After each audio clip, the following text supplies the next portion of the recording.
And good afternoon, everyone, and welcome to Allendale, Michigan. Today on the Grand Valley Sports Network, it's college baseball doubleheader action coming your way as the Grand Valley State University Lakers host Hillsdale in the first of two doubleheaders scheduled for this weekend. Two today and then again two tomorrow afternoon. I'm Tom Cleary, your host for the action here today. Grand Valley puts a right-hander on the mound, Josh Griffith, for game one. He'll be opposed by Hillsdale's Will Cruz, a couple of teams that are doing very well and likely to maybe run into each other again down the road, possibly in the GLIAC postseason tournament. Hillsdale has played more games than Grand Valley in league play, and by virtue of a couple of wins the other day, has already clinched a spot in the postseason tournament with a 16-8 conference record.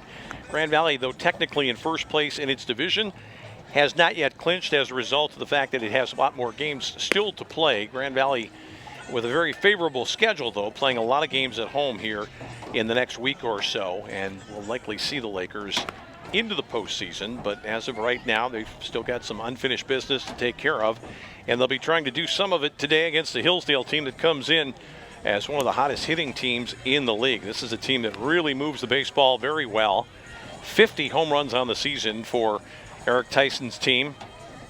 They score a lot of runs. They don't pitch the ball maybe quite as well as Grand Valley has this year. So this could turn into a classic battle this weekend, these four games. Grand Valley's patched together pitching staff of Jamie Detillion against the bats of the Hillsdale Chargers. The team that'll come at you right out of the gate. Their top batter this year, Luke Ortel, leads off and plays in center field today, and he's had some help. They've got a senior-oriented offense, I guess you'd say. They've got quite a few younger players on this roster, but a lot of the big guns from an offensive standpoint are seniors, and here is one of them right here, batting from the left side, Luke Ortel, a guy who's had a batting average of up near 500 for the year in league play. Very, very solid, and it's going to be a good test right out of the gate for Josh Griffith, who is part of a battery that includes Brody Andrews behind the plate here in game one. And here's the first pitch of the doubleheader. This is lace fouled on the left field line, about 15 feet foul. And that shows you what Ortel's about. He's up there looking to swing and hit one the opposite way. Grand Valley on the infield today. Anthony Villar at third, Johnny Nate, the transfer at second base, at shortstop rather, Josh Smith at second. Matt Williams, who we'll likely see some action on the mound here today in a closing role, starts game one at first base. And in the outfield for the Lakers, Seth Johnson, Alex Young, and Jason Rebecki. And that's a ball that is just off the plate, a little bit off speed there. And Ortel watched it sail by. Steve Linton is the man behind the dish for game one. Corey Hinga on the bases. That ball hit Ortel, I believe. It did get him on the foot. Breaking ball. He didn't really try to get out of the way of that one. Probably thought he could elude it. And it looked like it got him, I'm guessing, maybe on that front foot. So, not exactly the start that Grand Valley wanted. Let's see if we can take a look here and see where this breaking ball comes down inside. It might be the back foot, I think, now that I look at it. The left foot that took the blow there. Ortel is on. He's hit by a pitch. And here is Tad Sobozansky, the left fielder, batting from the right side. Ortel draws a throw back. Field in excellent shape here despite some of the inclement weather. We've had, I guess you could say, charitably good grass growing weather here in West Michigan of late. A fair amount of rain. That is swung on. It is a strike. I thought maybe it was foul tipped, but Andrews couldn't corral it, and trotting down to second base goes Ortel. High pitch inside off the glove of the Laker catcher. So immediately for the Chargers, runner in scoring position here in the first inning against Griffith, and infielders, it looks like, cheating in a little bit in the middle of the diamond. Josh Smith trying to duck in behind Ortel. The shortstop, Nate, is in a step or two. See if the bunt is on here. That's a good pitch on the outside edge from Josh Griffith. 0-2 here on the second hitter in the first inning for Hillsdale, Tad Sobozansky.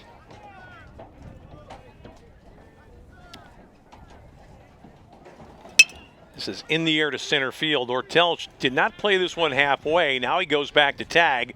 Alex Young's going to let it loose. They've got to play maybe at third, but Ortel's going to beat the relay throw from the shortstop. It could have been a bad bit of base running there for Ortel. It looked to me like it was going to be a catchable ball right off the bat, and Ortel was going halfway. Then he saw as it carried a little bit, he'd have a chance to tag. Young circles a little bit on it, but Did not really get it out of the glove perfectly, and that allowed Ortel to get into third. So runner at third with 1 out on the fly ball to center field. Here is Chris McDonald, the first baseman. Big hitter from the right side, facing Josh Griffith. Good pitch there from Josh. Low and on the edge for strike 1. Really looking for a strikeout here, or maybe a ball up in the air. Outfield fairly deep and left. There's a ball hit on the ground to third. They're going to check the runner. Ortel's not coming home, and great play over there by Anthony Villar. Textbook, looked the runner back, froze him really more than anything else, and then fired a good strike across to Matt Williams for out number 2. Second hop, takes a good look. And Williams off the bag quickly. He was aware of the intentions of Ortel. But McDonald goes out on a bouncer to third for the second out of the inning. So it's up to Ethan Whisker, the DH.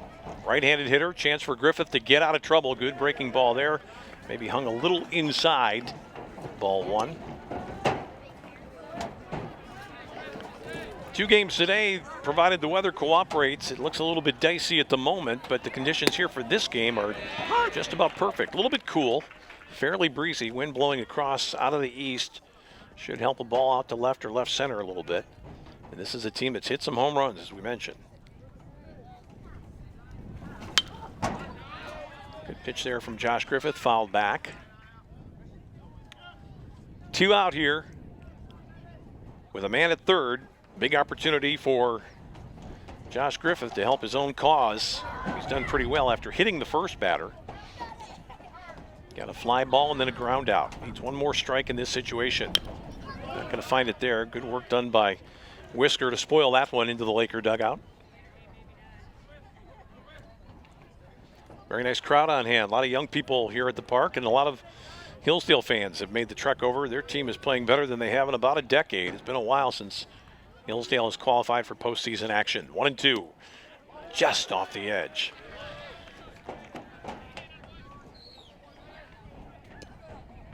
But Josh Griffith is a guy that can play in the field as well. He and Matt Williams, in a sense, are almost interchangeable. They'll play both at first base and on the mound.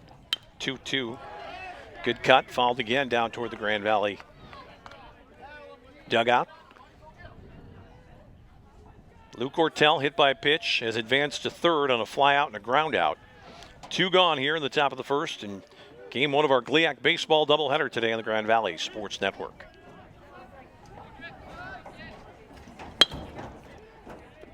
That is just foul. Pretty good pitch he hit there. Breaking ball that hit foul down past the third baseline.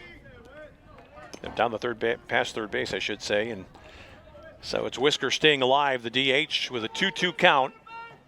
I think Josh Griffith can be careful here. It wouldn't be the worst thing in the world necessarily to walk this guy if he feels like he's going to have a difficult time getting him out. That's a pitch that I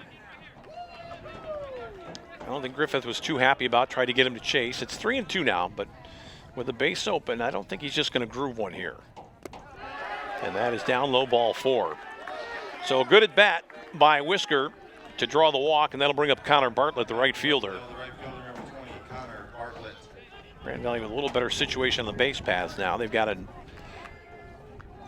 option at second base on a ground ball. They don't necessarily have to get Bartlett, but he is a left-handed hitter.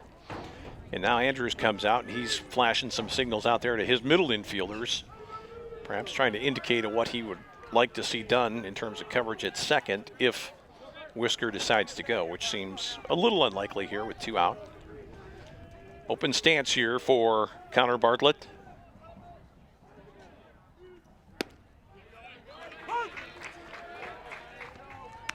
Good start for Griffith with the ball right down the middle. 2 gone, 2 on for Hillsdale in the opening inning.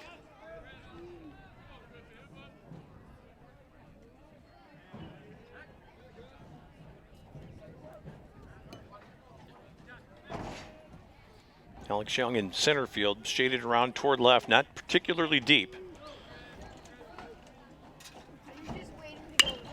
Little tapper right back to the mound. Griffith's got it, and he'll underhand it to Matt Williams for the final out. So a chance for Hillsdale, but no runs in the inning, no hits.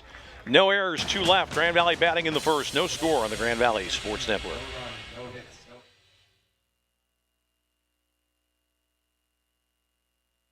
There's a phenomenon at Grand Valley State University that is making a lasting impact on our students, the state of Michigan, and beyond. It's called the Laker Effect.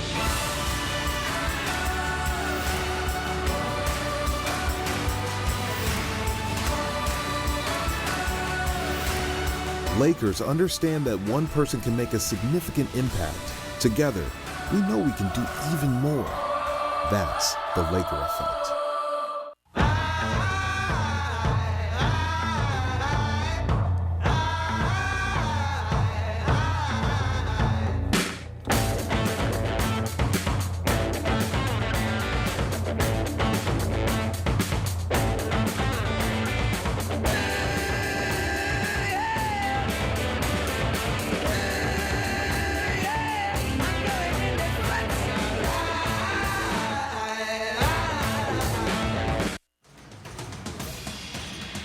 All right, a little bit of excitement right out of the gate for both these sides. Hillsdale looking to jump Grand Valley, a team that they're going to have to get through somehow.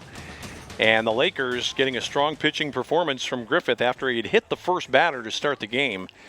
Eventually it was a first and third situation with 2 outs, but a little number back to the mound ended the threat for Hillsdale. And now Grand Valley has a chance here against the right-hander Will Cruz, pitching here in game 1. Sophomore from Grosse Pointe, Michigan, 6'4" on the hill, and he'll take his shot against the Laker lineup that's led by Alex Young, the center fielder, the junior college transfer from Ohio.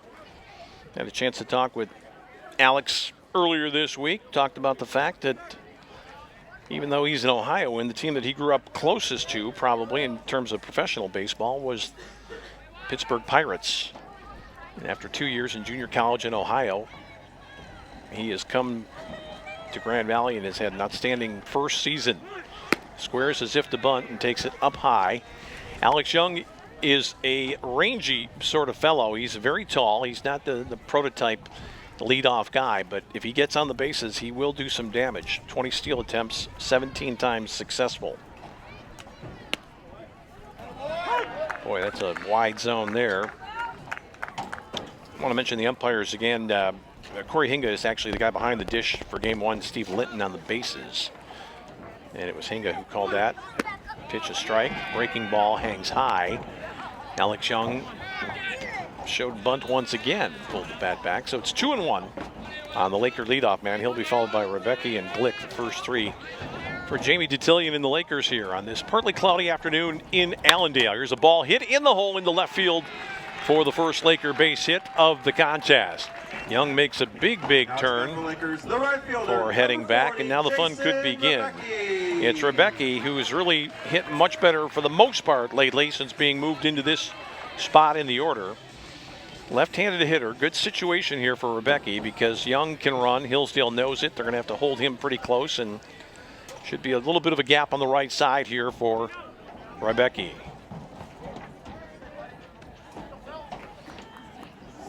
Here about a week ago to see Grand Valley play against Walsh. Rebecki bombed one out to right center, and then later in the same contest hit one as hard, maybe harder, that hit the wall of the fence out there on the fly, narrowly missing a 2-home run game.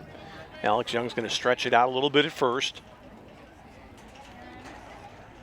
He's not going. That ball's on the inside corner for a strike. The catcher is Joe Gentili, by the way, for Hillsdale. He's the guy entrusted with keeping an eye on Young down there at first. On the infield for Hillsdale, Cam Maxwell at third. Jacob Hoover's the shortstop. Alex Waltz at second. Chris McDonald holding at first. Outfield fairly straight away. Another throw back.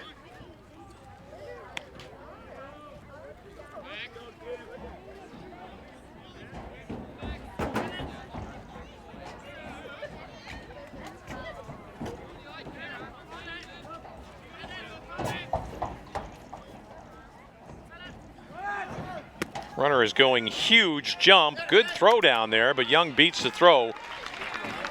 Actually, Gentili made it reasonable. Young got a walking start. Ball a little bit on the second base side. I think Alex is going to make it anyhow, but Hoover comes across. 18 steals now in the season for Young, and Grand Valley immediately with a scoring opportunity here.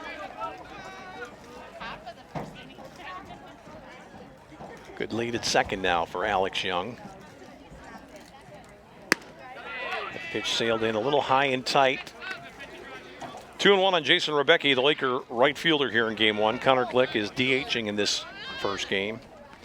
He'll see some duty probably behind the plate before it's over this afternoon. He is on deck right now.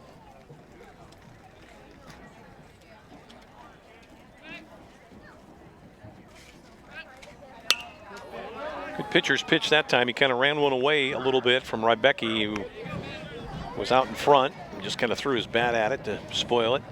2-2 count.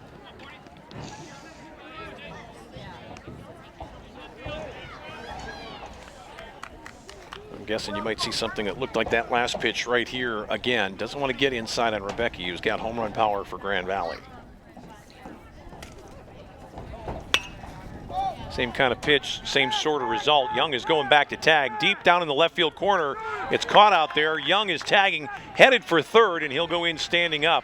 Fine play out there in left field by Sobosanski, who was shaded around towards center, had a long way to run, and that ball carried much better than we thought. It got up in the breeze, which is blowing that way. It was not an easy play at all for Sobosanski just to get there and make the catch. Covered a lot of ground, had to fight the breeze. Didn't really get set, though, for his throw, and Young smartly judged that one, and he's at third with one out. So essentially, it's almost like a sacrifice bunt there, but the ball went almost to the fence in left field off the bat of Rebecki. Moves Alex Young to third, and here is Connor Glick. That's a good floating breaking ball there. That's in for strike one. Glick would like to put one up in the air somewhere right now too, as we mentioned, with the wind blowing out toward left.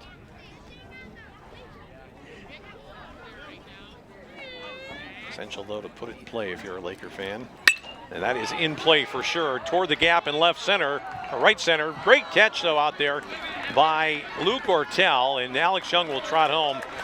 That ball seemed to me like it was headed for the gap in right center off the bat of Glick, but Ortel flagged it down. Number 17, was Anthony Villar. Almost to the track. Nice play by the center fielder for Hillsdale. Really no chance to get Alex Young. And the Lakers in the sacrifice fly by Connor Glick move out on top by the score of 1-0.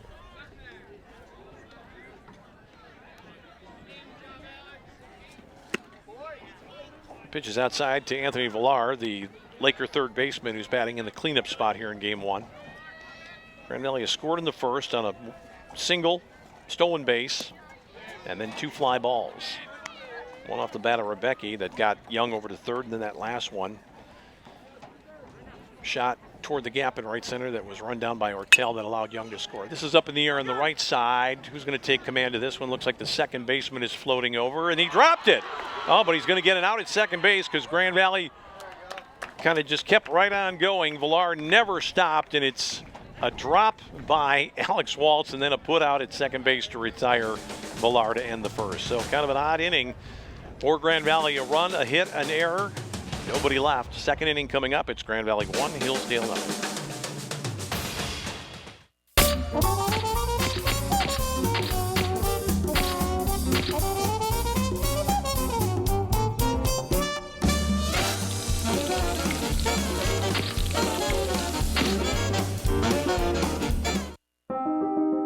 I was only 18 when I was diagnosed with cancer. I went from being an active, healthy teenager to becoming very sick very quickly. But thanks to the collaboration between researchers and my oncologist, I survived, and I'm now in remission. We were curious, could a checking account help fight cancer? We'll give $150 to Stand Up to Cancer and $150 to you when you open a new checking account with direct deposit and make 3 online bill payments at Fifth Third Bank, the Curious Bank.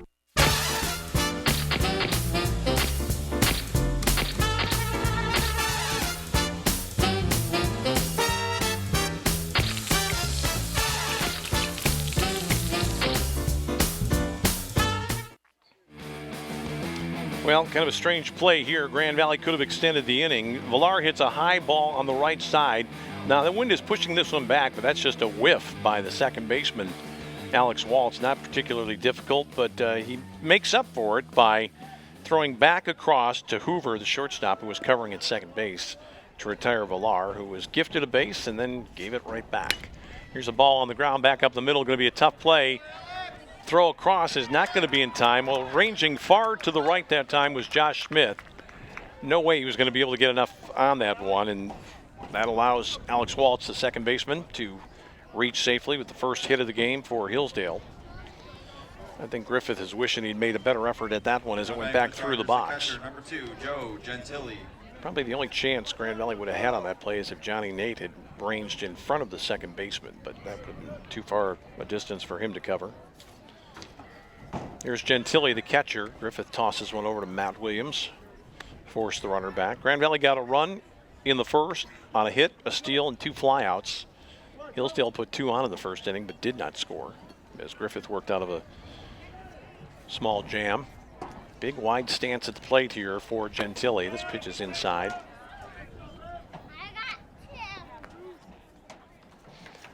You see this guy in the batter's box, Joe Gentili, with the left foot almost out of the box by the time he's ready to go. He's almost standing on the line. You don't see a guy with a foot out that far very often.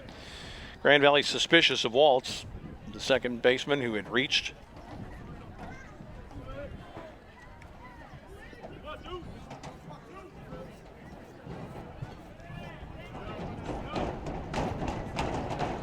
Runner not going, pitches on the inside corner for a strike.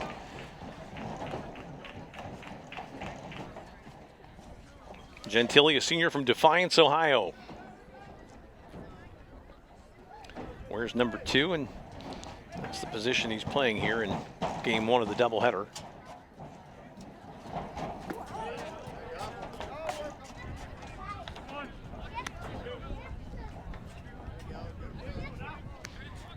Well, we know that Hillsdale's got an offensive team. They expect to score some runs. Grand Valley wants to shorten this game if possible, and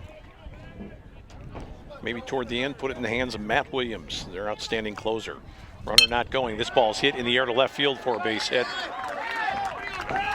In to make the play on it is Seth Johnson. He'll hold the runner at second. So now after 2 hits to start the second inning, it's 2 on with nobody out. And with Cam Maxwell, the number 8 hitter, coming to the plate, you would think this is a situation where Hillsdale might think seriously about bunting the ball here to move the runners up, but we'd have to wait and see. Not necessarily going to do that with the number 9 hitter on deck, but certainly a possibility here. Grand Valley's got their third baseman, Villar, in a step at third, but he's the guy who's in kind of the tricky position. Does he come in for a bunt? Does he go back on a ball? Ground ball to second, should be 2. Over to Nate for 1, back to first, in time for a double play. Runner at second moves to third, but Josh Griffith with an appreciative clap of the glove there for his infield teammates who combined on that 4-6-3 double play. Now back for Hillsdale, the shortstop, number 7, Jake Hoover. So that brings up Jake Hoover, and Waltz moves to third with 2 gone. Hoover takes that pitch up a little bit for ball 1.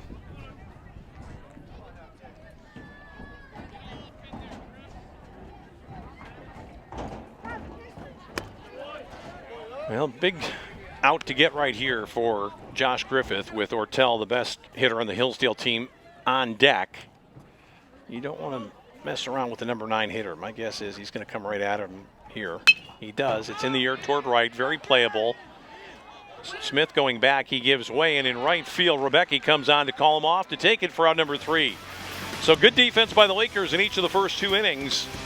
Alleviates the difficulty. Grand Valley bats in the second. It's Grand Valley 1, Hillsdale nothing. Gotta go! I'd like to welcome you to our basement. I'd like to read a brief statement. We, the Hubacher family, are pleased to announce today that we've acquired the following players: Buster Posey, Mike Trout, Yadier Molina, Bryce Harper, Derek Jeter, and Miguel Cabrera. We believe that this demonstrates, once again, our family's unwavering commitment to assemble the very best team in this neighborhood. Mr. Hubacher, you've really upped the ante here. How do you expect the other families in the neighborhood to respond? Well, the Harris family's going to be none too pleased. Word is the Harrises are putting together quite a team of their own. Any concerns? Under Cliff Harris's mismanagement, they already used up all their wall space with a bunch of paintings. I mean, really, come on. Dad. I know. All right, next question. Start building your own dream team at fathead.com.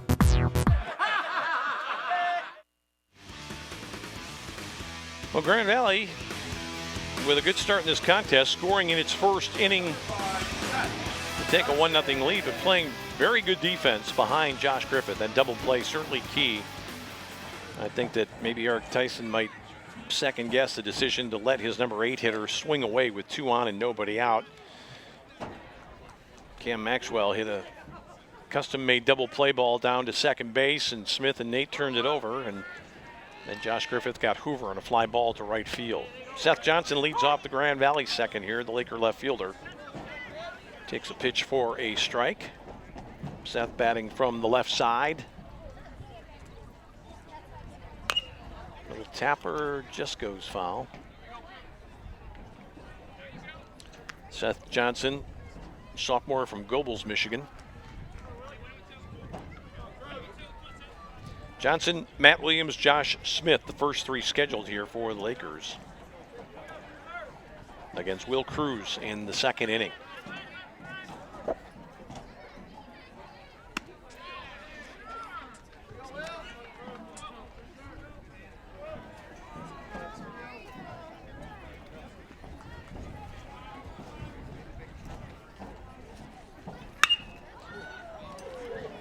In the air to left field. Not very deep at all. So Bazansky with Ortel right next to him makes the catch for out number 1.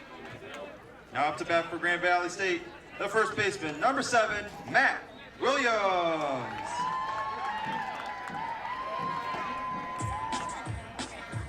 Matt Williams bats next for Grand Valley, the transfer from Northern Illinois, who's had just a fabulous academic year, an outstanding football season as wide receiver on the Laker football team that went to the national semifinals, and he is a guy that can do damage with the stick, but his primary use to this team has been as the closer, outstanding in a relief role.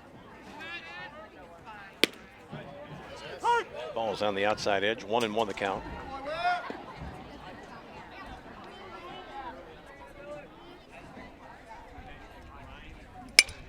In the air to center field, didn't get all of it. Ortel broke back at first, then comes on and puts it away for out number 2. So 2 easy flyouts here for Will Cruz against the Lakers in the second inning, and here is Josh Smith.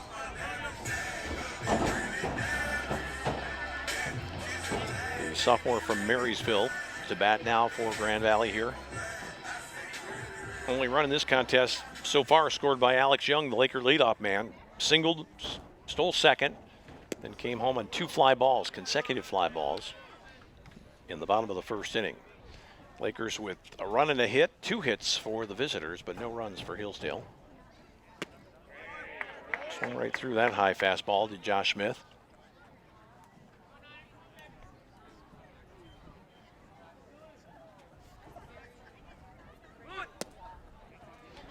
Wanted to bunt. A little bit fooled by that breaking ball that was down in the zone. 1-2 now to the Lakers second baseman, Josh Smith.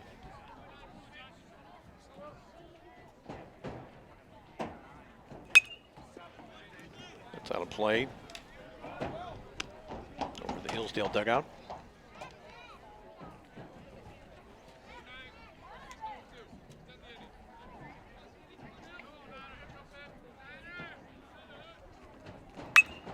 In the air to center field, Ortel tracking this one fairly easily. The glasses are on, and the glove is closed around that baseball for out number 3. So Grand Valley goes quietly in the second.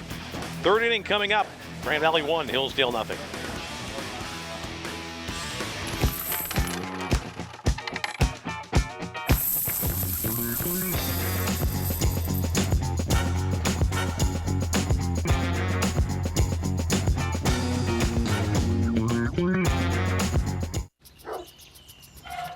If you sign up for DirecTV's latest deal, prepare to be blindsided. Because they'll double your rate before you know it. And you'll find you're locked into a 2-year contract that could cost you over $3,000. That's why the smart choice is Xfinity. You can see all the best action in football all season long, with no surprises. Don't get blindsided by DirecTV. Call 1-800-XFINITY today.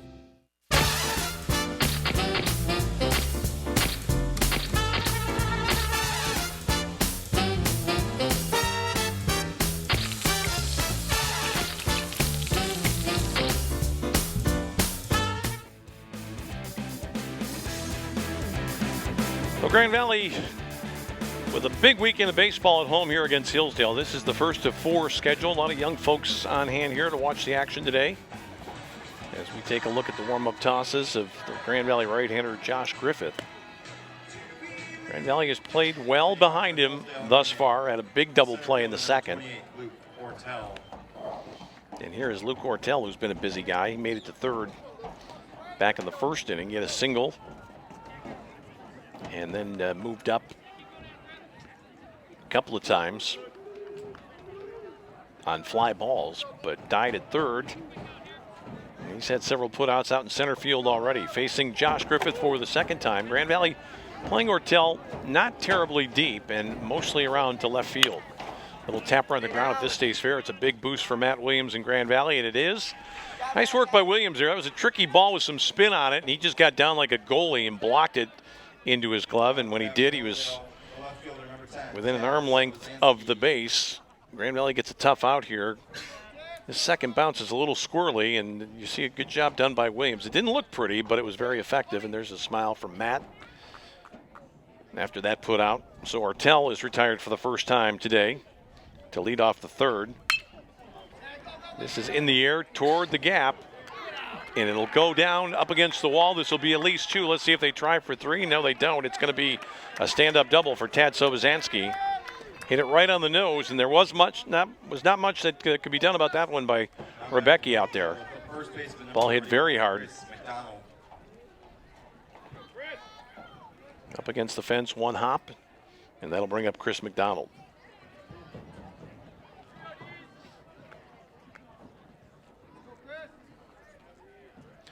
So a 1-out double here in the third for Hillsdale. Puts a runner in scoring position. Here's Chris McDonald. Takes that breaking ball that floats in for a strike.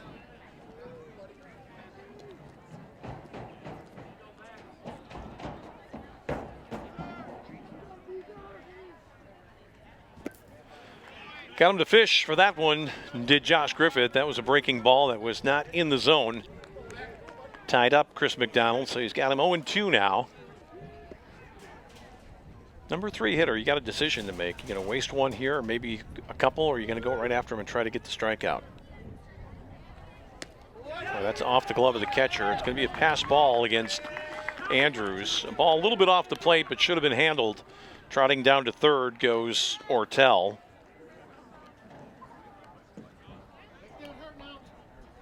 So a runner at third now with 1 out. Catcher set up outside, and just not great footwork there by Andrews. He reached for that ball and was not able to really move his body at all to get in front of that one.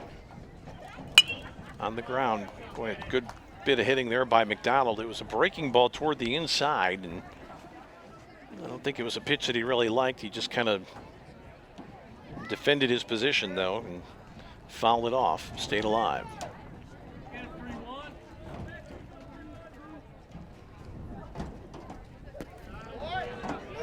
Pretty much in the same area with that breaking pitch. 2-2 now.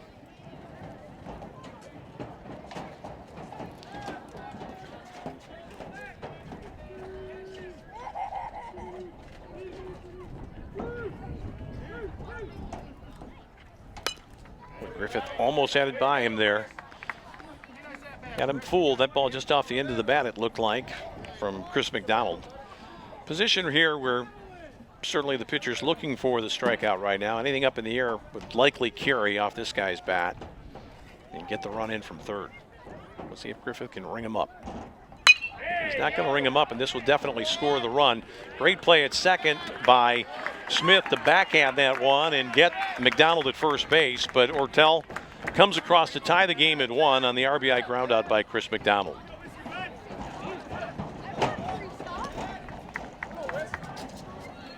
Good play by the Lakers second baseman. Had to get down and still make a pretty strong throw back to Williams for the out. That brings up Ethan Whisker with 2 out, nobody on. That one is fouled off down the right field line, strike 1.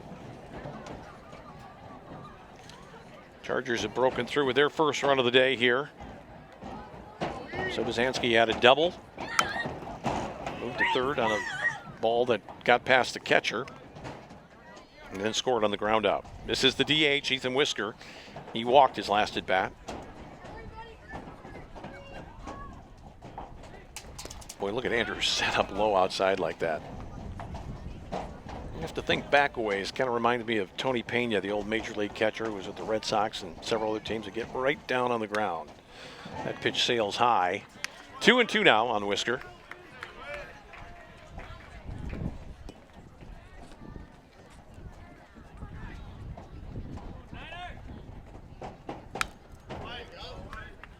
That's kind of interesting with Griffith. He'll throw that breaking ball. He's got good snap on it, and he's not afraid to throw it inside to right-handed hitters. A lot of pitchers would be afraid of that one because if you miss it and hang it, it could end up going a long way in the wrong direction.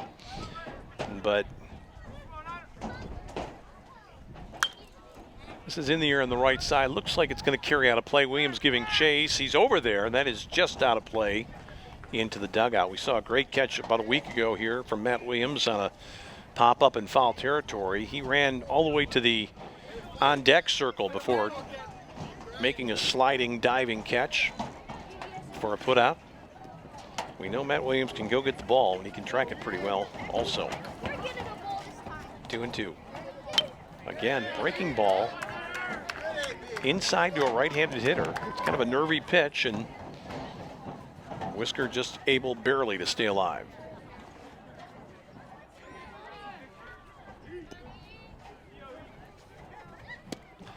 That's the good one right there. Good breaking ball to the outside. A swing and a miss from Whisker, and Grand Valley gets him out here in the third. But there is a run in the inning on a hit.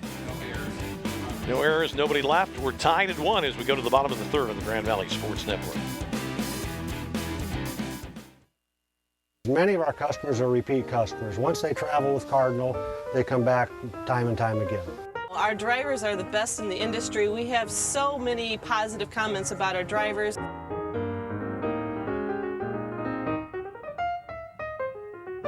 Cardinal Bus, 85 years of safe, reliable, worry-free transportation.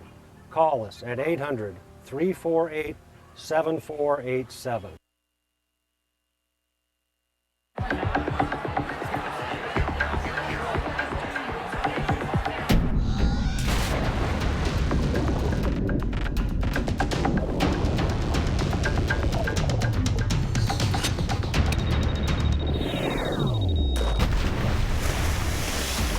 When cold refreshment calls, Coors Light answers. Frost brewed Coors Light, the world's most refreshing beer. Well, some guys in there still trying to stay warm. The ones that aren't in the ball game right now, and some of the ones like Matt Williams, who we see right there in the middle of the picture, who are. They've already been breaking a sweat as we get set for the bottom of the third inning. Last 2 Lakers to get a plate appearance in this game. Batting this inning, it'll be the catcher Brody Andrews in the number 8 spot, followed by Johnny Nate, and then back to the top of the batting order and Alex Young.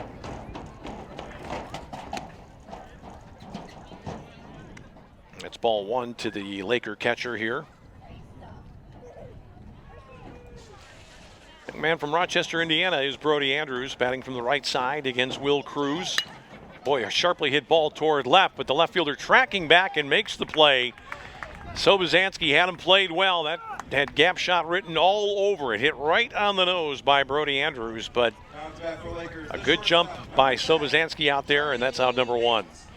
Hardest hit ball of the contest, I think, for Grand Valley. Looked to me like that one might hang up and get up against the fence, but Instead, it's just a long out. And here's Johnny Nate.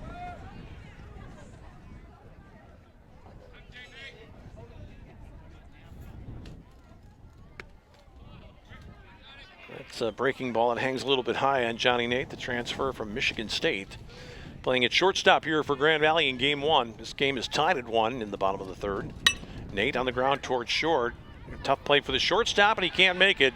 Had a hard time getting it out of his glove. It was going to be a bang-bang play, but Jacob Hoover just couldn't get to where he needed to be, and that little bit of a short hop, I think, just got up into the heel of his glove a little bit. We'll wait for the official score to make the determination there, hit or error, but it puts a man on for Grand Valley here.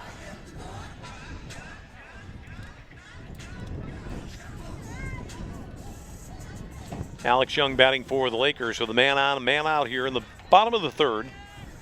We're tied at 1, our GLIAC baseball doubleheader today from Allendale, Michigan. Johnny Nate is certainly somebody that you think might have a thought about running. That's a pitch on the outside edge for strike 1 is Alex Young squared as if to bunt. Cam Maxwell was a little bit late cluing into that, but eventually made the charge. Johnny Nate is back in with a dive at first base.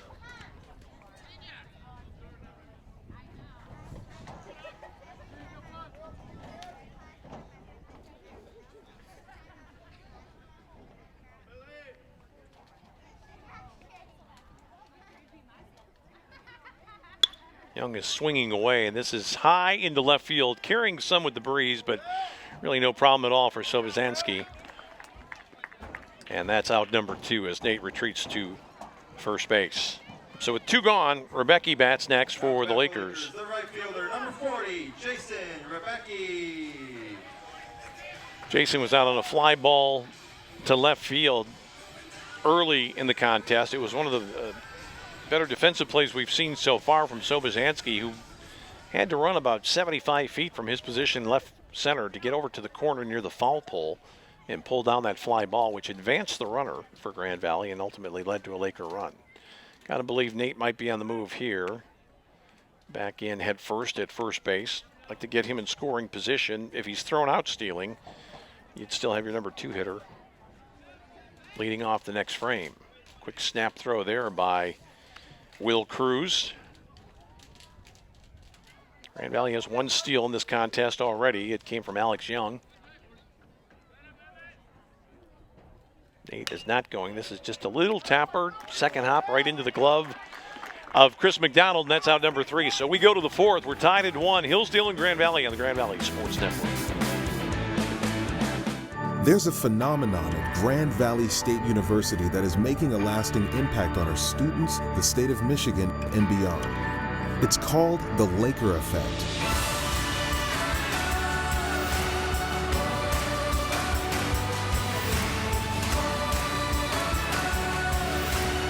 Lakers understand that one person can make a significant impact. Together, we know we can do even more. That's the Laker effect. I was only 18 when I was diagnosed with cancer.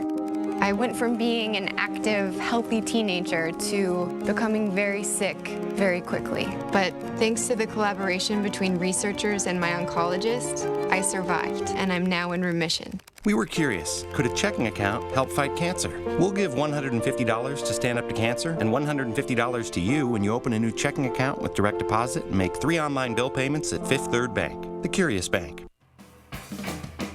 Here at Grand Valley, we're enjoying a game that befits the position in the standings of these 2 teams. It's 1-1 as we head to the 4th. Hillsdale and the Lakers today in the first of 2 on the Grand Valley Sports Network. Now, the weather was a bit more threatening before the start of this contest. It's lightened up a little bit here in West Michigan.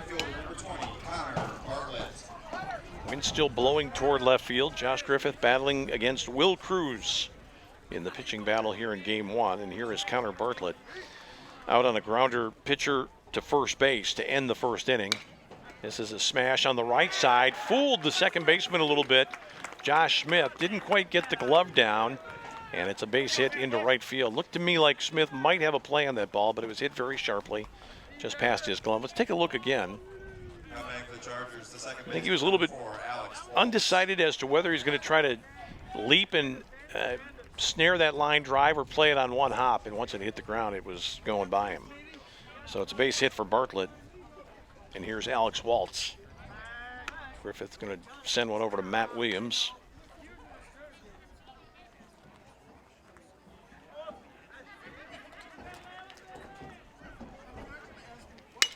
Here's a ground ball to short. Nate to Smith. Back to first, and it's a Laker double play. Second of the contest. Good work done in the middle of the infield by Grand Valley. Johnny Nate, nice delivery to second. A very fine turn by Josh Smith. Not the hardest hit ball here. And really good footwork there by Smith to cross in front of the bag, take himself out of harm's way, and chest-high strike to Matt Williams to get Alex Waltz by a step. They have first base to complete the double play. So after the 4-6-3 earlier, a 6-4-3 that time for the second double play of the contest. And here is Joe Gentile, the catcher, who had a base hit his first time up. 4 hits for Hillsdale, just 1 for Grand Valley. But the base hit that Grand Valley got, it made count. Alex Young had a single, then stole second. Ended up scoring the only Laker run. Quickly 0-2 on Gentile. Look at the setup again from Andrews, way outside. That is not a stance you want to assume with, I would say, normal hamstring control. He is extended there. Josh Griffith trying to get him to chase. 2-2.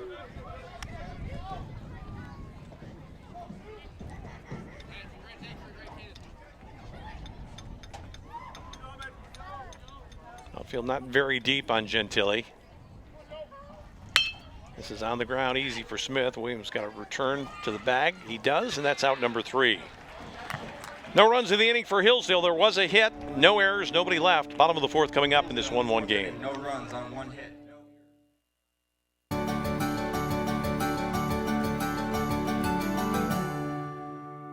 You didn't used to hear much in a library. Well, this is no typical library. The Mary Ida Pugh Library Learning and Information Commons on the Allendale campus has been receiving praise and acclaim from the moment it opened its doors in 2013. The design came after watching and listening to students, but it also came with Grand Valley's high standards of design and environmental responsibility. The library just earned the highest level of LEED certification by the U.S. Green Building Council. It was awarded platinum status. This library has energy management features that include underfloor air distribution, super efficient exterior walls, a heat recovery system, and a rainwater-fed irrigation system. These save the environment and operating costs. When the university saves money, it can better manage tuition and other costs to students. Now that should give students in this library something to talk about. For Around Grand Valley, I'm Mary Eileen Lyon. There's a young fan moving around, enjoying the outdoors here today. Nice fashion statement there, too. Like that black and white check look, and there in the background you can see the Meadows Golf Course, which will be hopping tomorrow as the Men's GLIAC Golf Championship begins, the first of 3 days of play. Gary Bissell and the Grand Valley team hosting that soiree. Number 16, Connor Glick. We saw the Women's GLIAC Championship, which was won by Grand Valley last week. Saw some outstanding play in that as well. Young player from Ashland named Allie Green shot 67 in the final round to force a playoff, and then she went on to win the medal as the low finisher individually in that one. Some great play on a day that wasn't much better than today in terms of weather.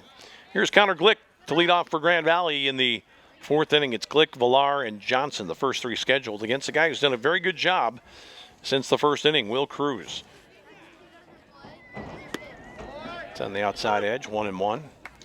Cruz allowed the first batter he faced to score a run in the first, but he's really had no problem with Grand Valley whatsoever since that time.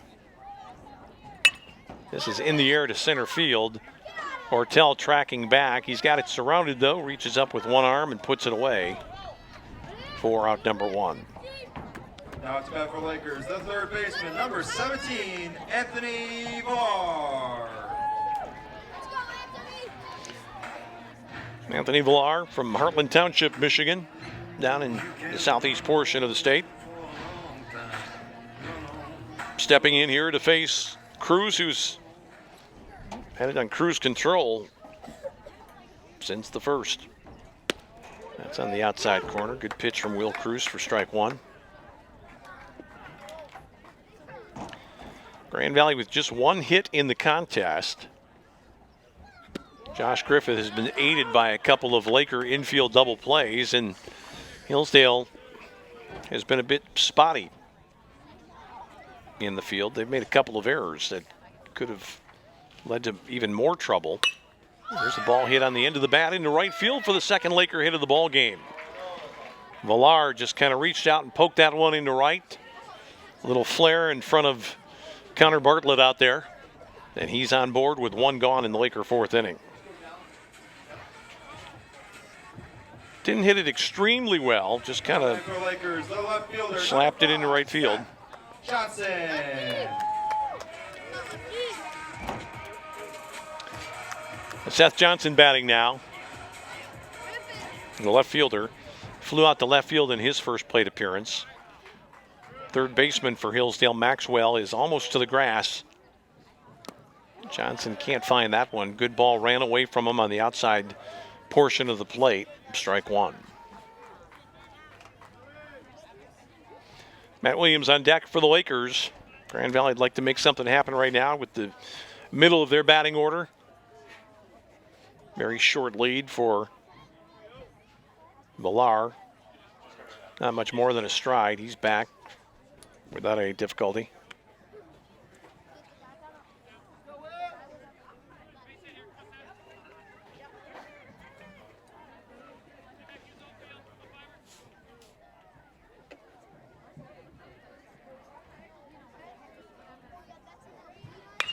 Boy, this ball is smashed down the right field line at good distance.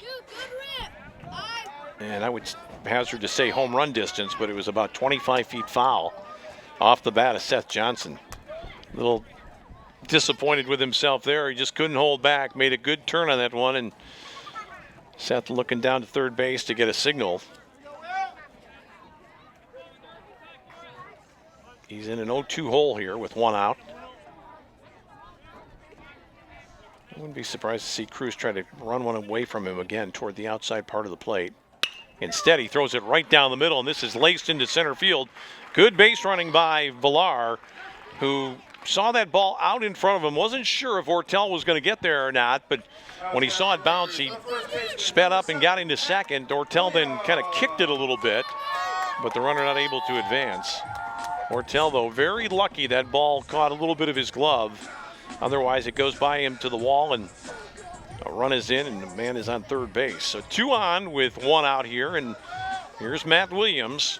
Williams has cooled off a little bit lately at the plate. He hitting in the 3 hole earlier this season, but this is a guy with power.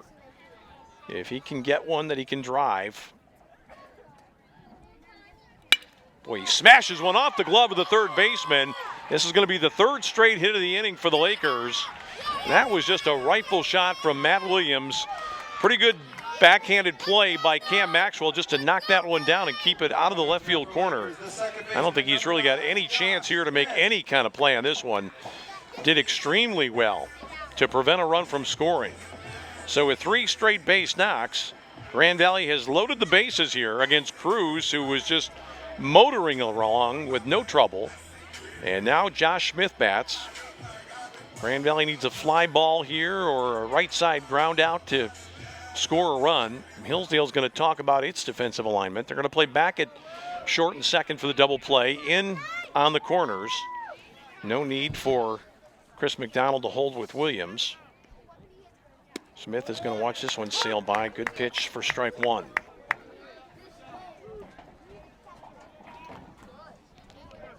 You just want to make sure you put it in play here. That's the most important thing for Josh Smith. Make them make a play. That's a good stop made by the catcher there. Joe Gentili got down to keep that one from going through the wickets. Bases loaded, 1 out. Great chance for Grand Valley here in the 4th inning of this 1-1 ball game. Cruz had just been almost untouchable for about 2.5 innings, and now he surrenders 3 straight hits with 1 out. Smith stays off that pitch. That's that swing back fastball that moved inside on the right-handed hitter this time. 2-1 to the Lakers second baseman Josh Smith. He's been involved in a couple of double plays for Grand Valley behind Griffith. In the air, interesting, toward right field. Grand Valley's going to try to score the runner here.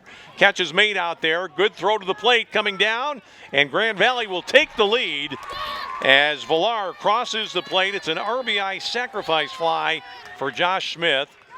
I thought Bartlett was going to have a chance. The ball tailed on him a little bit up the third base line, and Villar was able to see it. And on the play, the runner at second base, Seth Johnson, moves over to third. So Grand Valley takes the lead at 2-1, and here is Brody Andrews batting now with 2 out and runners at the corners.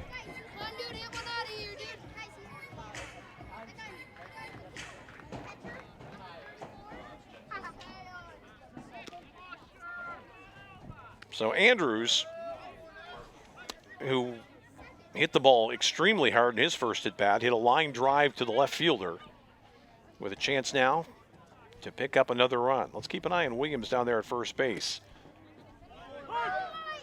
Grand Valley faithful didn't like that one. That a little bit of a late breaker caught the inside edge on Brody Andrews.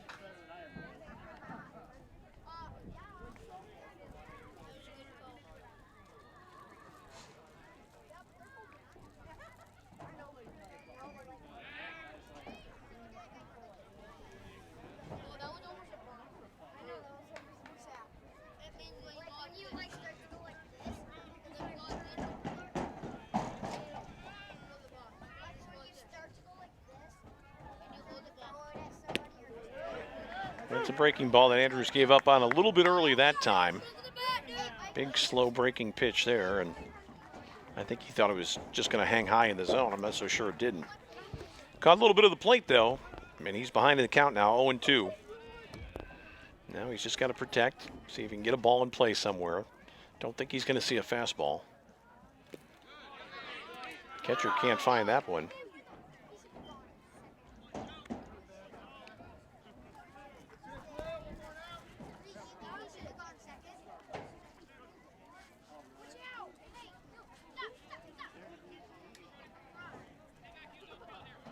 Johnny Nate will bat next for Grand Valley if the Lakers can keep it alive. 3 singles and a sacrifice fly have given the Lakers the lead here at 2-1 in the bottom of the 4th inning.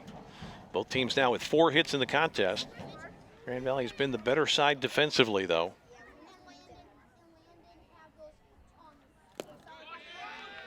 Two-two on Brody Andrews, hanging in there now with a man at third. And that is Seth Johnson and Matt Williams, the runner at first base.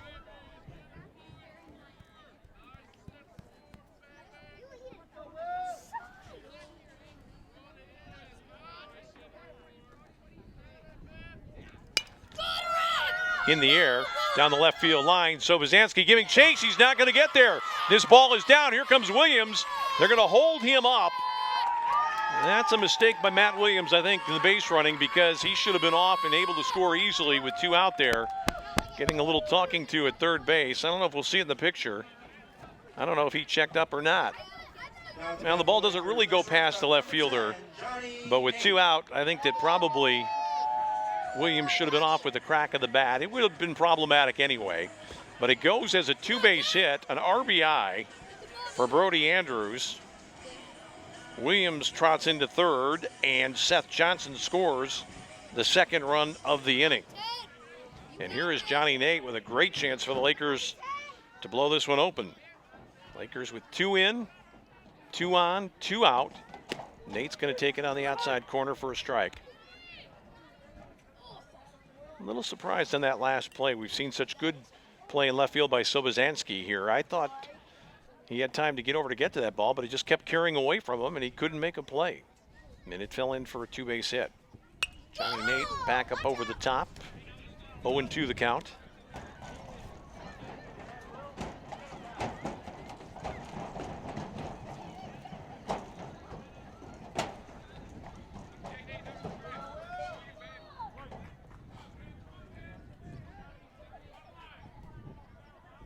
Infield back here with 2 out. They want to keep the ball from going through, and that's a head-high fastball from Cruz to make it a 1-2 count. 5 hits now in the game for Grand Valley. 4 of those in this inning.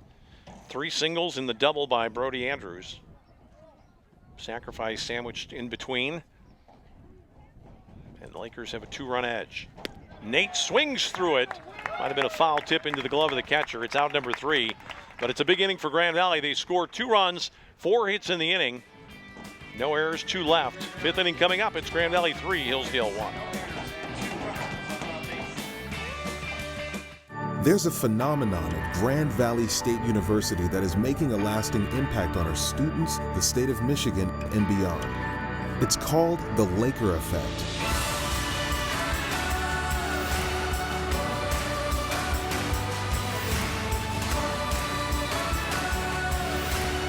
Lakers understand that one person can make a significant impact. Together, we know we can do even more. That's the Laker effect.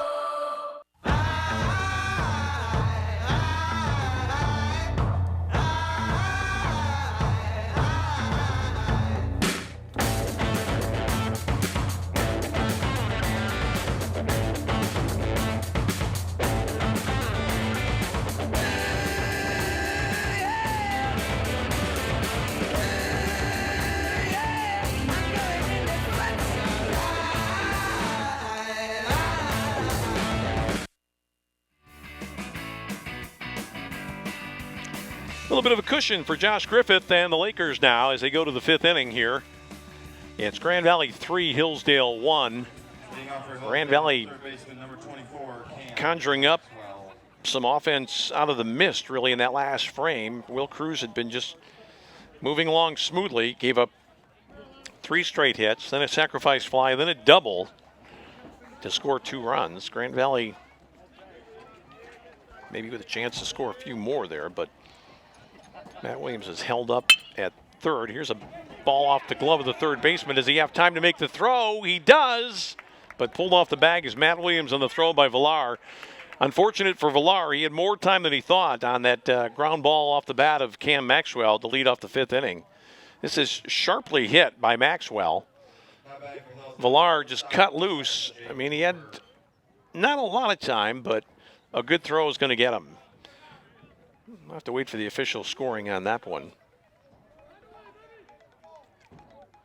Going to give a base hit to Cam Maxwell there on the ball off the glove of the third baseman.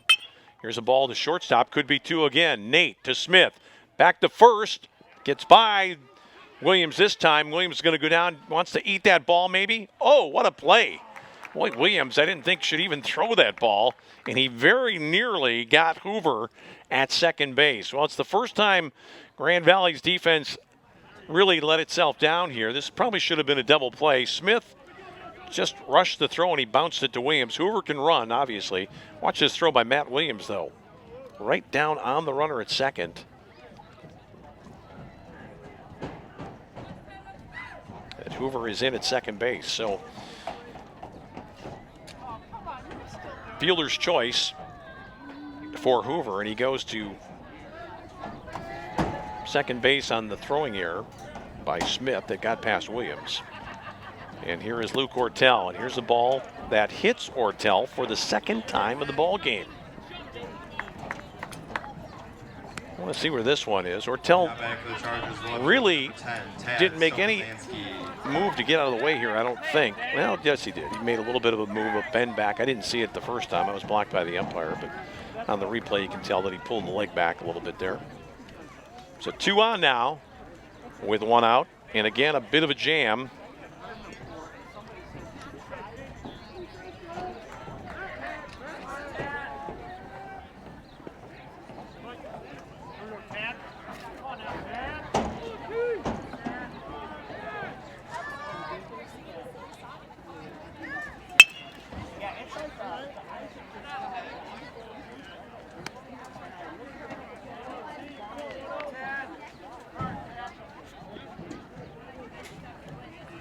Sobosanski, the batter here, with a man on second in the person of Hoover.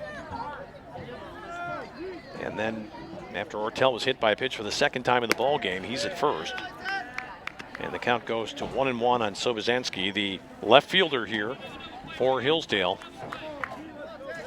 Grand Valley probably bemoaning the fact they didn't make the double play.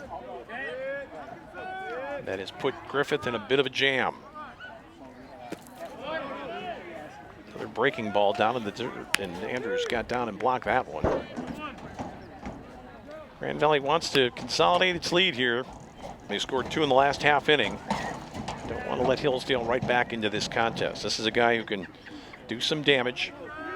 Number 2 hitter for the Chargers, Tad Sobosanski.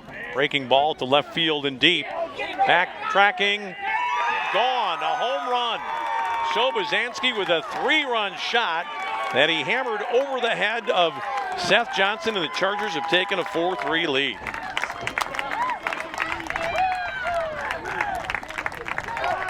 Well, the faithful from Hillsdale enjoying that one. And we talked about the wind blowing out that way. The wind really didn't push that ball, though. That was kind of tomahawked.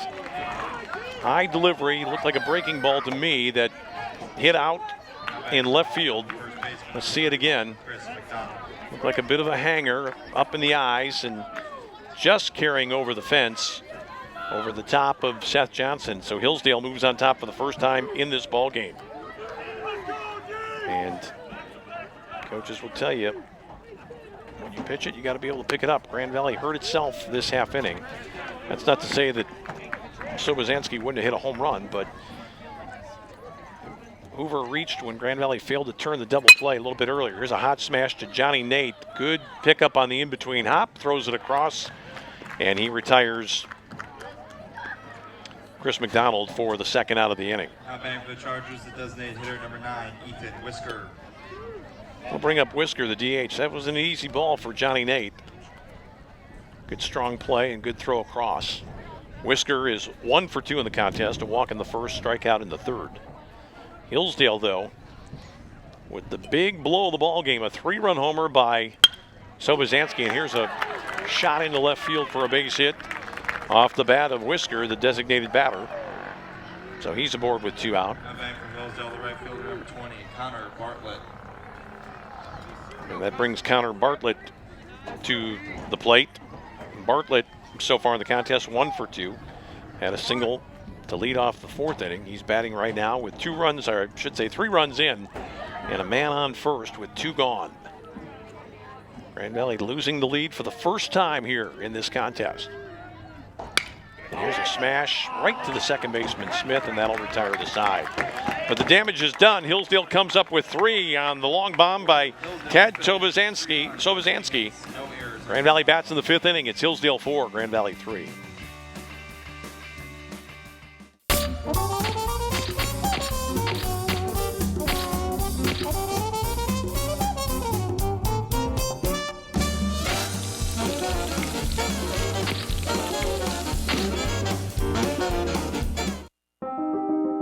I was only 18 when I was diagnosed with cancer. I went from being an active, healthy teenager to becoming very sick very quickly. But thanks to the collaboration between researchers and my oncologist, I survived, and I'm now in remission. We were curious, could a checking account help fight cancer? We'll give $150 to Stand Up to Cancer and $150 to you when you open a new checking account with direct deposit and make 3 online bill payments at Fifth Third Bank, the Curious Bank.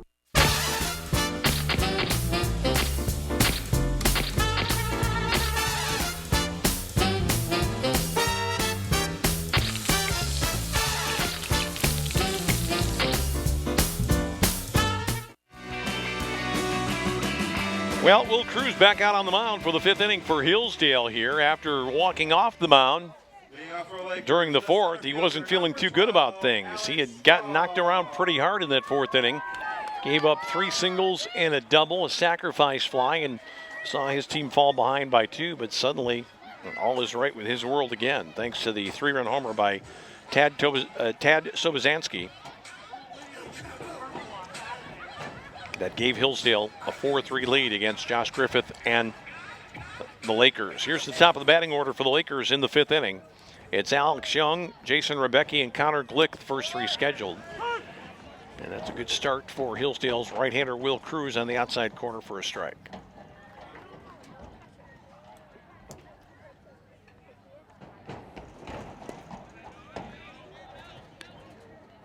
Tries to work outside again and misses to even the count.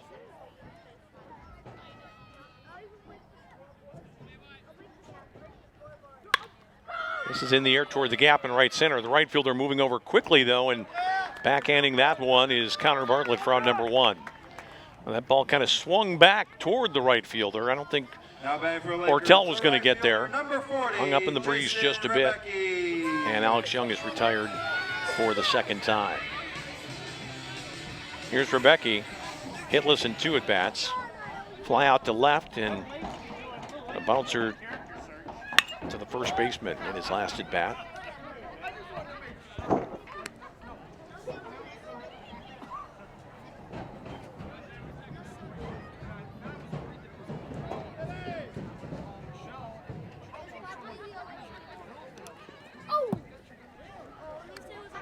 That one eludes the catcher, Gentili, back to the screen. Even the count at 1.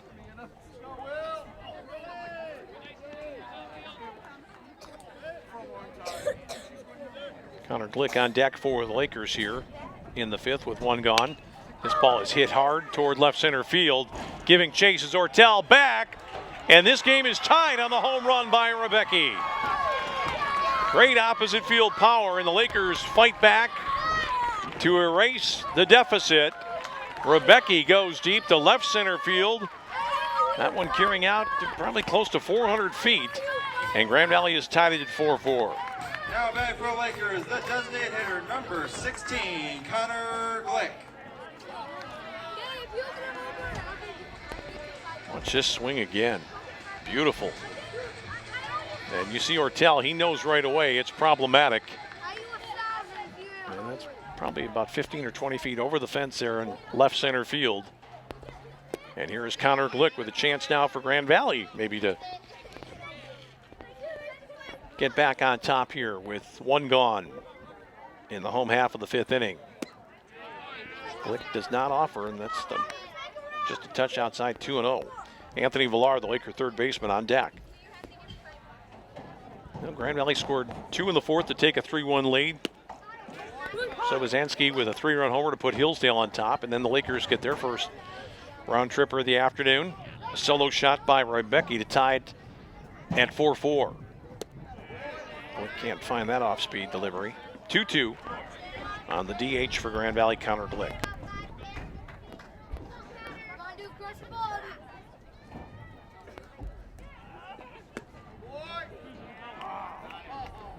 Check this swing. I thought they were looking down to first base. I thought maybe that was not so much for the swing, but it looked to me like it might have just nicked the bat of Connor Glick. But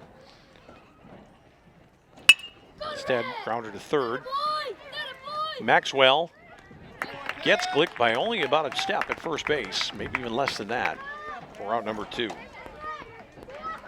Now up to bat for Lakers, the third baseman, number 17, Anthony Villar. 3 hopper. Maxwell took his time, labored a little bit, and Glick can run for a big man. Almost beat it out. Now it's up to Anthony Villar here with 2 gone in the Laker 5th inning. Grand Valley, though, is tied it on a solo blast by Rebecki. Here's a ball back up the middle. Let's see if the second baseman can make a play. Throw across in time. He retires Villar for the 3rd out. So a ball off the glove of the pitcher, fielded by Alex Waltz, and he is able to end the inning. So we go to the 6th inning. We're tied at 4-4 today. Grand Valley and Hillsdale on the Grand Valley Sports Network. Gotta go! I'd like to welcome you to our basement. I would like to read a brief statement. We, the Hubacher family, are pleased to announce today that we've acquired the following players: Buster Posey, Mike Trout, Yadier Molina, Bryce Harper, Derek Jeter, and Miguel Cabrera. We believe that this demonstrates, once again, our family's unwavering commitment to assemble the very best team in this neighborhood. Mr. Hubacher, you've really upped the ante here. How do you expect the other families in the neighborhood to respond? Well, the Harris family's going to be none too pleased. Word is the Harrises are putting together quite a team of their own. Any concerns? Under Cliff Harris's mismanagement, they already used up all their wall space with a bunch of paintings. I mean, really, come on. Dad. I know. All right, next question. Start building your own dream team at fathead.com.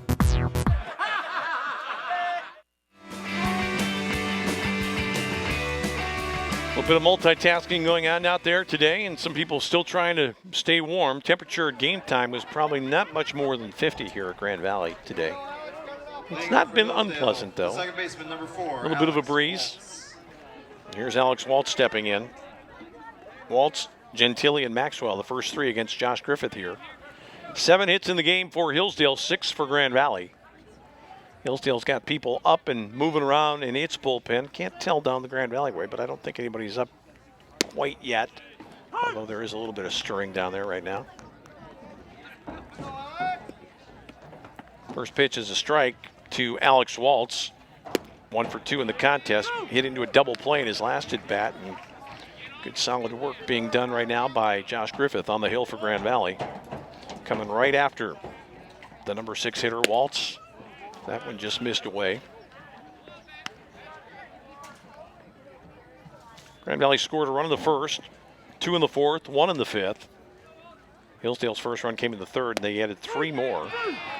And that's a punch out by Josh Griffith of Alex Waltz for the first out of inning number 6. Number 2, Joe Gentili.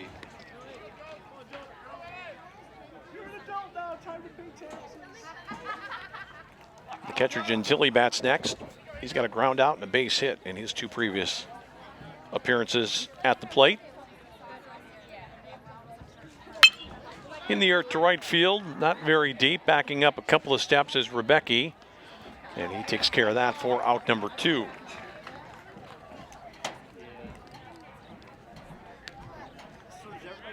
Now batting for the Chargers, the third baseman, number 24, Cam Maxwell.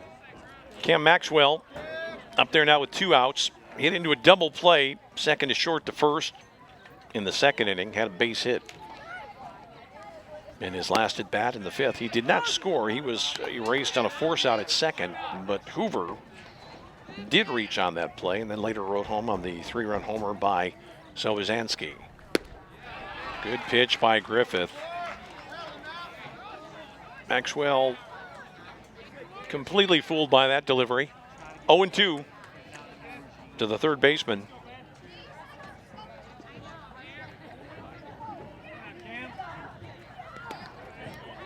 .58-footer there from Josh Griffith back to the screen. Like to get this out right here and then be facing the number 9 hitter potentially in the 7th inning. This is in the air to left, backing up a couple steps and continuing back for Grand Valley is Seth Johnson, but he gloves it for out number 3. So good work done by Griffith after surrendering the 3-run homer in the previous inning. We go to the home half of the 6th. It's still Grand Valley 4, Hillsdale 4 on the Grand Valley Sports Network.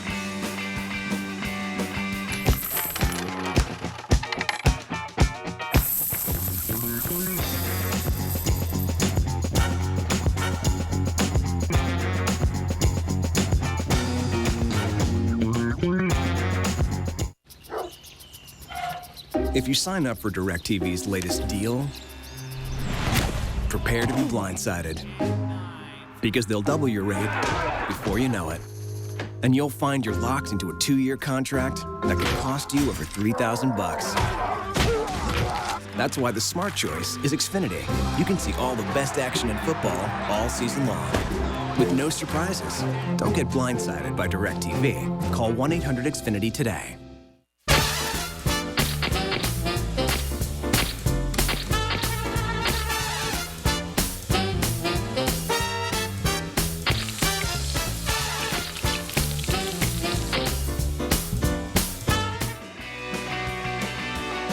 Well, some of the guys that were involved in the Laker uprising in the 4th inning set to face the right-hander Will Cruz here in the bottom of the 6th of Game 1.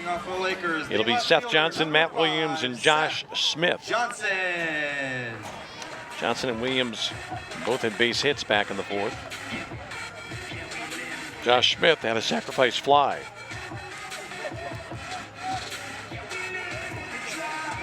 You know what Grand Valley's thinking right now. They could score a run here. They could get Matt Williams ready. Possibly go to him to start the 7th inning. That pitch is on the inside corner at the knees for strike one to Seth Johnson. 1 for 2 in the game for Seth. 4 runs, 7 hits, 2 errors for Hillsdale. 4-6-0 for Grand Valley. Little double clutch by the catcher indicating that he wasn't happy with that call. He thought he had strike 2 there from his man Will Cruz. Tapper foul on the off-speed delivery. Well, Cruz is by no means an overpowering pitcher, but he has been smart. He's mixed it up. I'd say he's thrown really very few fastballs for strikes, but he's had a good breaking ball today, and he's had excellent command. Breaking ball again that time that sailed inside. 2-2 the count on the Laker leadoff man, Seth Johnson, the left fielder here in the bottom of the 6th inning. Can't find it. Swinging strike 3 to start the 6th inning. Again, that's a pitch I think where Cruz has taken just a touch off it. Ran it away from the left-handers, which he has done fairly well today. And here's Matt Williams. Let's watch this ball tail away a little bit. Not really a true changeup, just maybe took a little bit off it and just ran it away. Matt Williams swings and hits it into left field for a base hit. A guy you just cannot seem to hold down wherever he's playing ball. Matt Williams with his 2nd hit of the ball game. Now up to bat for Lakers, the 2nd baseman, number 9, Josh Smith. Josh Smith batting here for the Lakers after the base knock by Williams gets him aboard. Not really an ideal bunting situation, but in a late game, you might say, well, if we can get Matt to second base, he runs well. Base hit will bring him home, but I think you're going to see Josh Smith take some hacks here. 3rd baseman Cam Maxwell is not certain. That throw back to first moves Williams back. Sometimes that's just done to try to get the hitter to tip whether or not he's thinking about bunting. Josh Smith didn't take the bait though. Oh, he is squaring to bunt. Let it go. It was a good ball to bunt too, a breaking ball that you'd think he'd be able to get down in the grass, but he pulled the bat back.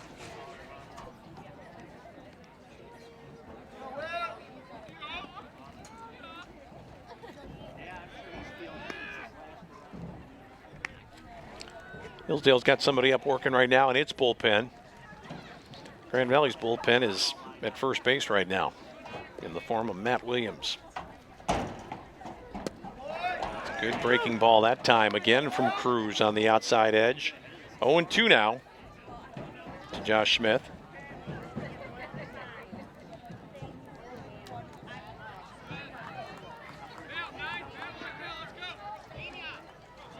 Brody Andrews on deck for Grand Valley.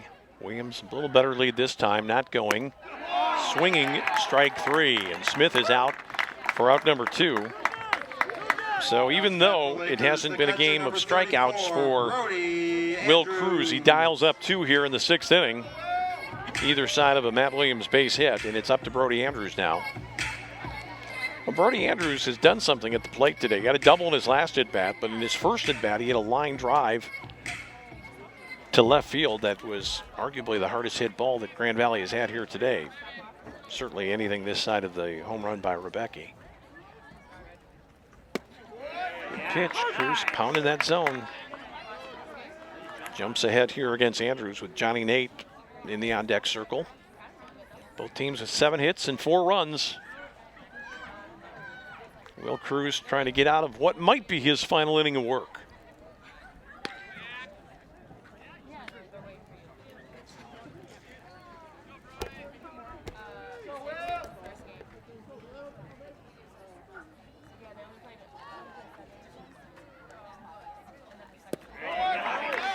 That's a good off-speed delivery again that completely fooled Andrews. He tried to hold up.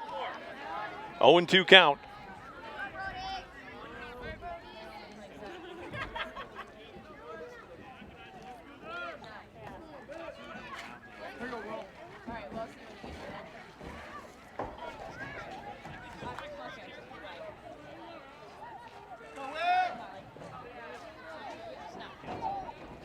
0-2. Andrews just barely able to get a piece of that breaking ball that was well off the plate.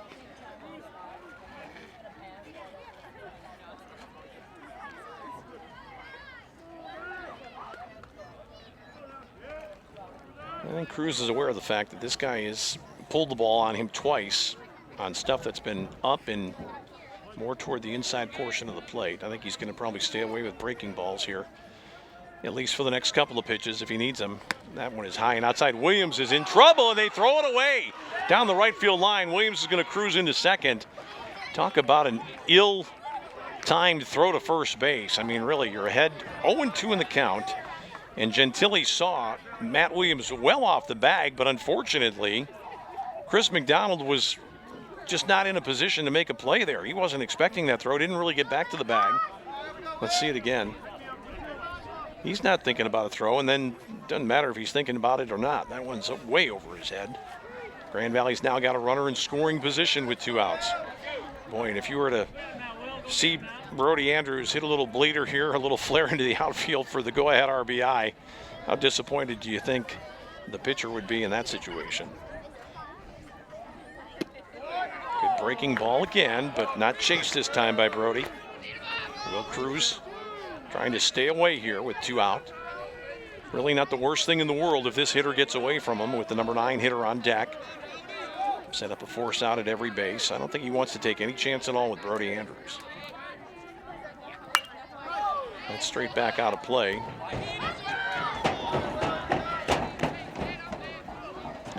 Sometimes pitching is picking your battles here. Does he want to go after a guy who has hit the ball sharply twice so far, or do you want to wait and go for the number 9 hitter instead? Certainly he's got the option to stay outside. A walk here would not be too upsetting.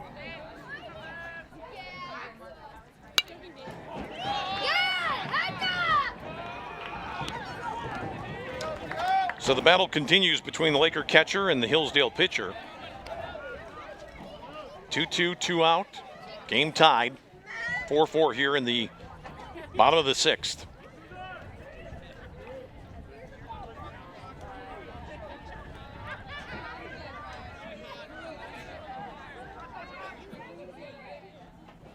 Oh, great job by Cruz to get the strikeout. He came inside, ran it underneath the hands of Brody Andrews for his 3rd strikeout of the inning. So the Lakers threaten but do not score. No runs ahead. 1 error, 1 man left. 7th inning coming up. 4-4. Many of our customers are repeat customers. Once they travel with Cardinal, they come back time and time again. Our drivers are the best in the industry. We have so many positive comments about our drivers.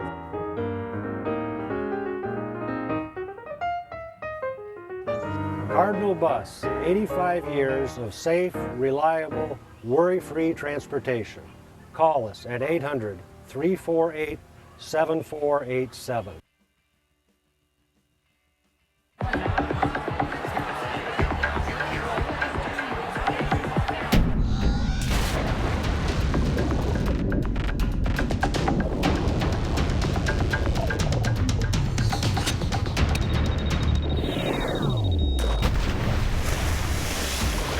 Cold refreshment calls, Coors Light answers.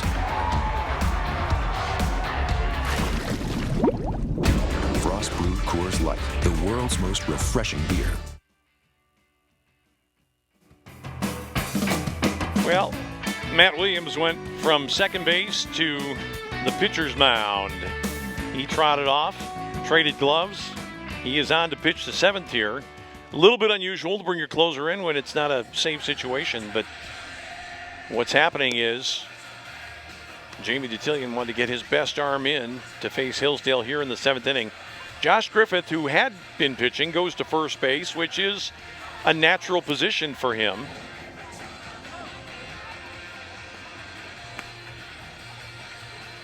So he stays in the ball game, and Williams is on the hill. And we're talking about a guy that's got a good breaking ball to go with a 90-mile-an-hour plus fastball, Matt Williams.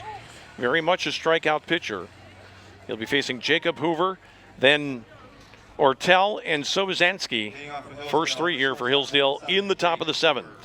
I want to Remind you that this is a 7-inning ball game in game 1 of the doubleheader. If it goes into extra innings, the second game, which is scheduled for 9, will be contested at 7 innings. So here is Hoover, safe on a fielder's choice, scored a run in his last at bat. 0 for 2 officially to face Matt Williams, who's going from the set, and that is some heat coming right at you. Strike 1 to Hoover, and you're going to see a fair amount of that from Matt Williams. A pretty straightforward pitching approach. And if you're the home plate umpire, Corey Hinga, you're very lucky right there. That one got off the glove of Brody Andrews and almost came up and got the umpire in the knee. That ball retrieved by the on-deck hitter, Ortel. Williams has to hold up. On the ground, it's short. Nate makes the play, hustles it across, and gets the runner by a half step. Good play by Johnny Nate for out number 1. So here's Ortel, who's been on board twice in this contest. He is 0 for 1 officially. He hit a ground out to Williams, who was playing first base back in the 3rd. His other 2 plate appearances, in the 1st and the 5th, he was hit by a pitch. And the last time, he came around to score on the home run that followed his at bat by Sobosanski. Ortel can't find that one. Big swing at that Matt Williams delivery, strike 1. 7th inning, 1 out here for Hillsdale in this 4-4 contest. Matt Williams looking to sew things up and give his team a chance to walk off a winner here in the first game. That's a breaking ball that hangs outside.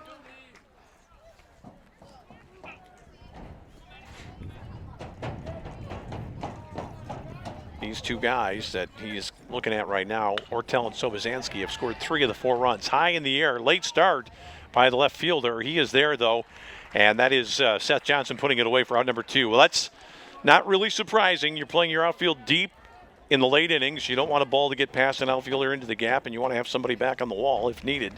And that was a long run for Seth Johnson, but finally the second out as Ortel flies out against Matt Williams. Here is Sobosanski. Quite a matchup here. The hitting hero for Hillsdale against Grand Valley's closer, and nasty breaking ball there and a pretty weak swing from Sobosanski for strike 1. Matt Williams might show him that one again. Check swing. Matt Williams wants to look down there. He asked the umpire. I think he's got a case, personally. The umpire didn't want to have anything to do with it, and Sobosanski's kind of chuckling to himself.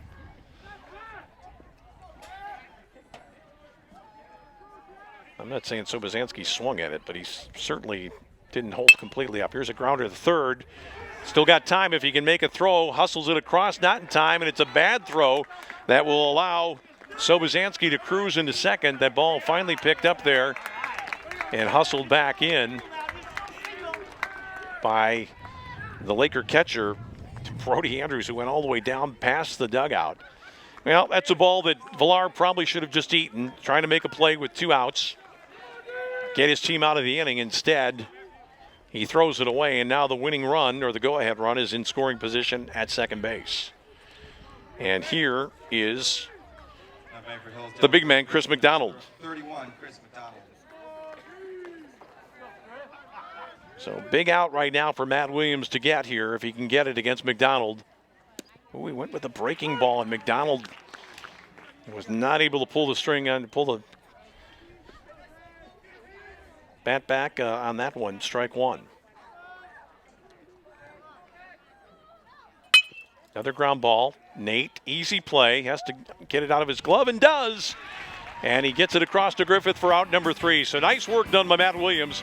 Overcomes the error that put the runner at second base. And here come the Lakers at the bottom of the 7th. We're still tied at 4. There's a phenomenon at Grand Valley State University that is making a lasting impact on our students, the state of Michigan, and beyond. It's called the Laker effect.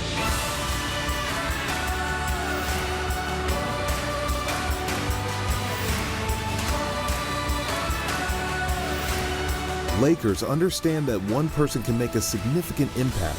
Together, we know we can do even more. That's the Laker effect. I was only only 18 when I was diagnosed with cancer. I went from being an active, healthy teenager to becoming very sick very quickly. But thanks to the collaboration between researchers and my oncologist, I survived, and I'm now in remission. We were curious, could a checking account help fight cancer? We'll give $150 to Stand Up to Cancer and $150 to you when you open a new checking account with direct deposit and make 3 online bill payments at Fifth Third Bank, the Curious Bank. Well, Eric Tyson is going to ride the Rapids here with his starting pitcher, Will Cruz, and why not? Cruz struck out 3 in the bottom of the 6th inning. Even though he gave up the base hit to Williams, he took care of everybody else in pretty fine form.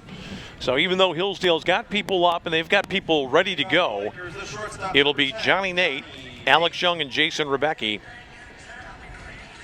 to face Will Cruz here in the home half of the 7th. Big boost to Grand Valley. If this guy can get on base somehow, that's on the outside corner to Johnny Nate for strike 1. That's what Grand Valley is looking for, to get him aboard somehow and then make Hillsdale play some defense. Nate is going to look at a breaking ball. Backdoor pitch that cuts across for strike 2. So now the infield can relax a little bit, play back at third and short.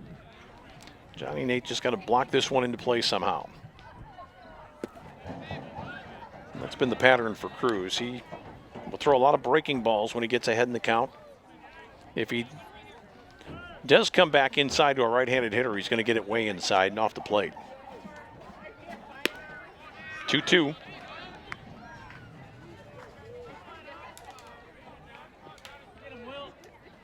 I still think he's going to throw a breaking ball here against Johnny Nate. And he did, and he got him. 4 strikeouts in the last 5 hitters that he's faced. 12, Alex Young. So Alex Young bats next. Alex Young in the contest, 1 for 3, scored the Lakers' first run back in the very first inning. Flied out his last 2 at bats. Guy who can run if he can get on base.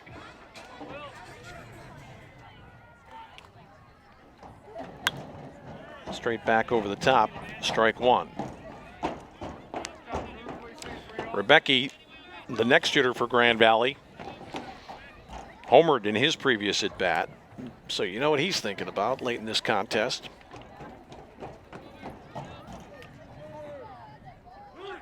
Oh, Alex Young puts it down. That ball's going to go foul. I don't know why the catcher didn't make a better attempt at grabbing that one. If he gets in fair territory, I think he would have thrown out Alex Young, who's very fast. That ball was only about a foot or 2 outside the batter's box, and Gentili got on it pretty quickly. Talk a little bit to the umpire about whether or not he had a chance to get that one fair. Now, be the judge here. Young is off and running, but he gets the ball right now. He never even tried to pick it up. Maybe thinking, I don't want to take a shot at gloving a ball that's spinning like that and maybe knock it into foul territory, in which case that could be real difficulty. Alex Young, though, in the hole, 0-2, and Cruz's pitching has just been masterful. Since the start of the 6th inning, he's faced a total of 5 batters. He struck out 4 of them. And Alex Young was waiting for that 0-2 breaking ball and able to foul it off. Rebecki bats next for Grand Valley. 1 out in this tie contest. We're in the bottom of the 7th. It's 4-4 between the Lakers and the Chargers here. Well, that was a little surprising to me. That was out over the plate a little bit and maybe a hittable ball, but it was high. Young watched it sail by. It was a fastball. And there haven't been a lot of those, and there's not likely to be many more in this at bat. That's the pitch that we've seen more from Cruz, that ball kind of running in on right-handers.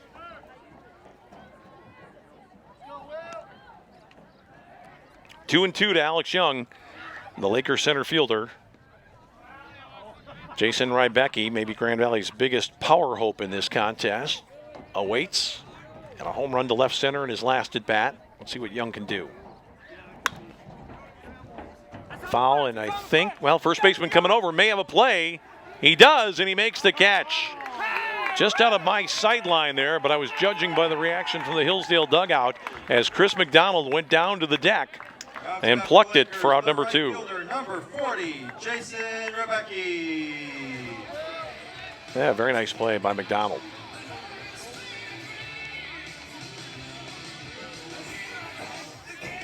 So here is Rebecki. And what are you thinking about if you're Cruz? You know this guy tagged you the last time. Oh, he's going to bunt? Unbelievable. Cruz throws it away. It's down into the right field corner, and Rebecki's going to gain second base. Now that is amazing. Who would have thunk it there? And it wasn't a particularly good bunt. Pitcher's got to make a better play there. And instead, Rebecki is at second base with 2 out. Number 16, Connor Glick. If he gets that one down to third baseline, he could have run for a week, but the pitcher was a little bit casual, and Rebecki's down at second in scoring position.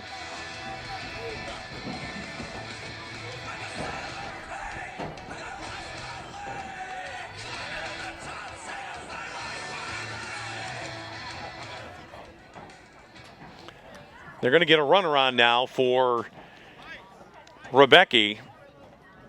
Correction, now batting for Lakers, Josh Griffith, number 24. And Josh Griffith is batting now because of the fact that Williams came into the game. So Griffith stays in, but he takes the spot of the DH.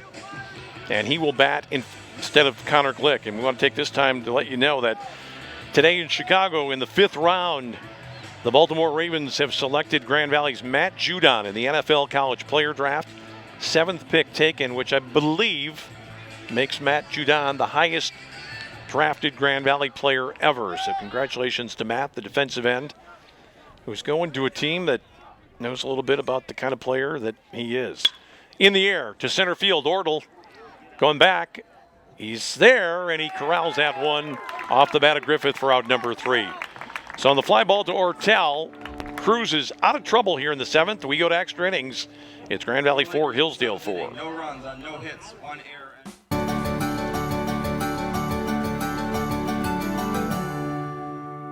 You didn't used to hear much in a library. Well, this is no typical library. The Mary Ida Pugh Library Learning and Information Commons on the Allendale campus has been receiving praise and acclaim from the moment it opened its doors in 2013. The design came after watching and listening to students, but it also came with Grand Valley's high standards of design and environmental responsibility. The library just earned the highest level of LEED certification by the U.S. Green Building Council. It was awarded platinum status. This library has energy management features that include underfloor air distribution, super efficient exterior walls, a heat recovery system, and a rainwater-fed irrigation system. These save the environment and operating costs. When the university saves money, it can better manage tuition and other costs to students. Now that should give students in this library something to talk about. For Around Grand Valley, I'm Mary Eileen Lyon.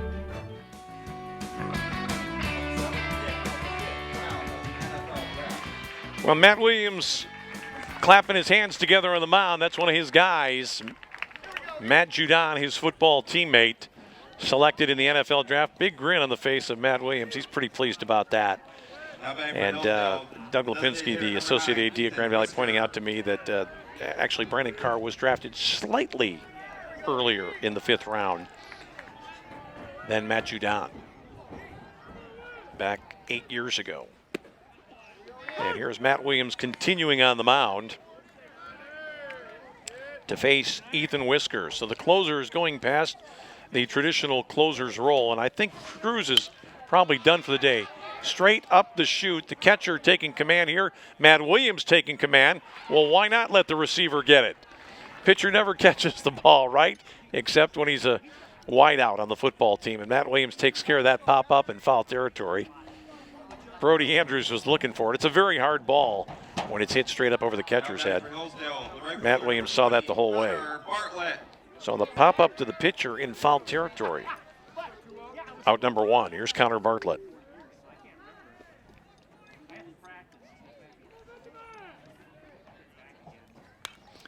This is straight back for a foul. Kind of an interesting situation with Matt Judon. There were this year in the NFL quite a few compensatory picks.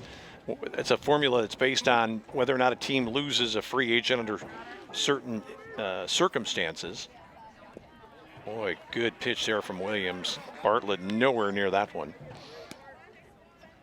But I think it was pointed out that Brandon Carr was the 140th player taken in the draft back in 2008. And Matt Judon 146 today. Swing and a miss, and Williams has got the second out of the inning. Kind of a sick feeling for Bartlett there. He just Now to bat for Hillsdale, the second baseman. couldn't make anything happen. Here's Alex Waltz. Interesting to see how far Jamie Detillion might go with Matt Williams, because I would think 2 innings would be the limit here. If he went past 2 innings, he almost certainly wouldn't pitch in relief in the next game. This is Waltz batting with 2 gone.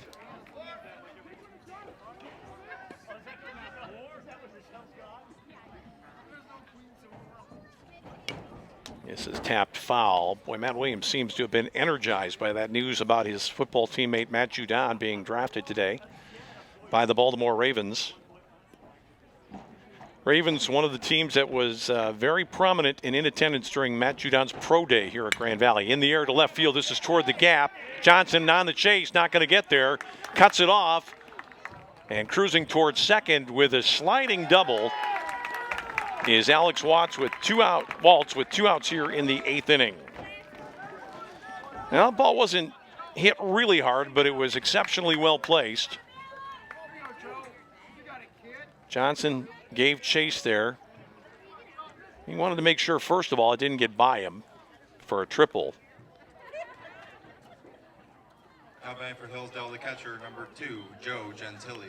Hillsdale's making a change with a runner, and it's going to be Ryan O'Hearn who comes in to run at second base. The Chargers, number 21, Ryan O'Hearn. So Waltz will depart.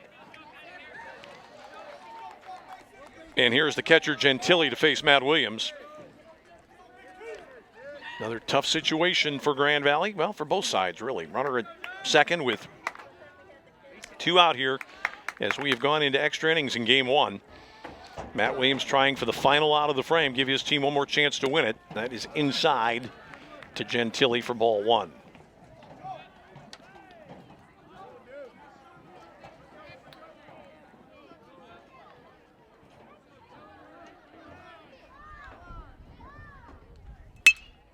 This is problem. Deep to left center field, but circling over there is Young, and he's got it. That ball didn't carry nearly as well as it looked it might. I thought that would have a chance to get out, but it just kind of hung up there near the track. Alex Young pulls it down for out number 3. We go to the bottom of the 8th. It's still Grand Valley 4, Hillsdale 4 on the Grand Valley Sports Network. There's a phenomenon at Grand Valley State University that is making a lasting impact on our students, the state of Michigan, and beyond. It's called the Laker effect.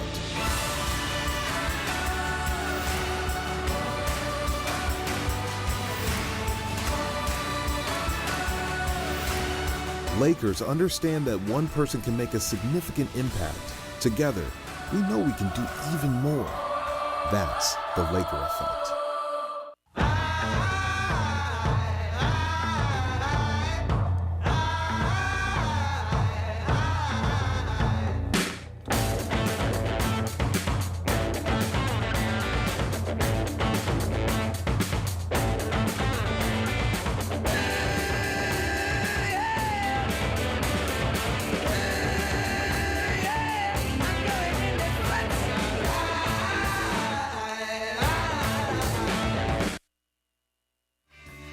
Eighth inning now, and a new pitcher on for Hillsdale. It's the reliever Mitchell Gatt, the senior, taking over from Cruz, who did a great job here today, made very few mistakes and worked out of some tough jams. He'll give way to the right-hander from the Detroit area. And if you know anything about the Gatt family from suburban Detroit, you know this guy is from a family of athletes. His father was a Hillsdale quarterback on a very good team back in the 80s. His brother Josh plays soccer professionally for Molde in Norway. and is a guy who just a couple of years ago was on the number 17, fringe of the United States national team setup before he suffered the first of a couple of injuries which have really slowed him down the last few seasons. At one time, Mitchell Gatt's brother, Josh, had a chance to become a household name in soccer in America. He had been called into the national side by Jurgen Klinsmann and was going to play and got hurt and has never really had it come back around. Good pitch here to Villar for strike one. Villar, Johnson, Williams, the first three scheduled here in the eighth. This is hit in the hole between third and short for a base hit. So Villar is on with his second hit of the day. And that'll bring up Seth Johnson.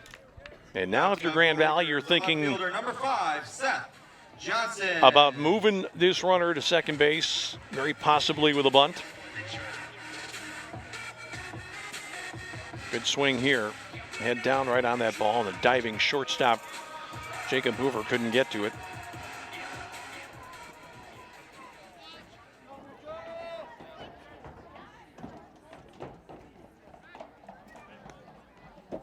Well, Matt Williams is scheduled to bat this inning. Grand Valley's got somebody warming up down there. Couldn't tell who that was. It's the left-hander Tim Tarter warming up down, maybe just taking some tosses, but I suspect he's getting ready to come in. That's a breaking ball high from Gatt. Everybody moving on the infield there. New second baseman Colin Heights has come in. He replaced Watts, who went out for a pinch runner in the last half inning. Grand Valley still showing bunt. And that's ball 2. So Seth Johnson has shown bunt a couple of times. You would think in this situation he would prefer to bunt it toward first base, although the pitcher falls off the mound in that direction.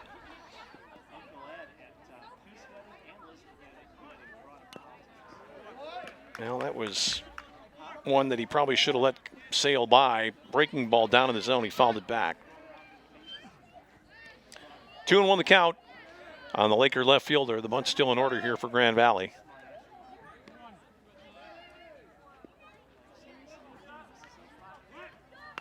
Oh, bunted it foul over the top of the screen. Now, if you're going to bunt it badly, bunt it really badly. And that's what Johnson did. You don't want that ball going up in the air in a bunt situation. But he got very little piece of that one and sent it back over the screen. 2-2 the count. Well, he's probably not going to bunt now. Gatt to the set. It is a bunt with 2 strikes, and it's a good one. Gatt makes the throw, gets the runner at first. How about that? Nervy play by Seth Johnson.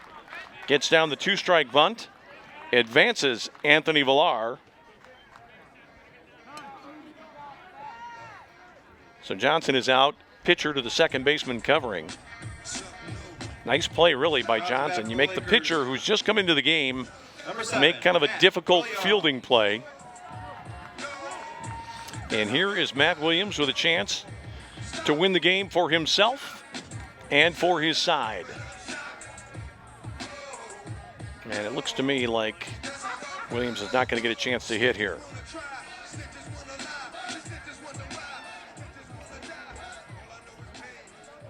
And Gatt is moving his people around a little bit right now. He wants the shortstop to come right in behind second base to hold the runner and to also guard against an overthrow. And he wants the second baseman all the way over there too, just in case something crazy happens. He kind of lollipops that ball. That's just something that I don't think too many college kids have a lot of practice at, intentionally walking somebody. You see some crazy looking throws. That's better from Gatt, but not much. Got to be careful you don't sail one by. You could follow up the whole strategy.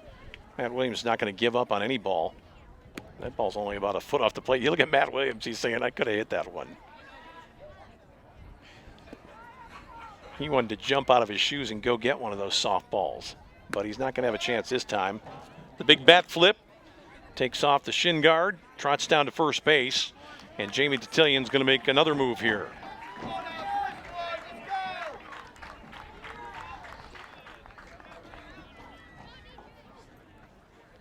And Grand Valley's going to come with a pinch hitter here. Joel Skipper is going to bat for Josh Smith. Left-handed hitter against the right-handed pitcher. Joel is like Matt Williams, Joel Skipper. a Laker football player. His football playing, though, is limited to kicking. Outstanding placement kicker and kickoff man. But he has provided some offense recently for Grand Valley. He's not just up there to take pitches, I don't think. Sails outside on Skipper.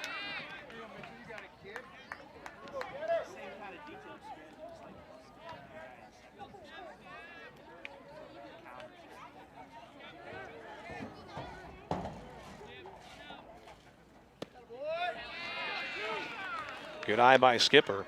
Well, Skipper plays football and baseball at Grand Valley. In high school, his best sport was probably soccer. Outstanding soccer player.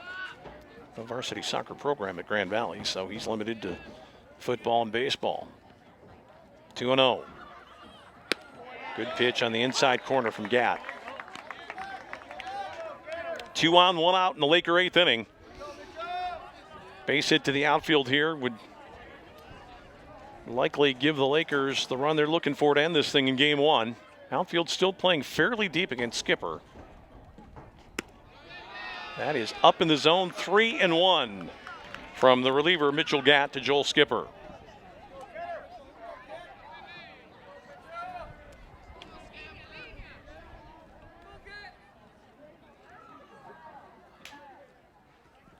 Skipper, little bleeder into center field. It falls in. Here comes the runner around third. He will score, and the Lakers win game 1, 5-4 on the RBI walk-off single by Joel Skipper. As Grand Valley gets the win to end this run of victories that Hillsdale's had consecutively, and Skipper's mobbed by his teammates. And Grand Valley gets the victory. In relief, Matt Williams, the winning pitcher for the Lakers. Mitchell Gatt takes the loss for Hillsdale. We'll see it again. Great jump off second, and this ball is going to fall in and tail away from Ortel. Can't quite get there. Makes the throw home. Never going to be in time, and the Lakers are out of the field to congratulate Skipper. So Grand Valley wins it 5-4. Lakers move to 16-5 in the GLIAC.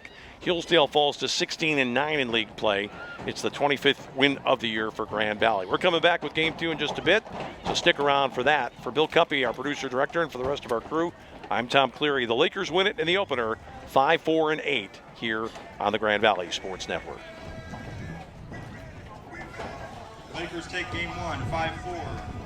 Lakers had 8 hits and 1 error. Hillsdale had 8 hits and 4 errors.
Time to hear the starting lineups for the visiting Hillsdale Chargers for Game 2. Batting first and playing center field, number 28, Luke Ortel. Batting second and playing left field, number 10, Tad Sobianski. Batting third, playing first base, number 31, Chris McDonald. Batting fourth, as a designated hitter, number 9, Ethan Whisker. Batting fifth, playing right field, number 20, Connor Bartlett. Batting sixth, playing second base, number 4, Alex Waltz. Batting seventh and catching, number 23, Stephen Ring. Batting eighth and playing third base, number 24, Cam Maxwell. And batting ninth and playing shortstop, number 7, Jake Hoover. On the mound for Hillsdale in Game 2 is number 36, Jake Gardner.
Now it's time to hear the starting lineups for the Grand Valley State Lakers.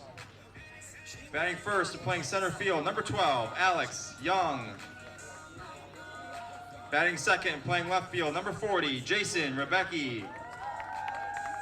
Batting third as the catcher, number 16, Connor Glick. Batting fourth, playing third base, number 17, Anthony Villar. Batting fifth, playing first base, number 7, Matt Williams. Batting sixth as a designated hitter, number 24, Josh Griffith. Batting seventh and playing right field, number 28, Keith Browning. Batting eighth and playing second base, number 2, Joel Skipper. And batting ninth and playing shortstop, number 10, Johnny Nate. Starting the game on the mound for the Lakers is number 13, Kyle Lawson.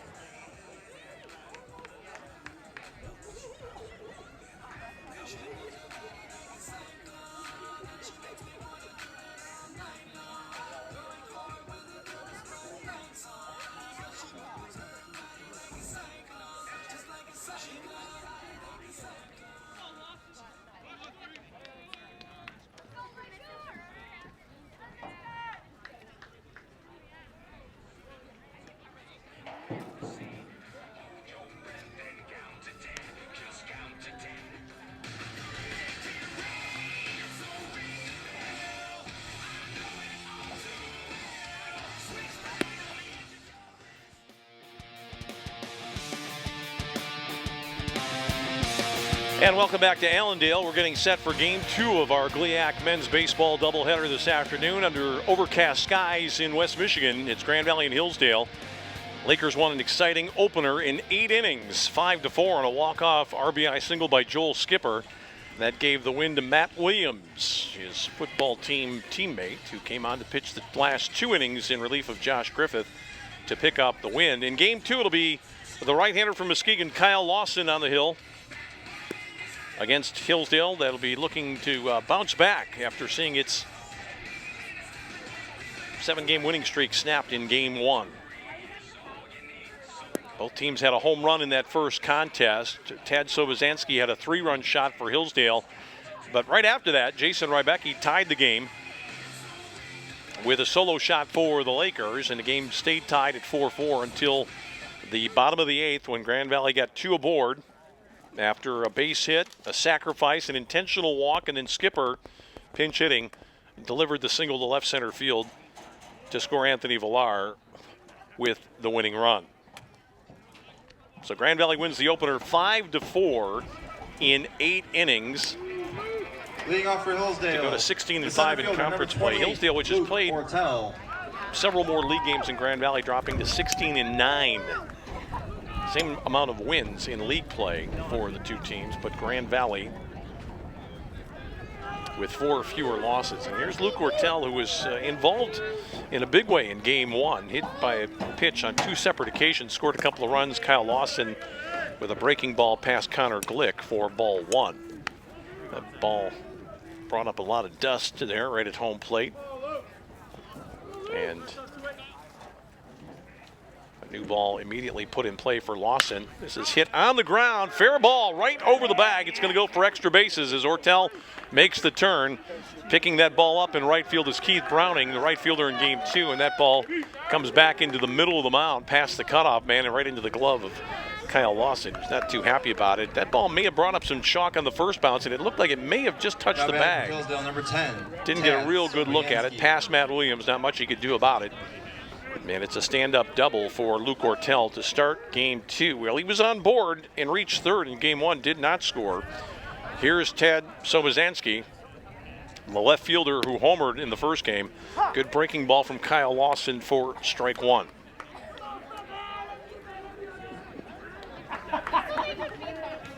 Chris McDonald on deck here. Chance for Hillsdale to break through against Grand Valley's winningest starting pitcher. Kyle Lawson has lost only 2 decisions so far this year, 5-2 on the season, 7-2 on the season.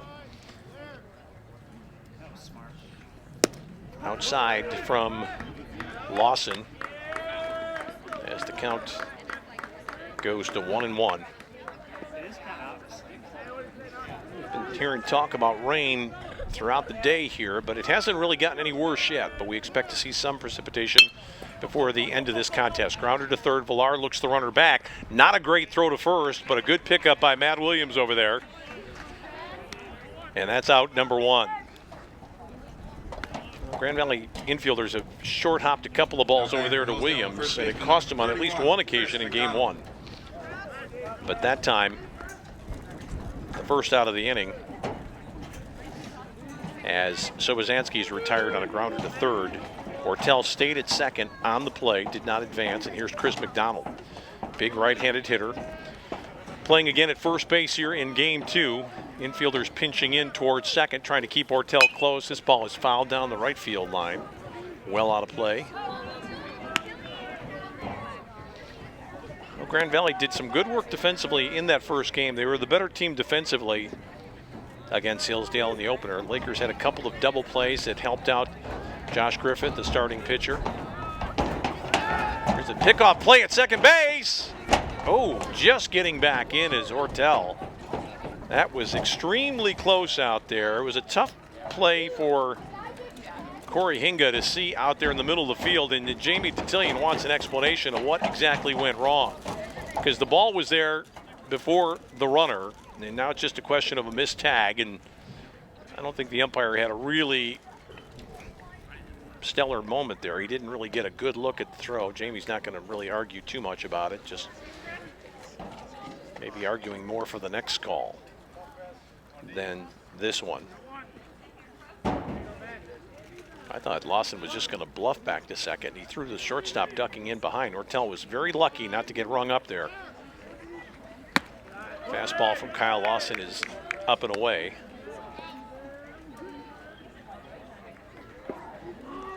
Top of the first, game 2 here. These two teams will be back at it tomorrow. 1 o'clock start on the Grand Valley Sports Network and on Xfinity throughout Michigan and Indiana. That ball is just a little bit outside.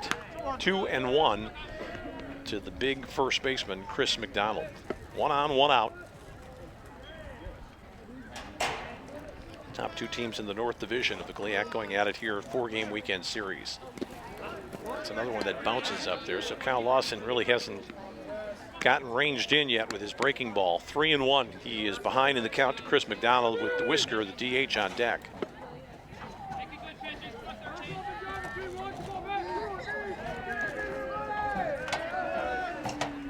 Now time is called at home plate. Not sure who called time there, if it was the catcher or the hitter.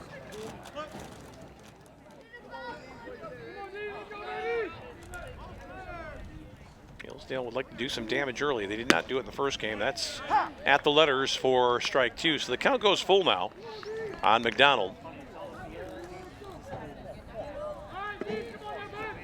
Outfield is really not very deep for this guy with the wind blowing across toward left.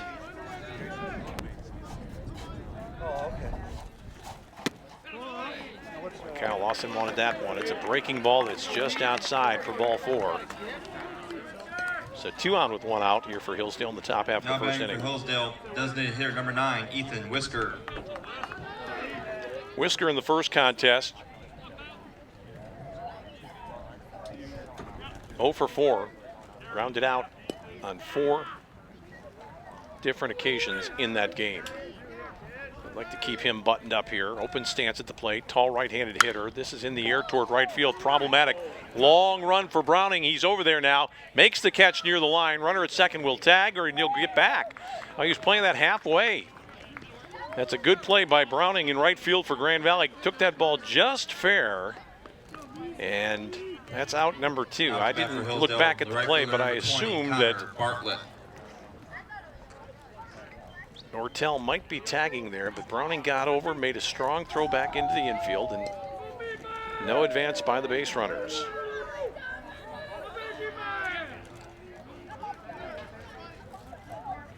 Here is Connor Bartlett. He watches that breaking ball. Big over-the-top curveball from Kyle Lawson in for a strike. 5th hitter, the right fielder in game 2 here. 2 on, 2 out for the Chargers. This is a shot down in the corner. It's going to score at least 1. Let's see if Grand Valley can limit the damage. Ball comes back in. They'll hold the runner at third, but it's a 2-base hit for Bartlett to score Ortel with the game's first run. And Hillsdale still in business here with runners at second and third and 2 out. Now batting for the Chargers, the second baseman, number 4, Alex Waltz. Nothing cheap about that one. Line shot over the head of Matt Williams down into the corner. Browning did well to get over there, and as sharply as it was hit, no real chance for McDonald, a big guy, not a particularly fast runner, to score on the play. Here's Alex Waltz. Boy, Lawson's got to get an out right here. That's a strike at the letters. 0-1 with 2 gone. 2 runs in, or I should say a run in on 2 hits for Hillsdale here to start the contest.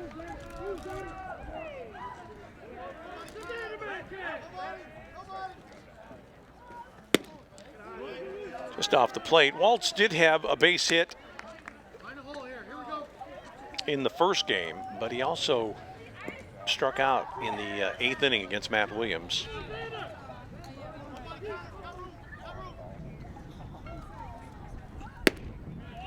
Good pitch there from Kyle Lawson. 1-2 the count to Alex Waltz. The Hillsdale second baseman batting with 2 on, 2 out. A run in here in the first. Lawson's got to dial something up good right now. Doesn't want to give up any more runs in this situation. Fastball is high. On deck is Stephen Ring, who is behind the plate catching, making his first appearance of the weekend. Left-handed hitting catcher will bat next if Waltz can keep it alive. And he will keep it alive. This is a ball toward the gap. Nobody's going to get there. 2 more runs will score. Waltz will hold up with a long single, and it's a 2 RBI base knock that makes it a 3-0 ball game.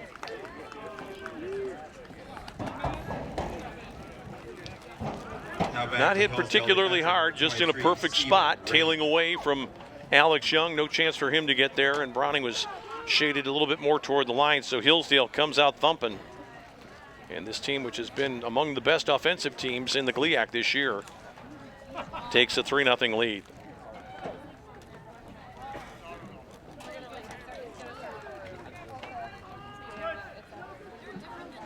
So Stephen Ring bats now for Hillsdale. 7th batter to come to the plate against Kyle Lawson. Grand Valley in an immediate hole here in game 2. Ring takes a fastball up around the chin.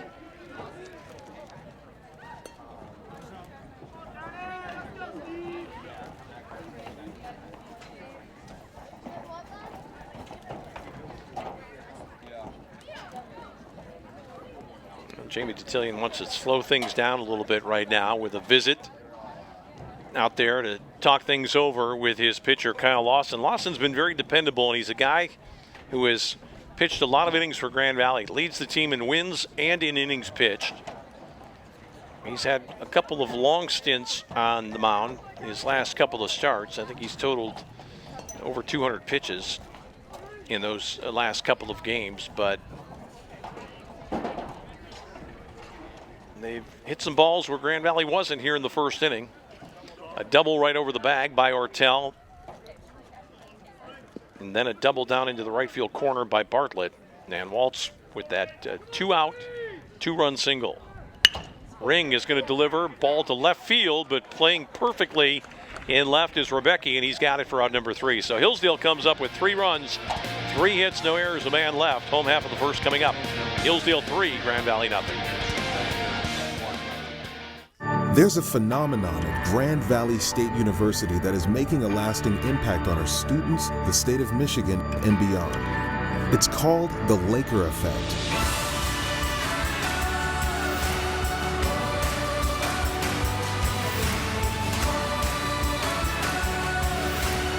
Lakers understand that one person can make a significant impact.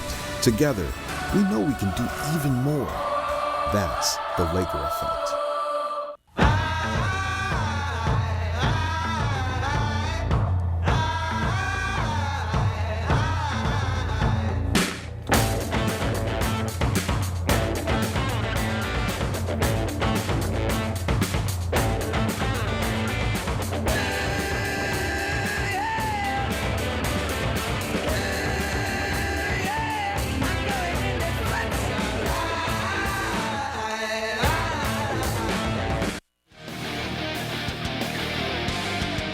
Well, Hillsdale getting out in front for the second time today. In the first game, they got a 3-run homer to take a 4-3 lead, but that lead didn't last very long as Rebecki came right back in the next half inning and tied it with a Grand Valley homer.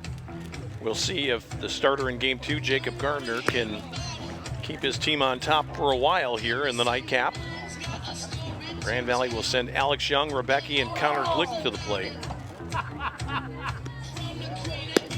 To face Gardner, senior from Lake Orion, Michigan, who makes a start here in game 2. Right-hander on the hill. Thrown a lot of pitches from the set position, which leading off for Lakers in the inning, a fair amount of pitchers do these days, Alex Young. Especially converted relievers. Some pitchers just figure, why bother? If you get runners on, you're going to have to go from the set anyway. So if you only learn to throw from the set, you can master it. It makes it a lot easier to concentrate. You don't have to worry about one motion or the other being slightly out of tilt. So Grand Valley starts it here with Alex Young. In the first contest today, Alex led off the Laker first inning, got a base hit, stole a base, and scored the first run of the contest. Was quiet after that, though. Hit 3 fly balls. That is away for ball 2 from Jacob Gardner. Grand Valley has to feel pretty good about winning the first game behind Griffith. Lost in their winningest pitcher going in game 2, but he's fallen behind early. This ball is hit high in the air to center field and fairly deep. Ortel, though, tracking. Got a beat on it right now, and he puts it away one-handed for out number 1. Now batting for the Lakers, the left fielder, number 40, Jason Rebecki. But Jason Rebecki had an interesting first contest. He came up in the 5th inning, hit a home run to tie the game. And then his next at bat, he laid down a bunt. He would have been out by 10 feet, but the pitcher threw it away, allowing him to reach base. But then the next batter in the 7th, Rebecki was retired to end the threat. Good power to all fields. We've seen him hit balls out both ways, to left center and right center here in recent weeks at Grand Valley. Had a bit of a power surge in recent weeks as the weather has warmed up a little, as Rebecki. That is up and in around the letters. 3-0 the count here on Jason Rebecki, with Connor Glick catching here in game 2 after serving as the designated hitter. And that is ball 4. 4 bad ones in a row from Gardner. Not taking a chance maybe with Rebecki. But now batting for Lakers, if you're the catcher, Tyson, number 16, Connor Glick. You'd like to see your pitcher throwing strikes here. It really is not a good situation if he starts walking people with a 3-run lead right at the outset of the game. If he gets hit, so be it. But free ones will drive coaches crazy. And here's Connor Glick standing tall in the batter's box against Gardner. That's better from Gardner. Good place there. 3/4 motion for the most part from this right-hander. Coming just enough from the side to make it uncomfortable for the right-handed hitters. Glick stands fairly close to the plate, pretty upright.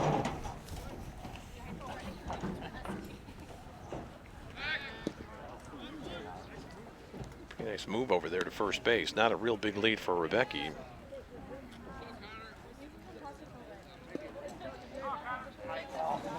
They play Connor Glick slightly around to left.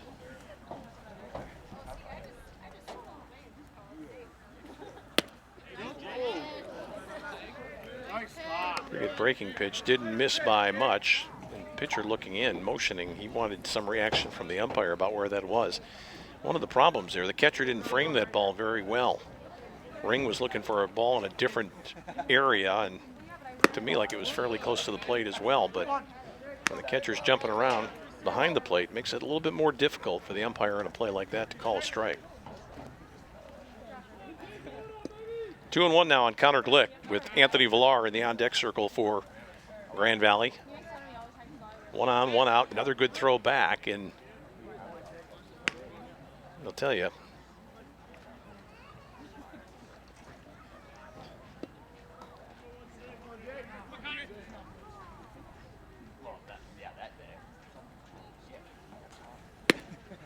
that's on the outside corner. 2-2 now the count.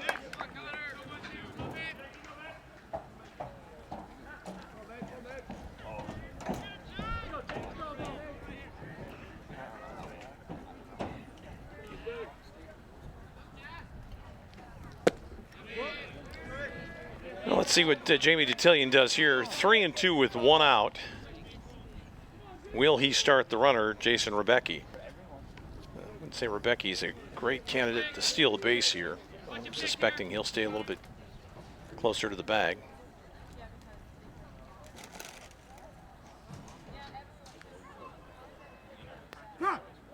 Gardner delayed for a long time. He was trying to keep the runner anchored there without having to throw to first base, and then finally Glick got tired of waiting.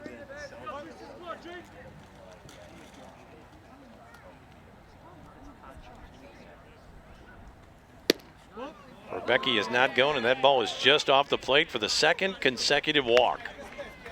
So now Grand Valley in business, perhaps. Now it's a bat for Grand Valley, the third Anthony baseman, Villar. number 17, Anthony Villar.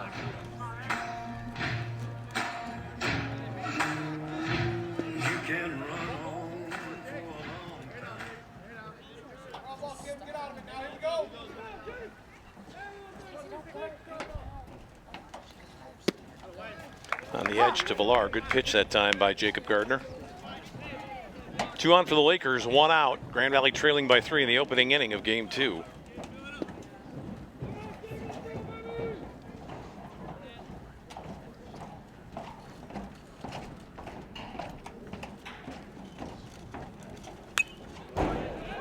Fastball right back to the screen.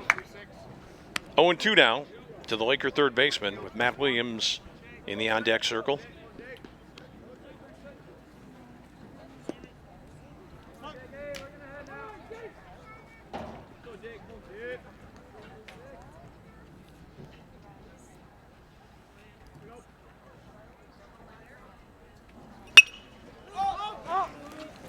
In play on the right side, McDonald chasing over. Wynn helped him out a little bit, blew it back, and that's out number 2 on the foul pop off the bat of Villar. So that'll leave it up to Matt Williams. Batting for the Lakers, the first baseman, number 7, Matt First Williams. baseman and pitcher in game 1. He played most of the game at first, came on to pitch the final 2 innings, picked up the win in relief, did Matt Williams. On the walk-off single by Joel Skipper. Williams with a chance to draw his team a little bit closer here.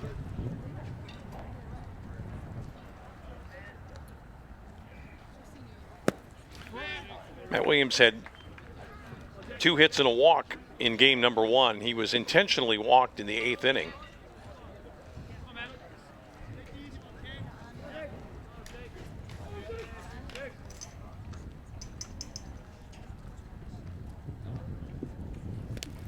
This one gets away from the catcher. Both runners are going to move up.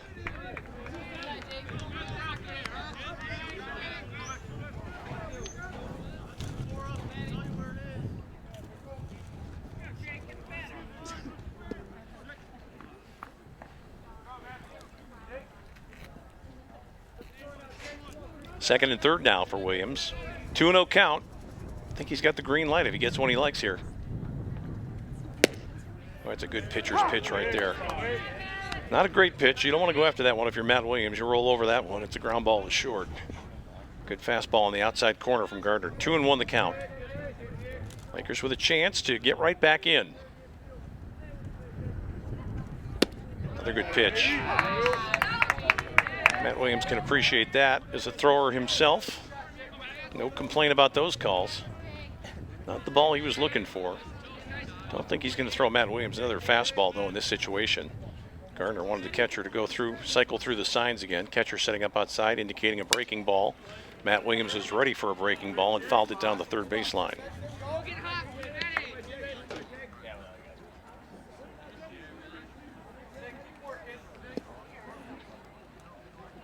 Slightly open at the plate is Matt Williams, but he is up on top of the dish. He's daring you to throw it inside to him. That ball is hit hard towards short. Good play by the shortstop initially, but he let it slip. Williams going to beat it out. It's an error at short by Jacob Hoover, and the Lakers get one back. And Grand Valley now trailing 3-1. Well, Hoover knew that Williams could run. It was going to be a tough play anyway. He was in the hole. Hitter, number 24, Josh Griffith. And here's Josh Griffith.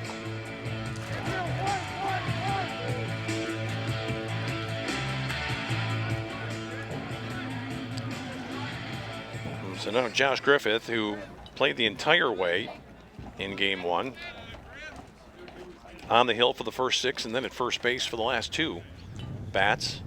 Good breaking ball.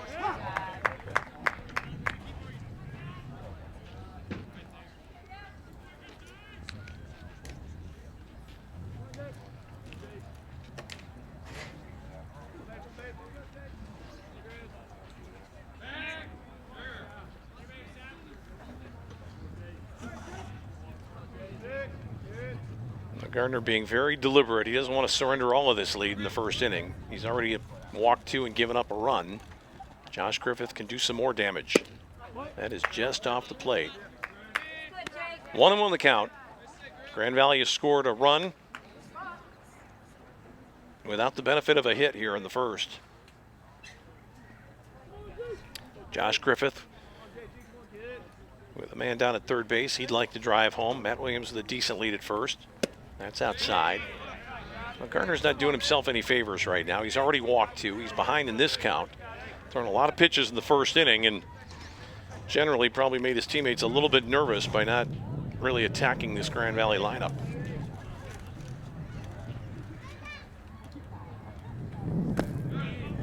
Oh boy, Grand Valley's just played themselves into a bad situation here.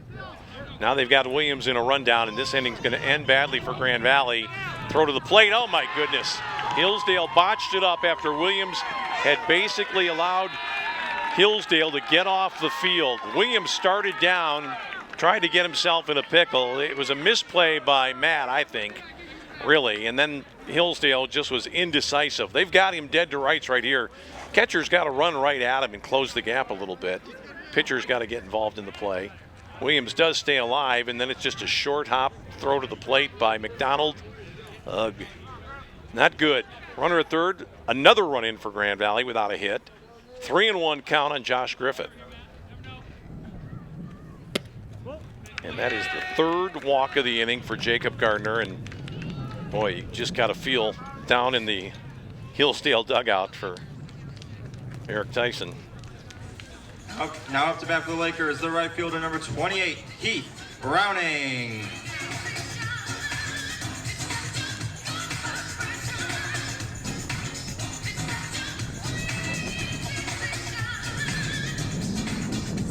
So Griffith at first, Williams at third, Keith Browning getting set to bat for the first time in the contest. And Gordy Tyson out there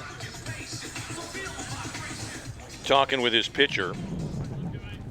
Gordy himself had coached previously in the MIAA at Adrian. His son, who is the head coach at Hillsdale, is a former Illinois State player. And he's just trying to get this guy to settle down a little bit. Boy, bad things happen when you walk people. You just got to lob it in there and let them hit it sometimes and hope for the best. But Grand Valley's runs so far have been nothing short of gifts. And here's Browning, who takes a breaking ball across for strike 1. Hillsdale actually raked the ball a little bit in the top half of this inning. They had 2 extra base hits and a 2-run single. Grand Valley has scored 2 without a hit. And Browning delivers the first hit of the game, and he ties it. How about that? Oh, boy. A lot of different ways to get it done in baseball. And Keith Browning has tied this game at 3 on an RBI single with 2 out. Didn't hit it real hard. Got it a little bit down toward the fist. Second baseman, number 2, Joel Skipper. But Browning, with his first at bat of the game, ties this contest up as Williams comes across. And both teams scored 3 outs before they, or scored 3 runs before they had 3 outs in their opening at bat. Here's Joel Skipper, the hero of game 1. At a pinch hit single to left center field to score Anthony Villar with the winning run. Chance to drive home the go-ahead run here in game 2. Outside from Gardner.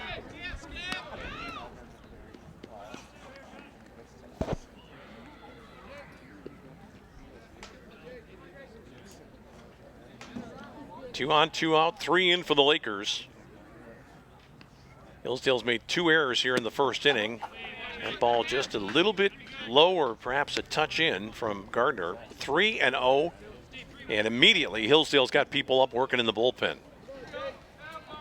It's not what Eric Tyson wanted to do, but you cannot just give away runs like this, and that is up high for ball 4, and the bases are loaded. And would Hillsdale make a change here? No indication that a pitching change is going to be made, but they've got somebody throwing in a hurry out there right now. Now up to bat for the Lakers, the shortstop, number 10, up, Johnny Nate. Looks like Colin Heights is warming up. He saw some action in game 1 as an infielder, and they've indicated that he's ready to go. You see the protector out there take his hat off, which is a sign that he's ready to go, and I think a change is going to be made. And you don't like to do this if you're the Tysons, father and son, but what can you say? 4 walks in the first inning with a 3-0 lead. Not good. We'll take a short break, come back with more from Grand Valley after this.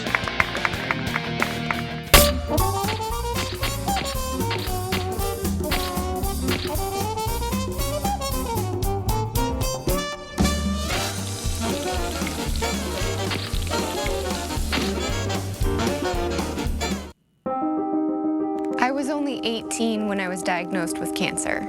I went from being an active, healthy teenager to becoming very sick very quickly. But thanks to the collaboration between researchers and my oncologist, I survived, and I'm now in remission. We were curious, could a checking account help fight cancer? We'll give $150 to Stand Up to Cancer and $150 to you when you open a new checking account with direct deposit and make 3 online bill payments at Fifth Third Bank, the Curious Bank.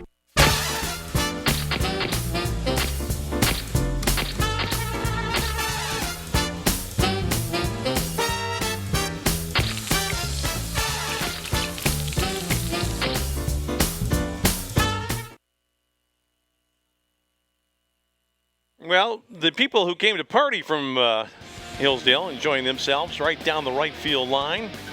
They got the tent up. They had the grill going earlier, too. They've had a nice time here today, but the results haven't been exactly what they've been looking for.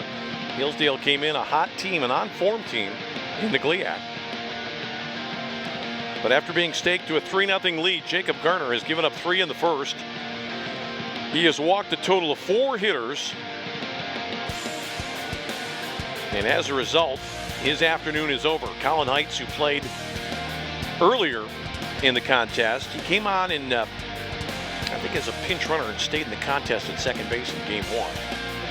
And he's got but one job to do right now, and that's to get this guy, Johnny Nate, out and to end the carnage here for Grand Valley in the first inning. It would just be so difficult and really devastating for Hillsdale to give up a base knock here after jumping out to a 3-0 lead. It looks like they're going to score some runs here in the nightcap, but they got to find some pitching. Here's Johnny Nate, takes it up high from Colin Heights, ball 1. Heights is not a real big guy, 5'9", from Fairpoint Harbor, Ohio. Pitching to Johnny Nate. This one's on the inside edge. Pretty commercial grade fastball there. I think Johnny Nate was told to take a strike, take till you get a strike, and he's probably got the green light now here. Boy, I don't know what that was. It almost kind of looked like a knuckleball of some kind. Didn't have a lot on it, and it was sort of fluttering in there. Low and inside, 2-1 on Johnny Nate, the Lakers shortstop. Bases loaded, 2 out, 3 in. Lakers have tied it with 1 hit. This might be number 2. Left fielder coming hard, though, and Sobozinski makes the play on a hard hit ball by Johnny Nate to get Hillsdale out of further trouble. Grand Valley, though, comes back to tie it. We go to the second. It's Hillsdale 3, Grand Valley 3 on the Grand Valley Sports Network. Gotta go! I'd like to welcome you to our basement. I'd like to read a brief statement. We, the Hubacher family, are pleased to announce today that we've acquired the following players: Buster Posey, Mike Trout, Yadier Molina, Bryce Harper, Derek Jeter, and Miguel Cabrera.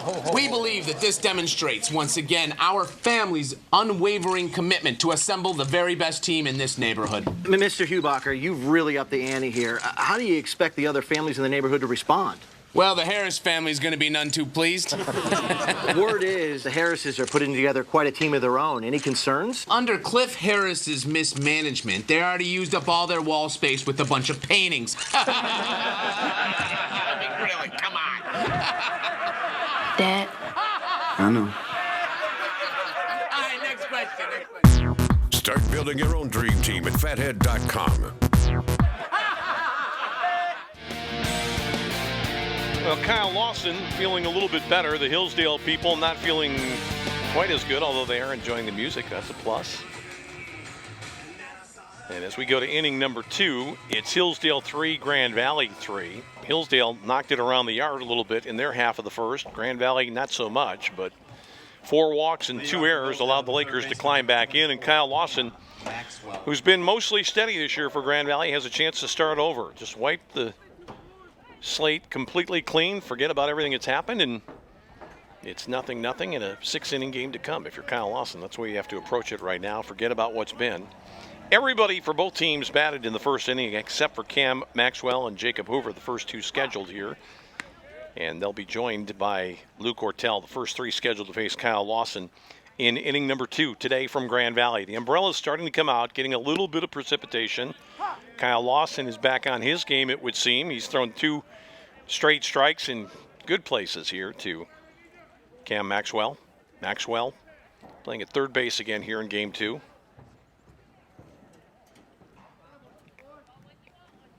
Oh, and 2 hit to Nate. Backhands. Hurries it across, and by a step and a half retires Cam Maxwell for out number 1. Now batting for Hillsdale, the shortstop, number 7, Jake Hoover. Jacob Hoover, the final starter for either side to get some licks in here. Bats for the first time in the top of the second. Hoover in the first game reached once on a fielder's choice. 0 for 3 officially. Kyle Lawson starting to pound the zone here after getting some support from his guys, and Hoover goes through that delivery. Another 0-2 count to start the second inning here for Kyle Lawson. Right-hander from Mona Shores in nearby Muskegon. Went to Muskegon Community College, now playing for Grand Valley. Just off the plate, good purpose pitch there. Didn't miss by much.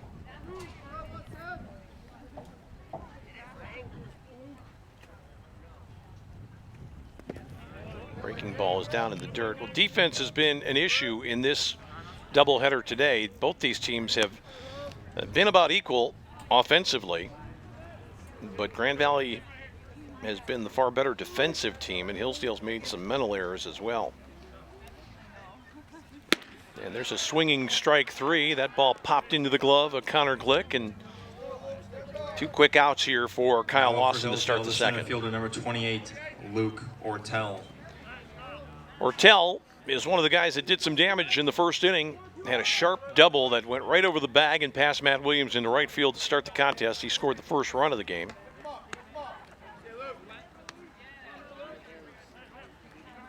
I'd like to look up those totals again. I think Ortel now has, I want to say, 42 extra base hits for the year.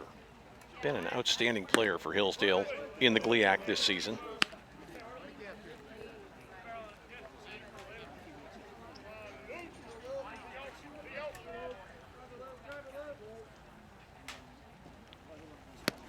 Good breaking ball from Lawson. Pulled the string on that one. Ortel was out in front.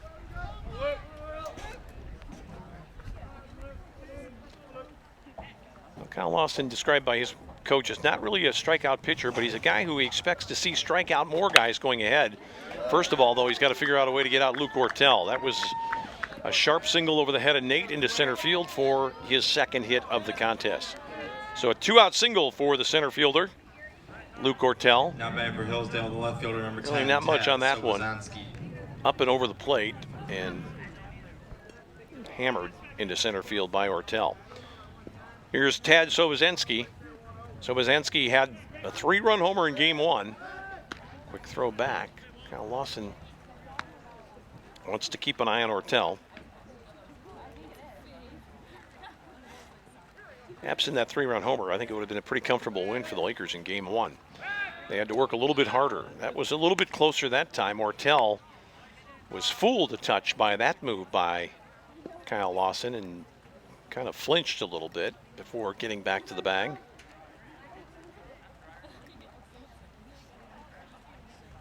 Runner's not going. That's a breaking ball outside. 3 runs, 4 hits, 2 errors for Hillsdale. Grand Valley 3 runs on just 1 hit. But it was a big hit. It tied the game, and it came off the bat of Keith Browning. 2-out single. Another quick snap throw over there. Well, some pitchers just aren't able to master the move to first base like Kyle Lawson. He doesn't have a lot of body movement. He snaps it off quickly. Runner's going. Good ball to run on. Good throw, but Ortel is going to be in. The ball was slightly to the left field side of second base. It would have been a great play by Connor Glick to throw him out on a slow breaking ball like that, and he made it reasonably close. The throw was just a little bit inaccurate toward, well, just barely got there anyway. Good throw, probably would have had him. Still a pretty good play by Glick to make it close. Chance now for Hillsdale to reclaim the lead. That ball is up high, and I think you'll see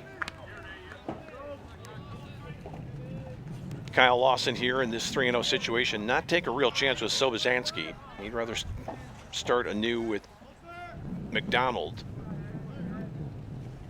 Well, comes back with a strike, 3-1. If you're careful here and you walk the batter, you're in a situation where you've got to force out at all the bases, which helps the pitcher enormously. You don't want to just lay one into a guy who's a good hitter like this kid. Well, that's straight back, and I think out of play. Glick coming back to take a look. It's going to bound right. Oh, if I had my window open, I would have had a souvenir. 3-2 now, the count. So Lawson's come back to battle here against Sobozansky.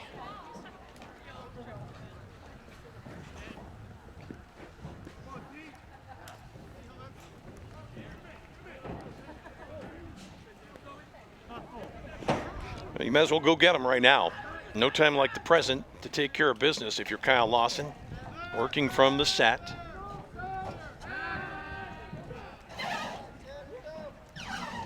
Wasn't quite ready to throw whatever he had dialed up there.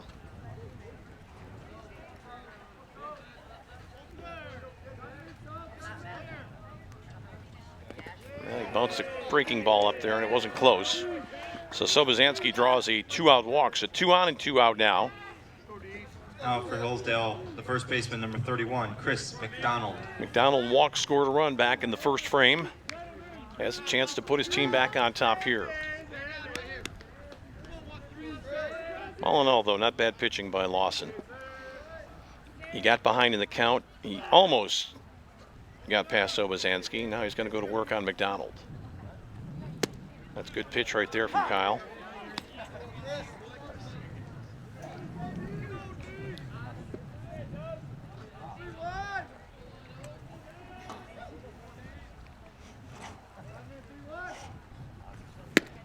Good fastball. Surprised him a little bit with the velocity on that one, I think.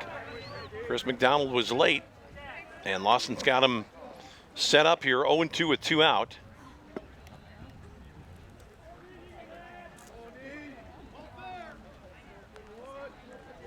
Johnny Nate trying to keep the runner at second close, Ortel. Lawson. Ooh, good pitch. Good pitch there just off the plate. I think he had McDonald fooled a little bit. He was expecting a breaking ball. If that ball had been over the plate, it would have frozen McDonald. 1-2. Check swing.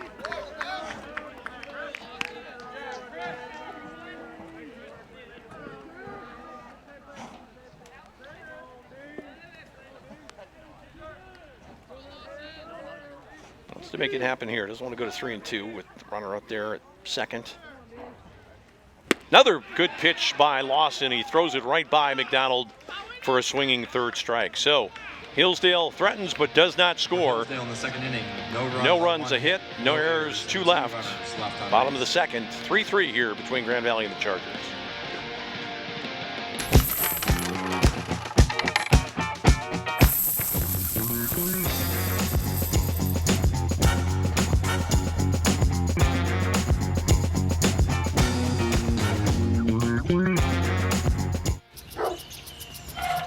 If you sign up for DirecTV's latest deal, prepare to be blindsided.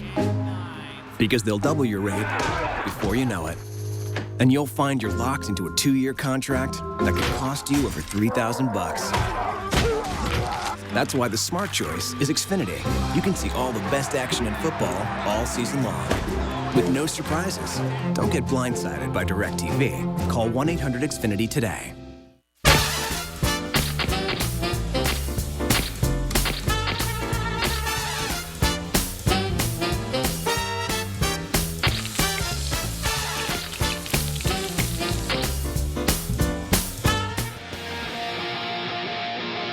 Grand Valley will do it again the same way they did the last frame. They'll lead off with Alex Young, Rebecki, and Glick, the first 3 scheduled against the new pitcher, Colin Heights.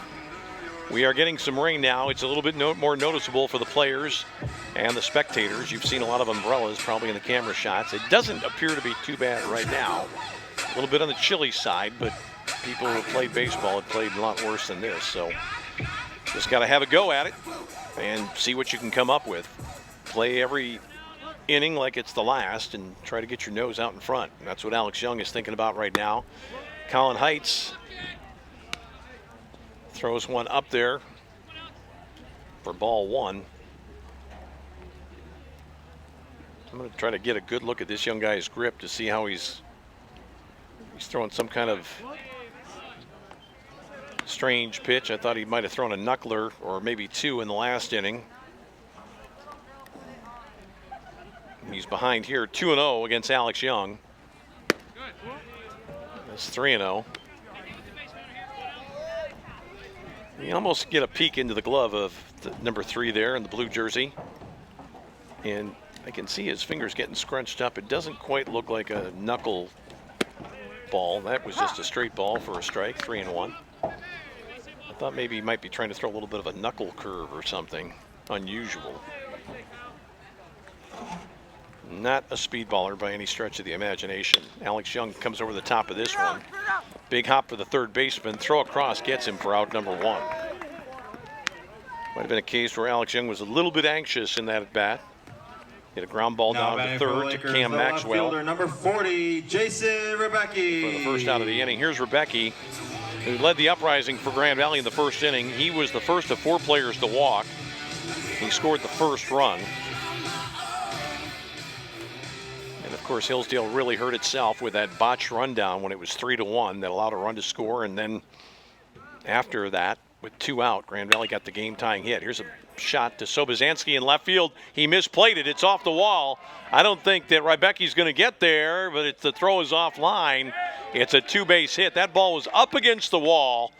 One of those balls that hits so hard it almost seems devoid of spin, and I think Sobozansky was completely befuddled by that. He looked like he didn't have a clue out there. He's looking back, and it's already up and past him. That ball was tagged pretty hard by Rebecki. It's a 2-base hit in Grand Valley with a runner in scoring position now for Connor Glick with 1 gone in the second. You wouldn't say at any point that anybody thought that was going to be a home run, and it ended up being not too far from a home run. And Rebecki, who doesn't run especially well, was barely to first base when the outfielder started to make the play on the ball, and I thought they might have a play on him at second, but the throw came in wide. Here's Glick. That's a breaking ball that didn't quite get there. Ball 1.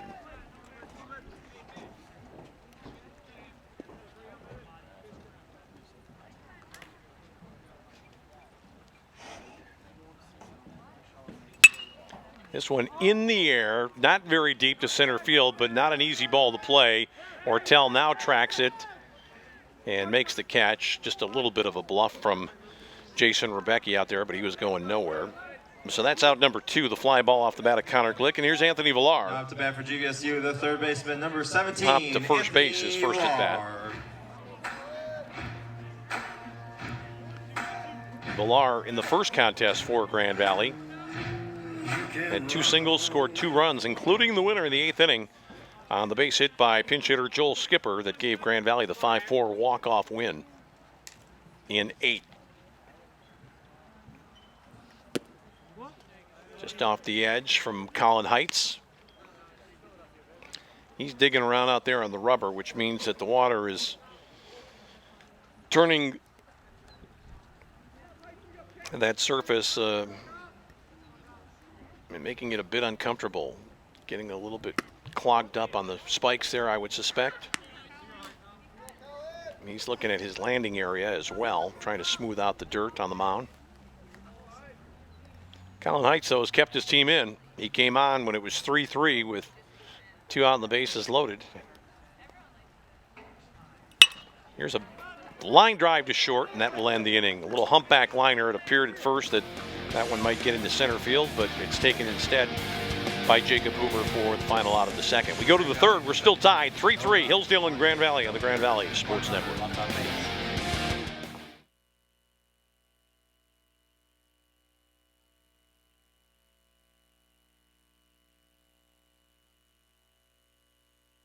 Many of our customers are repeat customers. Once they travel with Cardinal, they come back time and time again. Our drivers are the best in the industry. We have so many positive comments about our drivers.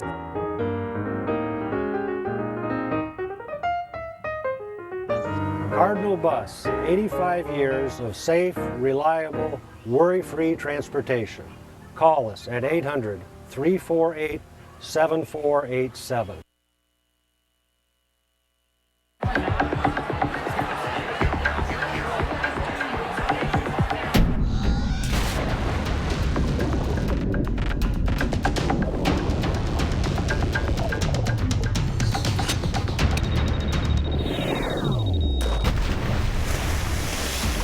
When cold refreshment calls, Coors Light answers.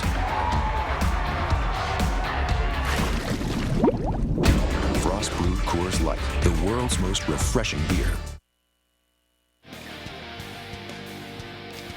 As we get set to go to the third inning, Jamie Detillion out talking to the umpire between frames, discussing, I think, playing conditions and what these two teams can expect. I don't really know how to describe it except to say you might play baseball in this, but I'm looking over at the meadows, and most of the folks that were golfing in it have taken a powder.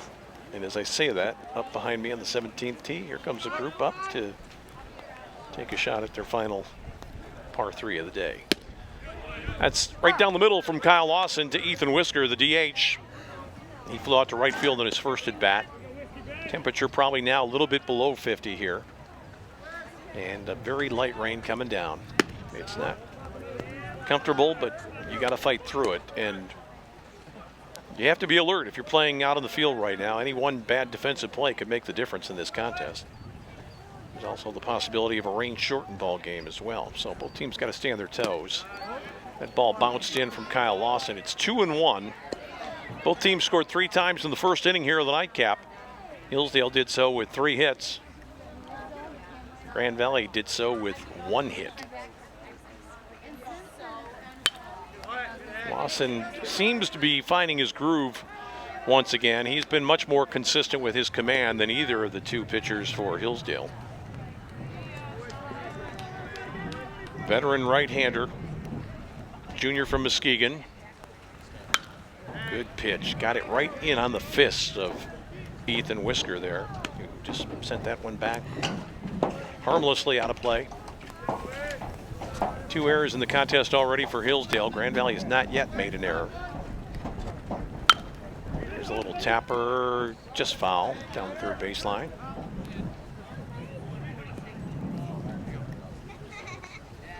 Third baseman for Grand Valley, Anthony Villar, threw that one immediately out of play. I don't know if they're going to microwave that one or not. Just try to clean it off if they can, because it's getting harder and harder to keep balls in pretty good condition when the weather's like this. Still a pretty good crowd on hand here, though, for these 2 Michigan teams battling in the Great Lakes Conference. Outside from Lawson. 3-2 count on the leadoff man, Ethan Whisker. 0 for 1 in the contest. Whisker, Bartlett, Waltz batting here in the third. This is a base hit to left field in front of the Laker outfielder Jason Rybecki. So 3-2. I think it's not really bad pitching by Lawson. He's going to throw it in there and not walk anybody. Really pretty much down the middle of the plate, but Now batting for the Chargers. You can't assume right that somebody's going to fielder, number tattoo 20, one when Connor it's raining like Bartlett. this, but you don't want to walk them. And here is Connor Bartlett batting next with a man on. Nobody out. Third inning. Bartlett, left-handed hitter. Don't think necessarily he'd be bunting here. He's looking to swing.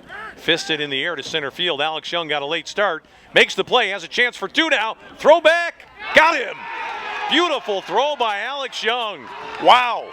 At first I thought he had gummed it up by not coming in quickly enough. Took that one off his shoe tops and threw a bullet. And the only question for Grand Valley was Matt Williams going to get back and get his foot on the bag? You see the throw here. Now batting for It's Hillsdale right on is the money, but baseman Matt number has 4, to Alex get that Waltz. foot down, and he does right at the end. It's the third double play of the afternoon for Grand Valley in this doubleheader. Suddenly 2 out, nobody on. And that's your, not the garden variety double play there.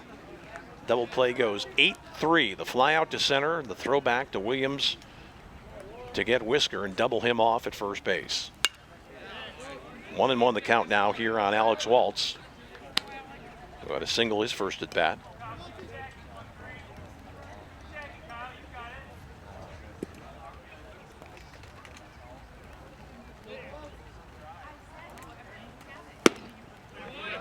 chased on a pitch that was up in the zone, did Alex Waltz. 1-2 now.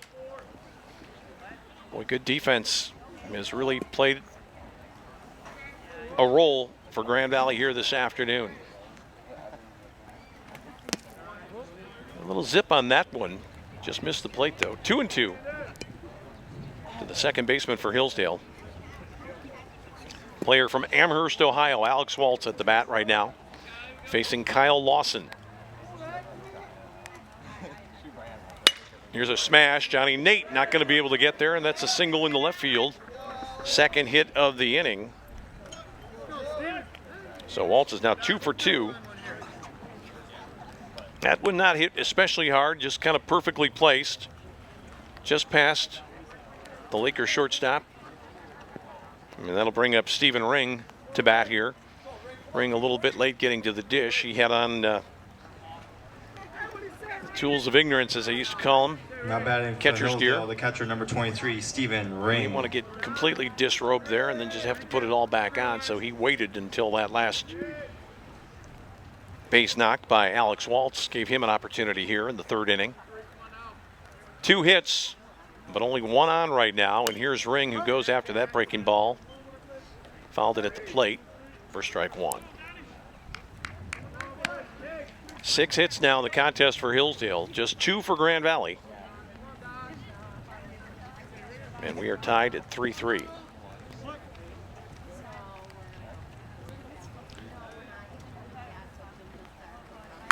Well, here's a smash down in the corner, and Grand Valley's going to have to do some work to keep this from being a run.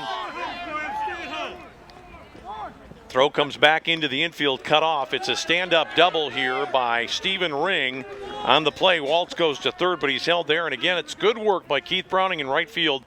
He had to fight all the way over to the line to find this one. Turned and made a strong throw back in. Hillsdale, third baseman, number 24, Cam Maxwell. This goes really by him and gets to the fence. It's a run for sure. Throw back in. We see the cutoff made right there. And now it's up to Cam Maxwell. So Grand Valley's had some situations like this today that it has worked out of. Can they do it one more time? Facing Cam Maxwell, third baseman for the Chargers. Open stance facing Kyle Lawson. Looked pretty innocent a couple of moments ago. 2 out, nobody on. Suddenly it's a threat. That's on the outside corner from Lawson for strike 1. If Lawson gets out of this one, he can thank the play made in center field by Alex Young, who caught a sinking fly ball and then threw in behind Ethan Whisker to double him off at first base. But 2 hits since then, and that is strike 2. And you can just tell right there that Cam Maxwell was expecting something completely different, because that ball was right down the heart of the plate. And with 2 out and behind in the count, you'd think he'd pull the trigger on something like that, but he was just thinking absolutely it was going to be a breaking ball and wasn't ready for it. We'll see if Lawson can finish him off. Oh, he does. Good sharp breaking ball that time, and Grand Valley gets out of trouble in the third. We go to the bottom of the third inning. It's still Hillsdale 3, Grand Valley 3 on the Grand Valley Sports Network. On 3 hits, no errors. There's a phenomenon at Grand Valley State University that is making a lasting impact on our students, the state of Michigan, and beyond. It's called the Laker effect.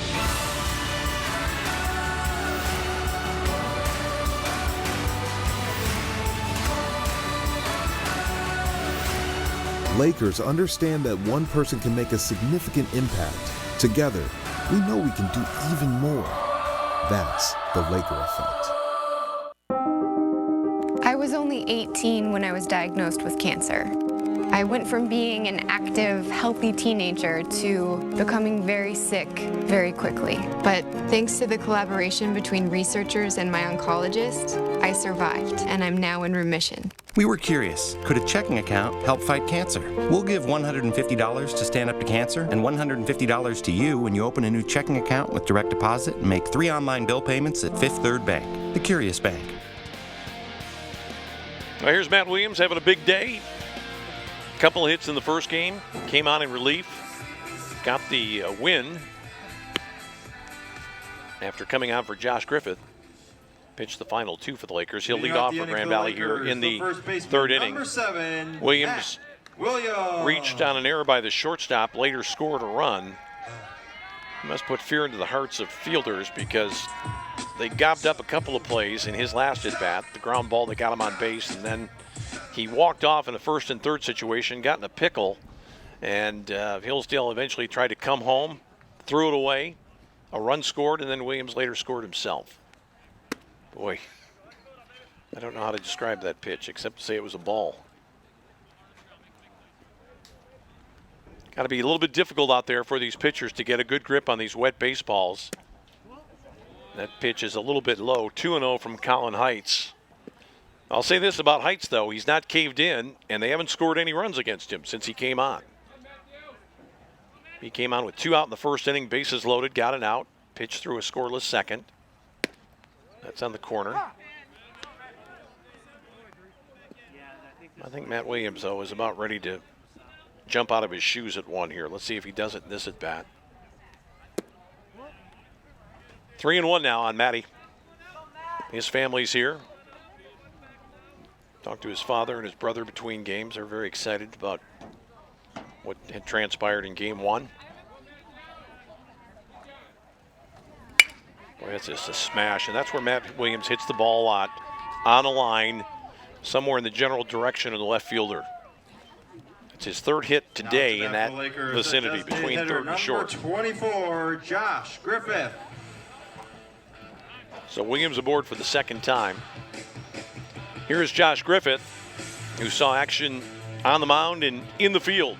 He and Williams switched places to start the 7th inning. Josh went to first base,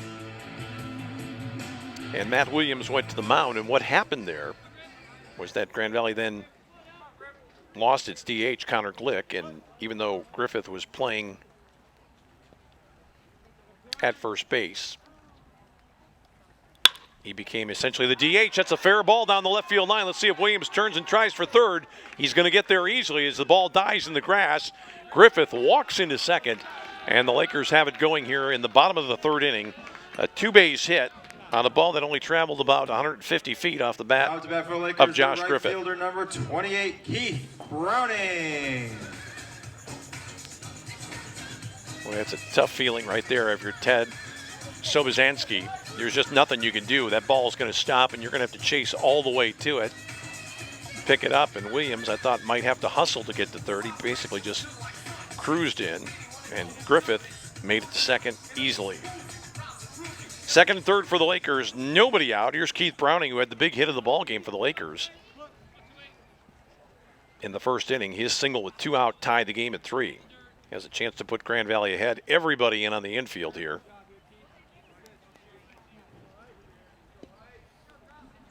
Everybody at the edge of the grass.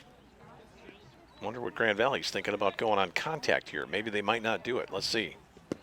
That ball is low from Heights.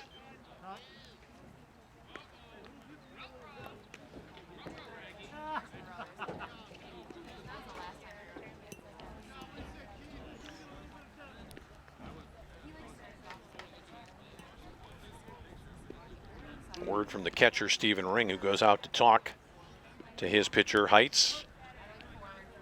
Browning batting from the right side, a little bit open at the plate. Holds that bat up pretty high. In the air on the left side. This might be a bailout here. Third baseman coming over should be able to make the play, and does, in foul territory. And that's exactly what you didn't want if you're Grand Valley. Needed the ball on the ground somewhere. So that's a big out for Heights. One gone here. Still runners at second and third. Number 2, Joel Skipper. And here's Joel Skipper. So how do you play it in this situation? I think the infielders will move back a little bit. They might surrender a run for an out in this situation, but it looks to me like they're going to still play in tight again.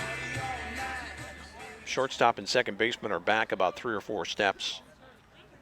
I don't think they're going to try to get the runner at the plate unless the ball's hit really sharply. Skipper's going to take it inside. Throw back to third. I don't know what Matt Williams is doing so far off the base, but he had to get back in with a dive. Is he okay? I think he's a little bit embarrassed.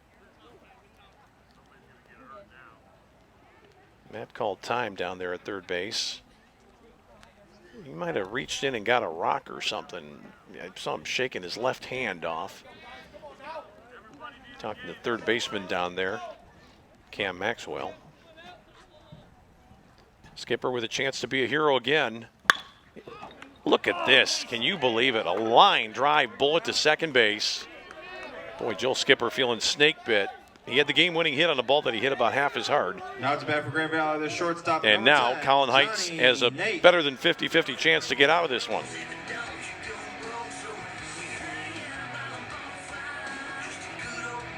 Line drive to the second baseman for Skipper for out number 2. And now Johnny Nate in a situation, again, where he's got a chance to blow the game open if he can get a base knock. That's a breaking ball. He made the final out of the first inning with the bases loaded. He's up there now with 2 out in the third, with runners at second and third in this 3-3 contest.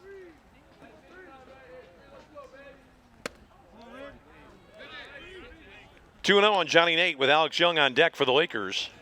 Colin Heights just trying to just get through this inning somehow. Hillsdale's got somebody warming up with purpose in its bullpen. On the outside corner.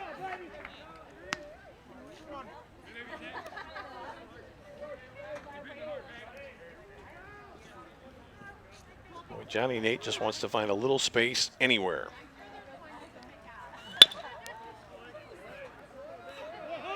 Two and two on the Lakers shortstop.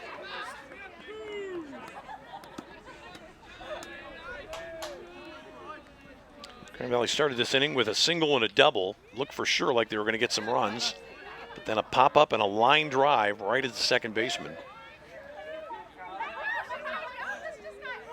As the Lakers down to their last out, that ball floated in, very strange looking pitch again, and Johnny Nate almost took it in his left shoulder. I don't think he would have even felt it had it hit him. The count goes full at 3-2 with 2 gone.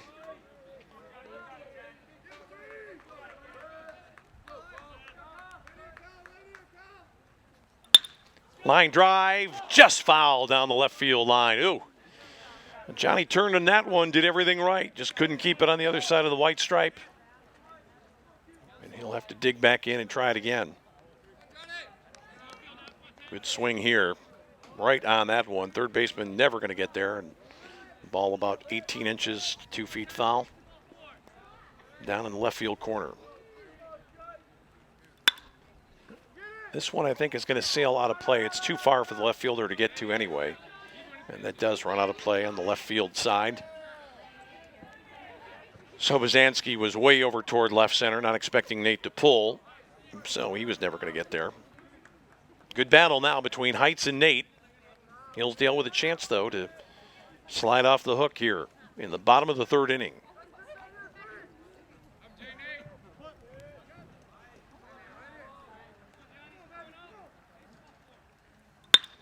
Nate hits this one hard to left field. Sobozansky's got it played well, though. Reaches up and makes the catch. So Grand Valley hits 2 bullets with runners at second and third and gets nothing out of it. We go to the fourth. It's still tied at 3 on the Grand Valley Sports Network. In the third inning, no runs on 2 hits, no errors.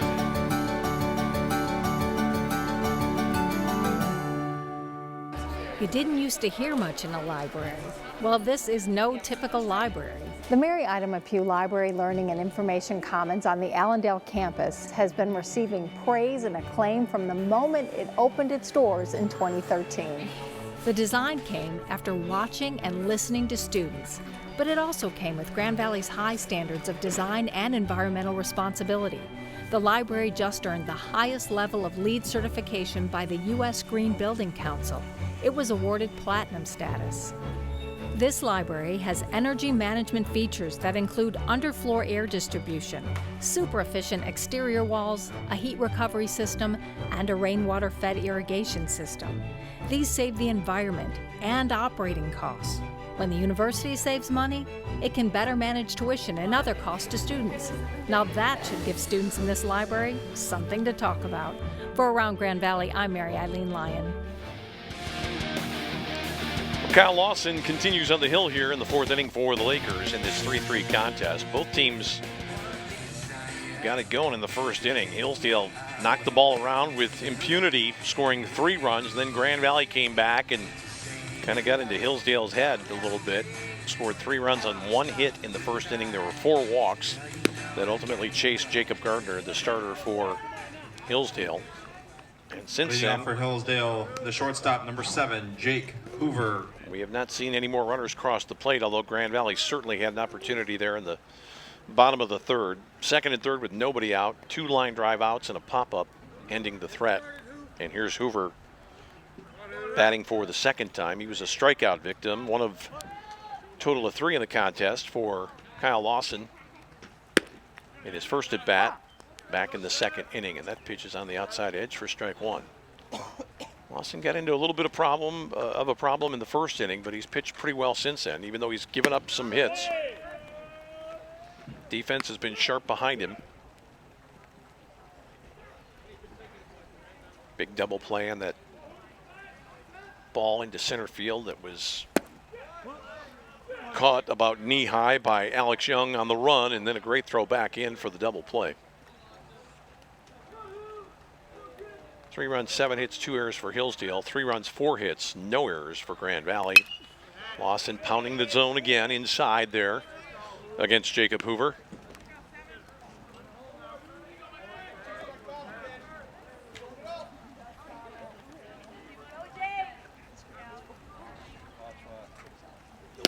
Good pitch. Froze him with that ball on the outside corner, and Lawson picks up his 4th strikeout.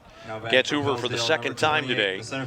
And it's back to the top of the batting order, and this guy's been a pest.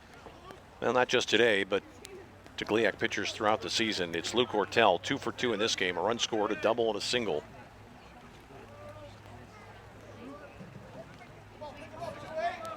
Kyle Lawson's trying to go through his mind, thinking about whether or not there's anything he hasn't thrown this guy.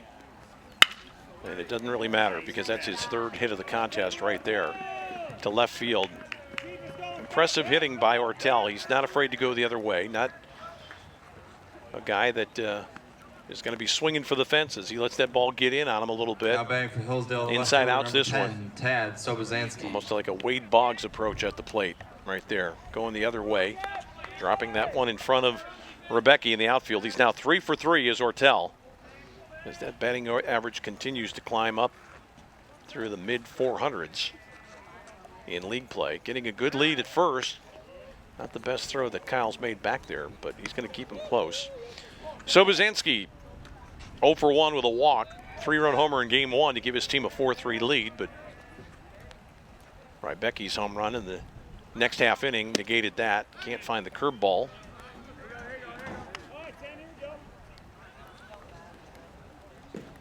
Lakers won the first game in 8, 5-4 in a walk-off single by Joel Skipper, the pinch hitter, that drove home Villar with the winning run. Runner not going again. That ball is just a little bit down. 8 hits in the game here in 3+ innings for Hillsdale. Twice as many as Grand Valley, but the Lakers have been helped by a couple of errors and at least 1 bad rundown. Ortel is going this time. This is a ball in the air to left. Carrying pretty well, but chasing over, looking up into the rainy sky is Jason Rebecki, and he collects it for the 2nd out of the inning. Now up to bat for Hillsdale, the first baseman, number 31, Chris McDonald. Here is Chris McDonald.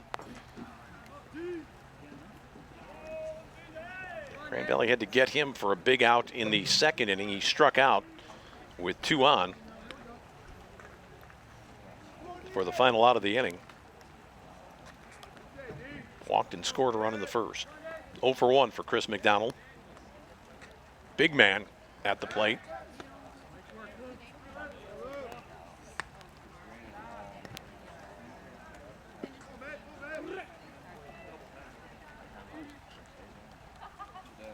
Kyle Lawson, a little bit down in the zone. Glick popped up as if to get himself in position to throw if Ortel was going somewhere. Wouldn't be a bad time for Ortel to be thinking about running 2 out. Man at first, got to get himself into scoring position. Lakers are mindful of that. Lawson's looking over there. He's not going to let him just cruise. He's going this time. That ball is fouled back to the screen, and Ortel got a wet shirt for no reason at all.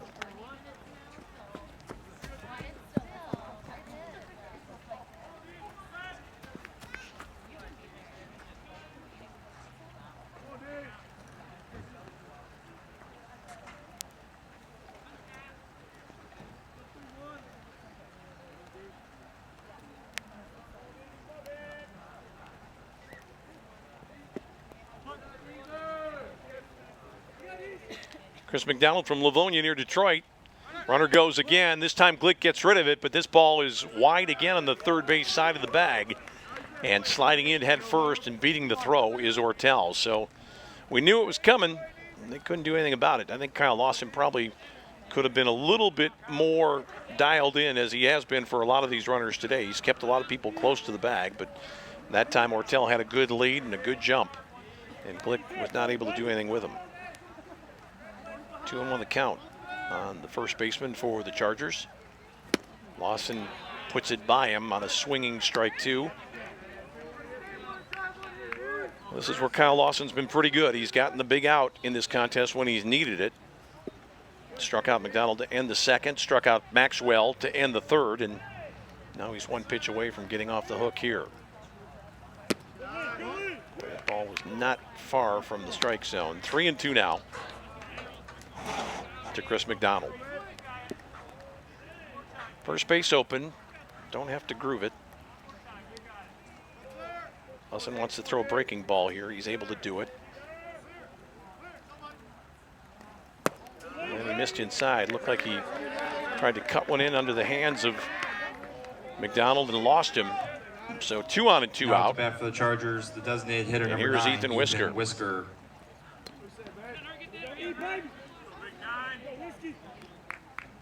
Ortel at second, McDonald at first. Second walk to McDonald here this afternoon. Here's Whisker. 1 for 2, single his last at bat to lead off the third. And the DH in both games here.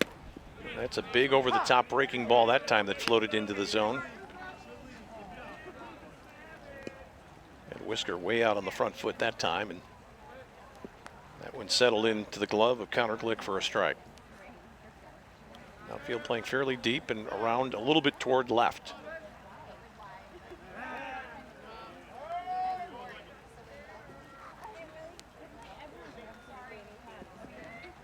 The rain has eased up just a little bit, but it's still not real comfortable out there for anybody, especially pitchers. 0-2 now on the designated hitter in this contest.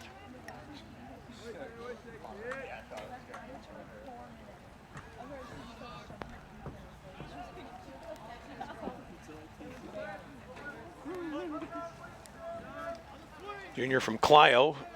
Over on the other side of the state is Ethan Whisker. Got to get one in play here.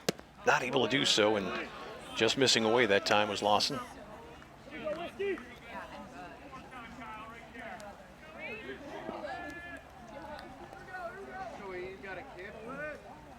Williams playing behind the runner at first base. Whisker in the air to right. Ball is trailing a little bit. Skipper now is going to cut in front of the right fielder and take it. Good range by Joel Skipper, the second baseman, who had to run a long way to collect that one for out number 3. We go to the home half of the 4th inning. It's still Hillsdale 3, Grand Valley 3 on the Grand Valley Sports Network. There's a phenomenon at Grand Valley State University that is making a lasting impact on our students, the state of Michigan, and beyond. It's called the Laker effect.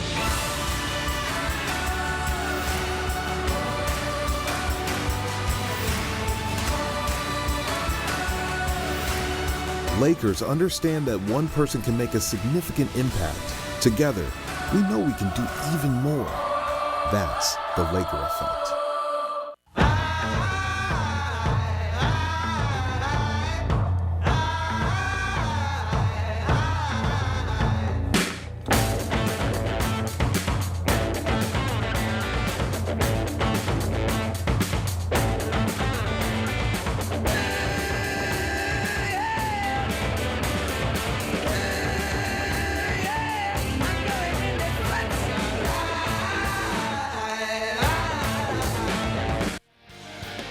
Well, the umpires out there talking with the Brain Trust for Grand Valley again, and Jamie Detillion out there.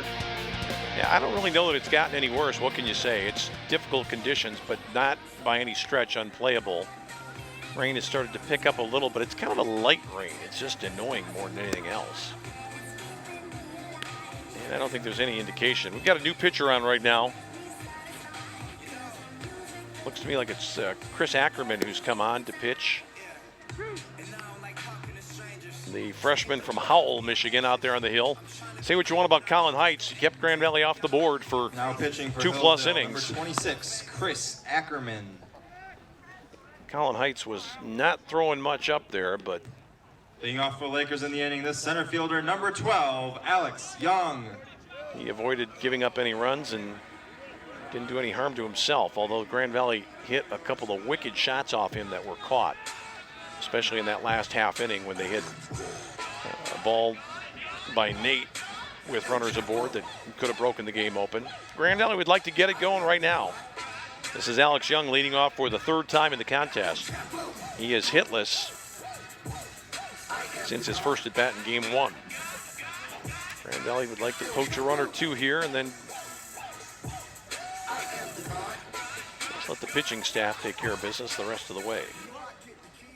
Outfield playing pretty much straight away for Alex Young, thinking about bunting. Stole his 18th base of the season in the first game, did Alex. He'll be followed by Rebecki and Glick, the first 3 scheduled.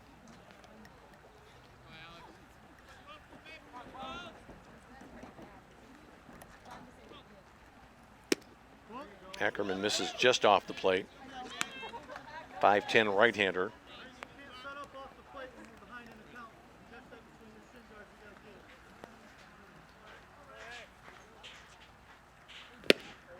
Big swing there from Alex Young on that 2-0 fastball.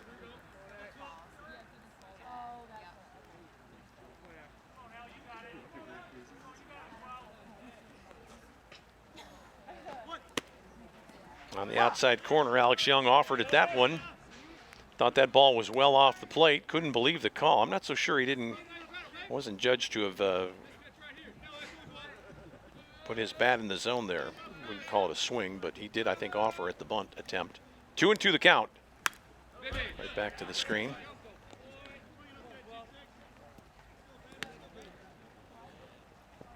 Laker center fielder made the defensive gem of this contest a couple of innings ago when he started back on a ball, had to race in on it, took it right off his shoe tops, and then fired to Williams for a double play. Keeps the battle going here with his foul straight back. Ackerman, we mentioned, from Howell, Michigan. He's got an interesting designation for his positions. He is a pitcher and also a catcher. Does a little bit of both. 3-2 now.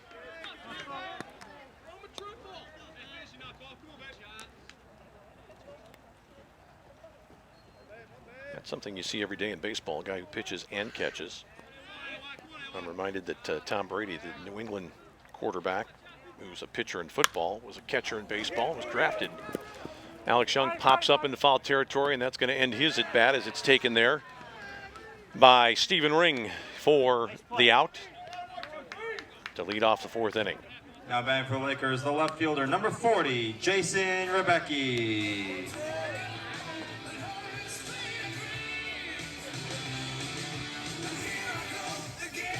Here to talk about Tom Brady playing baseball and football. The reverse of that would be Joe Mauer, who was one of the nation's top high school quarterbacks when he played. Was all set to go to Florida State on a football scholarship had he not signed with the Minnesota Twins back in the day when he was a teenager growing up in St. Paul. And then for many years a very fine catcher in the American League.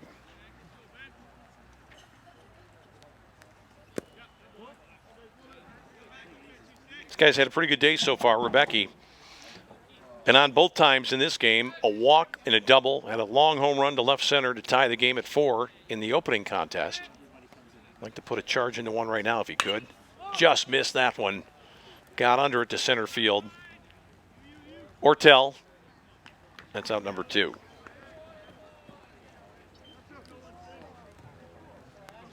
Now batting for Lakers, the catcher, number 16, Connor Glick. Connor Glick steps in now. He's 0 for 1 officially. Flew out to center field his last at bat. He walked and scored a run back in the Laker first inning. DH in game 1.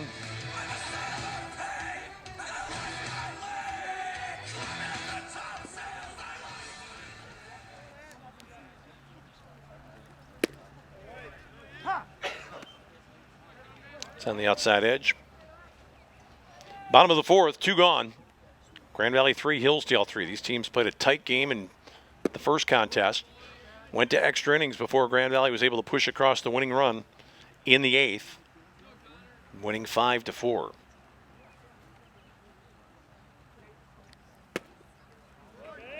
Ackerman finds the inside edge with that one. 1-2 the count to Connor Glick here. 8 hits for Hillsdale so far, just 4 for Grand Valley in the nightcap.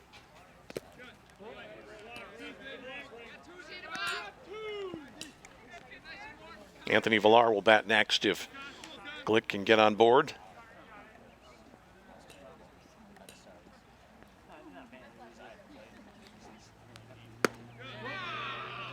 Connor Glick might have been a little bit fooled by that delivery, but it was up in the zone. 3-2 the count. I don't think he was expecting a good fastball there from the freshman Ackerman. Well, it's good selectivity there by Connor Glick. Watch that breaking ball sail wide. He gets a walk with 2 out. Now up to bat for the Lakers, a third baseman, number 17, Anthony Villar. Villar's one of a couple of Lakers still looking for his first hit in this contest. Actually, there's several guys that fall into that category. Villar has not yet reached base. 0 for 2 in this game. Line to shortstop his last at bat.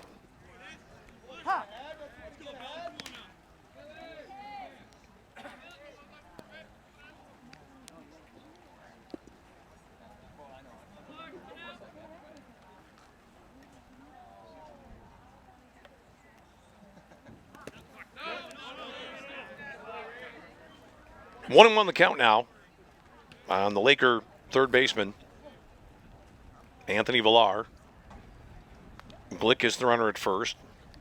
Grand Valley trying to get its nose out in front again here. Trailed 3-0 to start this game, but came back to tie it with 3 in the bottom half of the first inning. And we've been stuck on that score ever since. Certainly the weather conditions making it a little bit more difficult, but Grand Valley's had some great chances. Back in the third, had second and third with nobody out, and Colin Heights got out of the inning, got a foul pop-up for the first out, and then 2 line drives after that were caught to keep it a 3-3 ball game. And that one looked like not a great grip on that ball from Ackerman. First pitch he's really missed really badly with. 3-1 the count. Lakers have a chance here to get a runner in scoring position for Matt Williams, who's in the on-deck circle. Instead, it's a can of corn fly ball to right field. This is Bartlett. Sticks up his glove and grabs onto it for out number 3. We're going to the 5th inning. It's still Hillsdale 3, Grand Valley 3 on the Grand Valley Sports Network.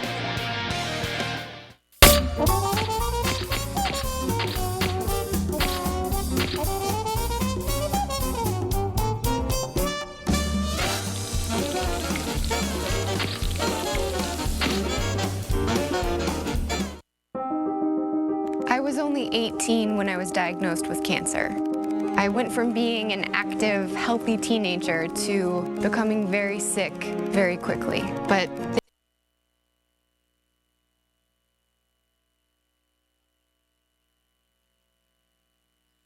in between researchers and my oncologist, I survived, and I'm now in remission. We were curious, could a checking account help fight cancer? We'll give $150 to Stand Up to Cancer and $150 to you when you open a new checking account with direct deposit and make 3 online bill payments at Fifth Third Bank, the Curious Bank.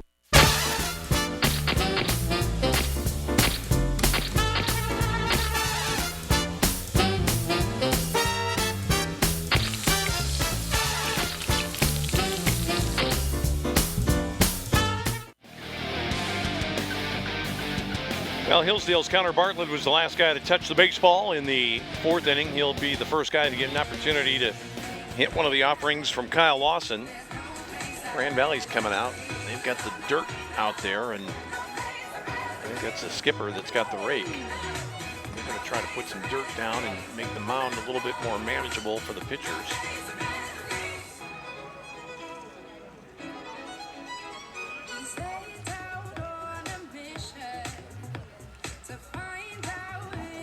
Only so much you can do keep that area soft in front of the pitcher's landing area there to make sure that nothing happens on the move toward the plate. Somebody could slip or get the spikes caught and have some difficulty there. Now they're going to come in and I think use a little bit of dirt in the batter's box as well. A little dirt down for the catcher. That's kind of nice.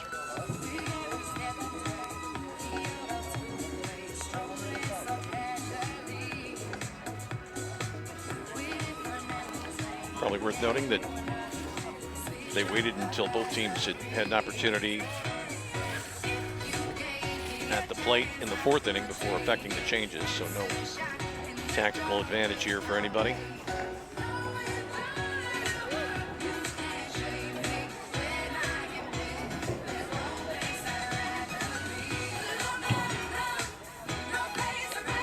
Steve Linton takes a look. Says we're ready to go here.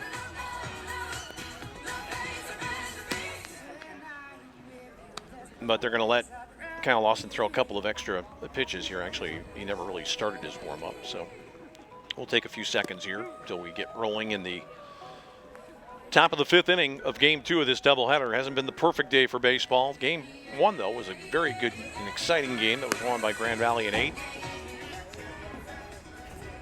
And even though this one's been plagued a bit by the weather, it's been Connor Bartlett. A pretty taut battle between these two sides. It came in as the top two teams in the North Division. Total of 12 teams in the Great Lakes Conference play baseball, and Hillsdale, which has traditionally been in the South for most other sports, is in the North for baseball with Grand Valley, Northwood Wayne, Findlay, and Saginaw Valley. Here's Bartlett taking a ball just off the plate. As you can probably imagine, there are none of the UP teams, field baseball teams, in the GLIAC. Here's a ball hit high in the air. Who's going to take charge here? It looks like Johnny Nate.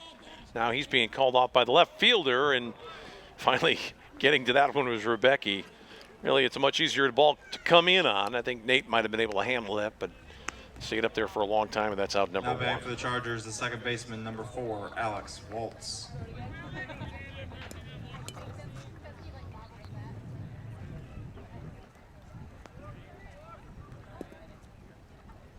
Alex Waltz batting next here for Hillsdale. That's an overhand curve that gets in there for a strike from Kyle Lawson.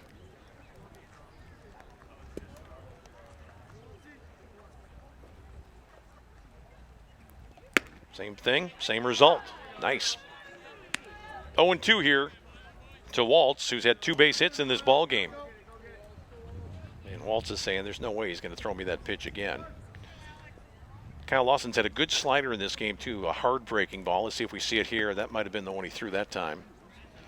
Kind of mad at himself for not getting it in the zone.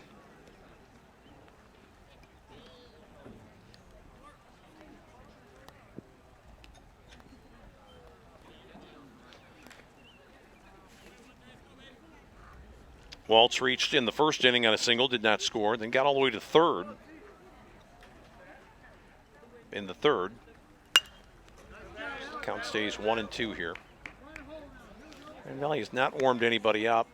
They've got the tarp, I think, down there in the Grand Valley bullpen. I don't think they're going to take anybody and put them down there unless the situation becomes critical. Nobody warming up for Hillsdale either. That's an overhand curveball again in the air to right. Keith Browning takes a look, and he gloves it for out number 1. I'm sorry, for the second out of the inning here in the fifth. And that'll leave it up to Stephen Ring. The catcher, number 23, Stephen Ring. Ring so far, 1 for 2, doubled his last at bat. Hillsdale had a chance in the third inning to take the lead after that double by Ring. They had second and third. They had 3 hits in that inning and did not score because of the double play. And then with 2 out, Cam Maxwell struck out to end the inning. So they may look back at that inning and say that was when we should have gotten after Lawson, but didn't. Another good breaking ball by Kyle. Not easy to snap that one off when the ball is wet. He's been able to maintain a good grip on it, though, and count goes to 1-1.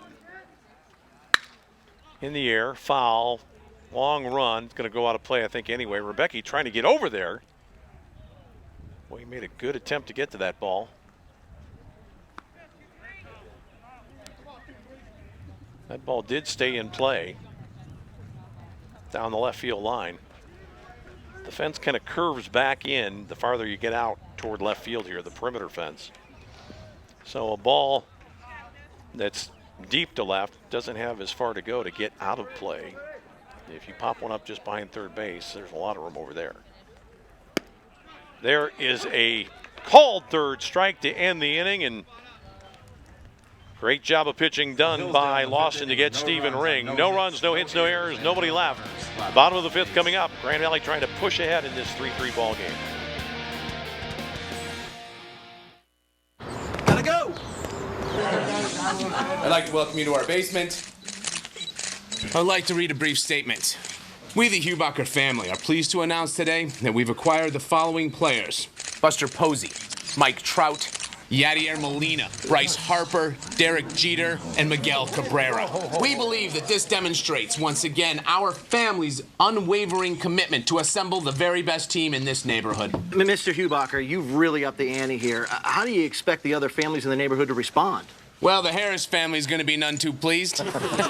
Word is the Harrises are putting together quite a team of their own. Any concerns? Under Cliff Harris's mismanagement, they already used up all their wall space with a bunch of paintings. I mean, really, come on. Dad. I know. All right, next question. Start building your own dream team at fathead.com. Well, we've got the entire ground staff out there right now, and they're all wearing Grand Valley uniforms, trying to get some dirt down over at first base this half inning. We don't see it in the camera right now, but we see, there we go. Some of the Hillsdale infielders had gotten over there on the third base side of second to warm up, and Grand Valley getting more dirt down. They got another bag that they're going to take out toward the middle infield spot, getting some directions right now from Alex Waltz, who tells the Grand Valley crew where he'd like to see some dirt out there to make it easier footing for him. Continuing on is Chris Ackerman, the freshman who pitched the last inning for the Chargers. This is a big ball game. If Grand Valley can win it, they'll put some space between themselves and the Chargers in the North Division. Grand Valley's got a higher regional ranking right now in terms of the postseason, and the Lakers and the Chargers have both won the same number of league games, but Hillsdale has played 4 additional games, which have all gone in the loss column. Grand Valley 16-5 in the GLIAC. Hillsdale, which has played a few more of its league games, is now 16-9 after that Game 1 loss. Here's Matt Williams.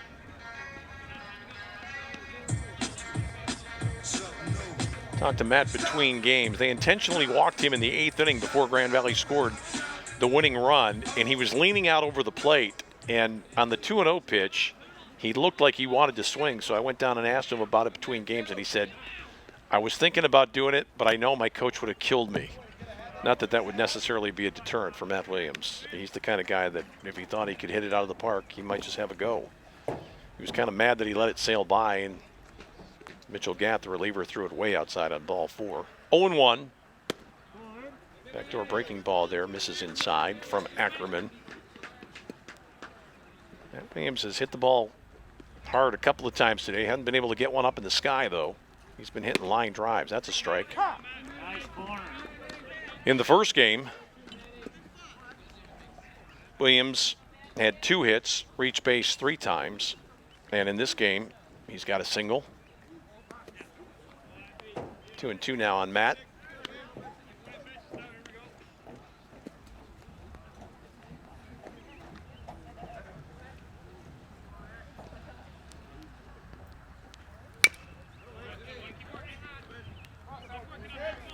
Talked earlier about the prototypical ball off the bat of Matt Williams is hit somewhere hard to the left side, pretty much a pull hitter.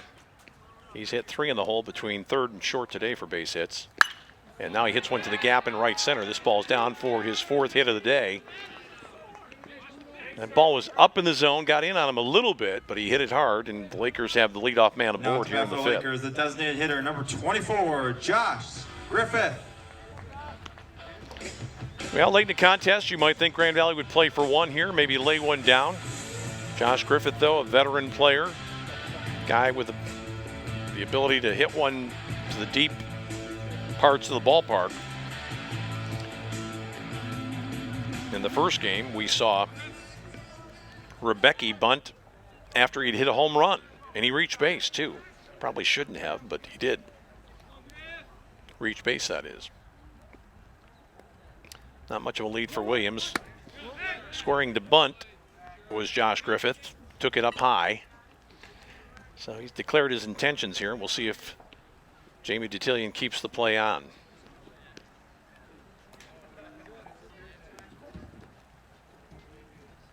Wants to bunt it toward first base if he can. He does. It's perfect. Can't do it any better than that. Coming over to cover is the second baseman. They get Griffith. Williams is down to second base in scoring position. Good work done by Josh Griffith. Textbook, really.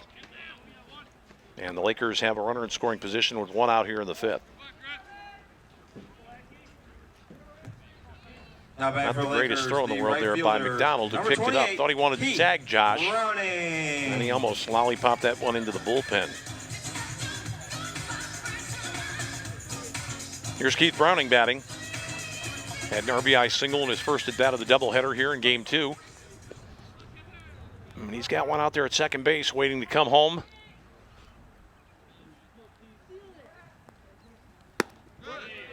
Fastball is up in the zone.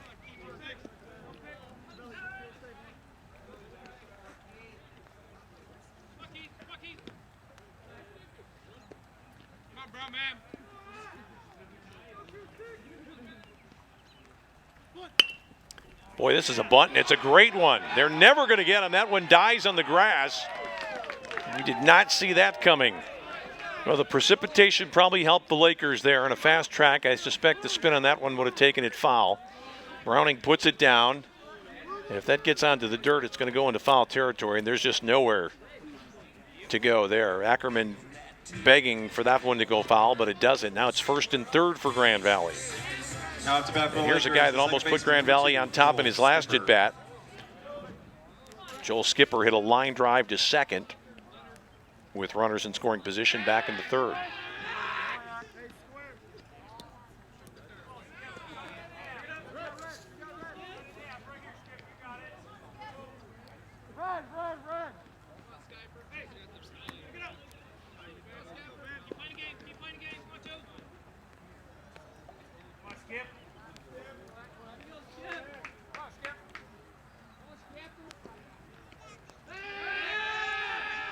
Well, that play works at least once a decade somewhere.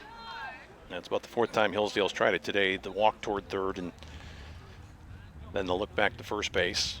Skipper's looking to bunt. That pitch is outside. Williams almost fell down coming down the bag. I wonder if Matt Williams may have hurt himself a little while ago when he jumped back into the bag at third. He's not asking to come out of the ball game or anything, but he stumbled a little bit that time trying to get back to the bag. 1-0 the count. He's looking to bunt again. Bunts it. It's down. Where's Grand Valley going? Williams decided to stay home at third. Didn't think he could get there. Wasn't a true suicide squeeze at all. It was just a bunt which Skipper was trying to get down. If he dragged it up the first baseline a little bit more, Grand Valley might have had something there. Instead, it's second and third with two out now. Here's the shortstop, number 10, Johnny Nate.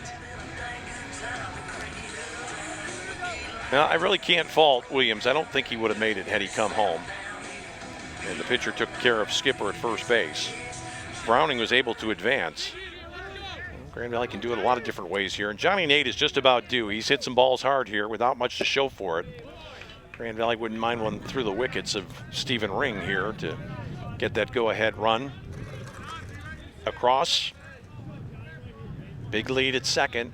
Base knock to the outfield, should score 2. Johnny Nate primed to be a hero. That's foul. Count goes even at 1.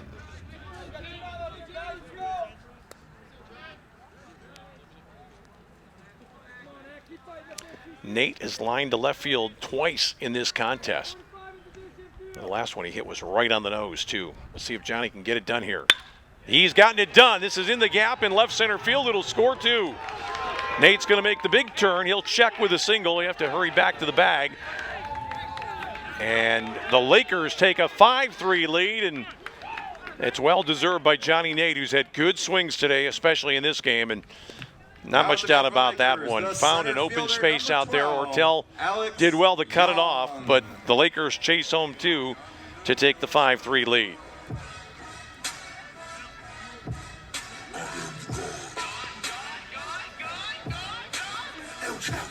So Williams and Browning come across, and that'll precipitate a pitching change. We'll take a break right now. The Lakers lead at 5-3 here in the bottom of the 5th on the Grand Valley Sports Network.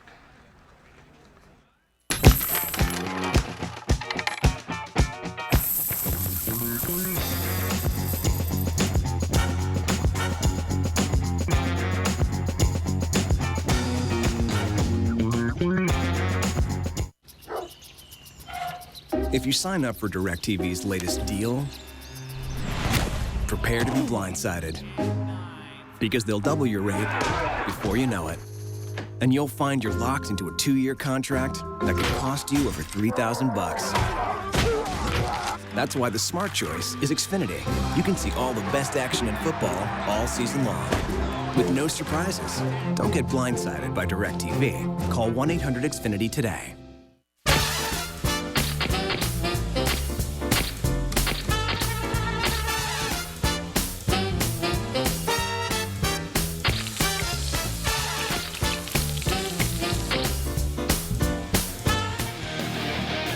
Well, new pitcher on here for Hillsdale in the bottom of the 5th. It's Lucas Hamelink, a senior from Augusta, Michigan, on the hill right now. And he'll face the top of the batting order for Grand Valley here with 2 gone and 2 in. The Lakers putting together some offense here. Single by Williams, sacrifice, bunt single by Browning, and then 2 runs coming in on the RBI single by Johnny Nate. And it's 5-3. And we are getting close again to Matt Williams' time, but having seen Williams pitch 2 innings in the opener, and he's been a little bit banged up here in the nightcap, I'm not quite sure if that's the direction that Jamie Detillion will go here in Game 2. Kyle Lawson's been outstanding since allowing 3 runs in the first. He's given up some hits, but he really hasn't hurt himself, Kyle, as opposed to the pitchers from Hillsdale. He's not walked a lot of people in this game since the first inning. He's given up 3 hits and I think walked 2. But Grand Valley defensively has gotten it done on a tough day to play defense. And here is Alex Young, who's thinking that he's just about due to do something special. Batting here with 2 out in the 5th and a runner on first. Johnny Nate. Got to believe the wheels are going to be in motion here as Grand Valley tries to get him in scoring position against the new pitcher. Hamelink, a 6'3" right-hander. Johnny Nate leaning and not going. Throw back down behind him. Not too far off the base, though, was John, and pitch was taken for a ball by Alex Young. Alex Young is another one of those guys that can fly. If he gets it down in the right spot, that ball's going to die, and seeing how the field's pretty wet, it's not going to be easy for an infielder to come flying in, scoop it up, and make an accurate throw. Little nubber right at home plate.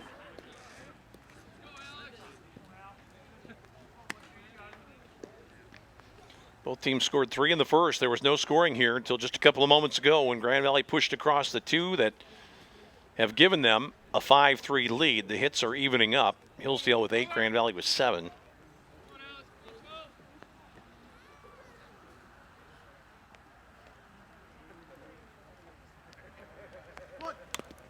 Oh, he's looking to bunt, Alex Young. That's kind of surprising to me with 2 out. Hoping for a base hit because they've got the left-handed hitter Rebecki up next. And if they can get him to the plate, Jamie Detillion's thinking one swing could pretty much end the hopes for the Chargers here in this rain-soaked second game. 1-2 the count. Wouldn't be surprised at all if Johnny Nate is going here with 2 out. Even if he's thrown out, Grand Valley would have the top of the batting order in the next inning. Nate not going. That ball's off the plate.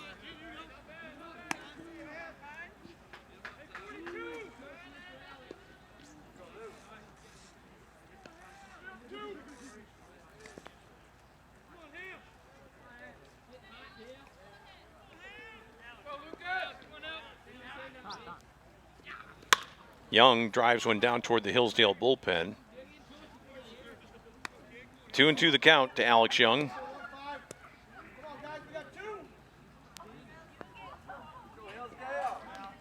Player from Bloomingdale, Ohio, in the eastern part of the state. Played 2 years of junior college baseball in Ohio before making his way up to Grand Valley.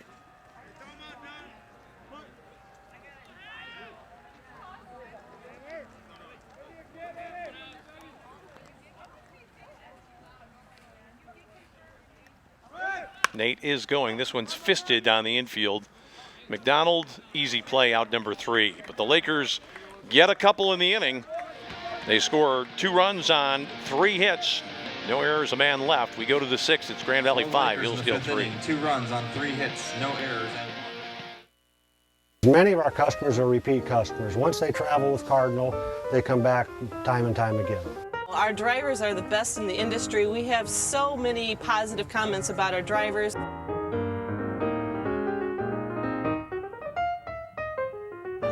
Cardinal Bus, 85 years of safe, reliable, worry-free transportation. Call us at 800-348-7487.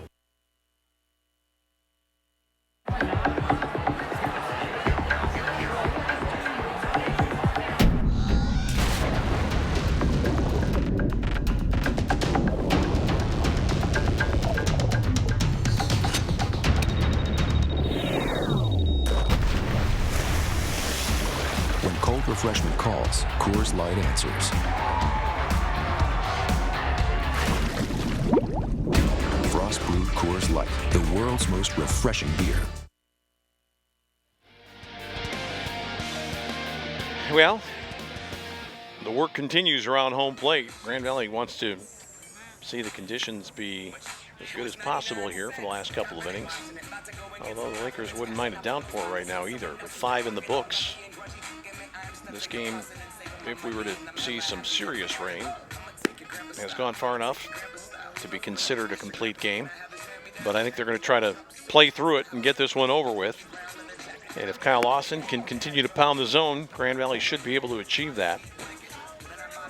Lawson gave up 3 in the very first inning. They have not scored against him since that time, and he's had a good array of pitches. That overhand breaking ball has been very effective for Kyle today. And when he's throwing it in the zone, it makes it easier to dial up an occasional fastball, which he's also thrown past a couple of hitters.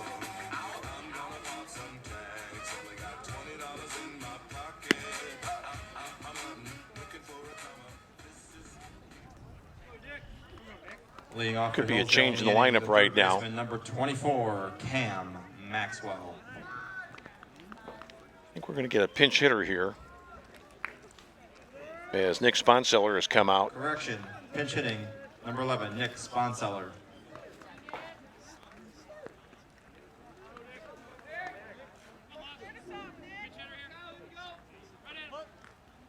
So Nick Sponseller, the right-handed hitter, steps in to face Kyle Lawson, and he goes right through that first delivery toward the outside part of the plate for strike 1. With a 2-run lead right now, you just got to get that ball in the zone and let your defenders do some work. And Kyle Lawson looks confident on the mound. That's a good breaking ball. Again, kind of over the top, more of an over the top motion than you see from most pitchers with a pitch like that. That ball drops precipitously in the zone if you're a hitter. Just off the edge from Lawson, 1-2 to the pinch hitter Sponseller. Hoover, the shortstop, bats next. He'll be followed by Luke Ortel.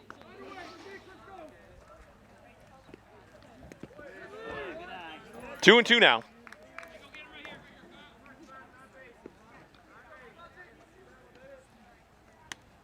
Kyle Lawson wants to minimize the amount of pitches he has to throw here in this situation. Working quickly. That's a ball down the right field line, just foul. So the pinch hitter Sponseller making a bid here in his first plate appearance of the afternoon. Still a little bit of rain coming down. It's gotten fairly cool. You got this now. You got this. Still a pretty good chance, though, that Grand Valley's going to finish off this doubleheader here today on graduation Saturday at Grand Valley State University. Two different ceremonies taking place, one earlier today at 10, the second one at 3 o'clock downtown. Sponseller now has gone into the delay game here.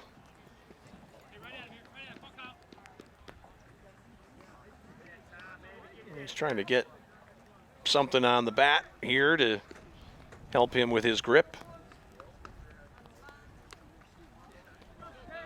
2-2 count to the leadoff man in the 6th inning.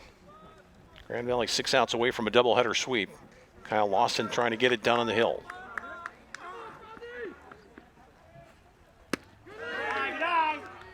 Few groans from the Grand Valley crowd, but that was a breaking ball that clearly was up in the zone a little bit. Didn't have the good snap to that one. Lawson has gone 3-2 now on the leadoff hitter. And this is hit hard to center field. It's toward the gap, and it's down for extra bases. That's a great job of hitting done by Sponseller, who was down 0-2 in the count before he ever really got situated. Fought the count full, and then delivered a sharp double into the gap.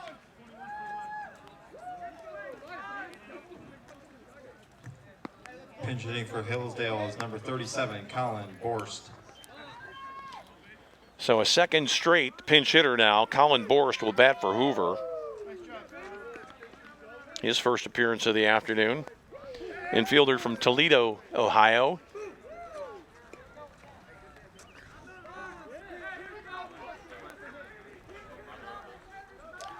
Pinch runner on. I wonder if it might be a little bit of a lineup shift here. I think they may have the pinch runner staying in the game to play shortstop. It didn't look to me like Borst is going to replace Hoover.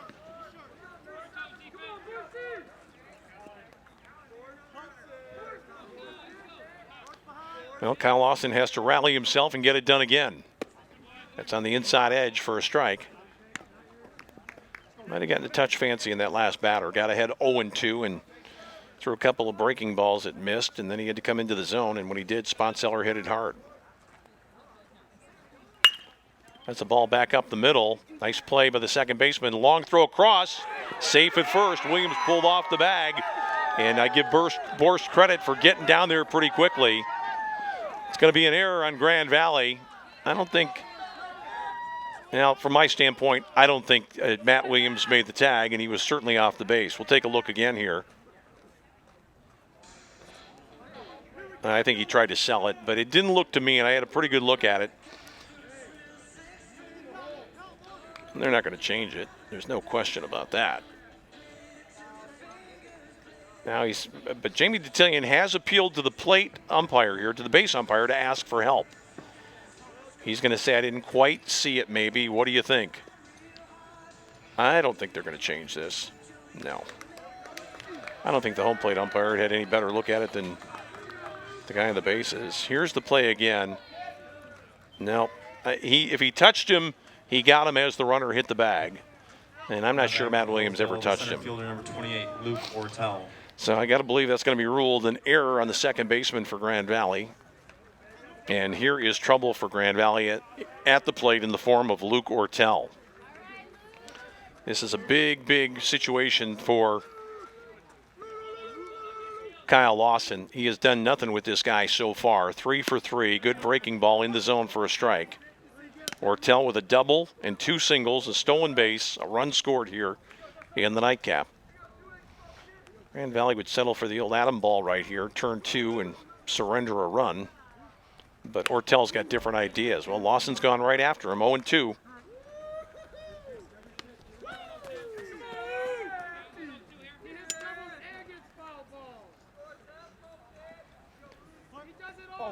First and third, nobody out here in the 6th inning. Grand Valley trying to hang on for a doubleheader sweep. Click setting up outside.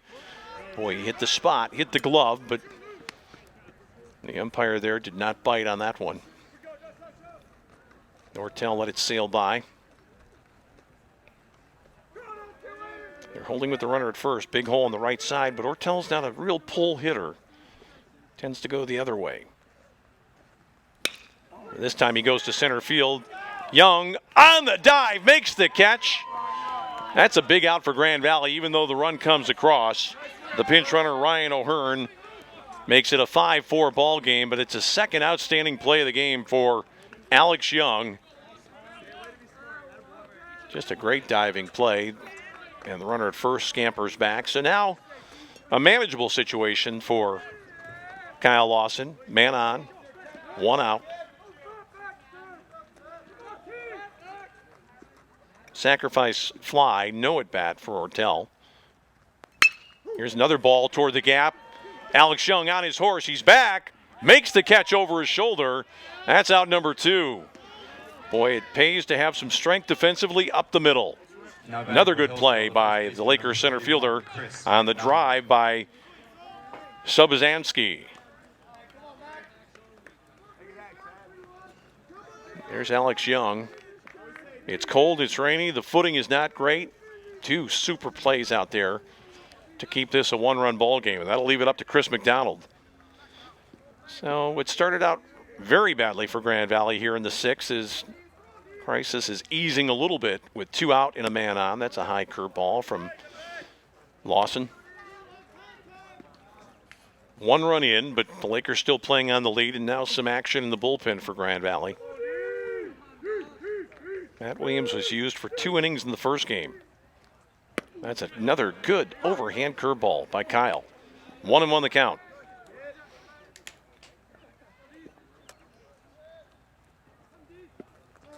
Chris McDonald in this ball game, a walk in the first, a walk in the fourth, a strikeout in between. And now Lawson's got him in a 1-2 hole here.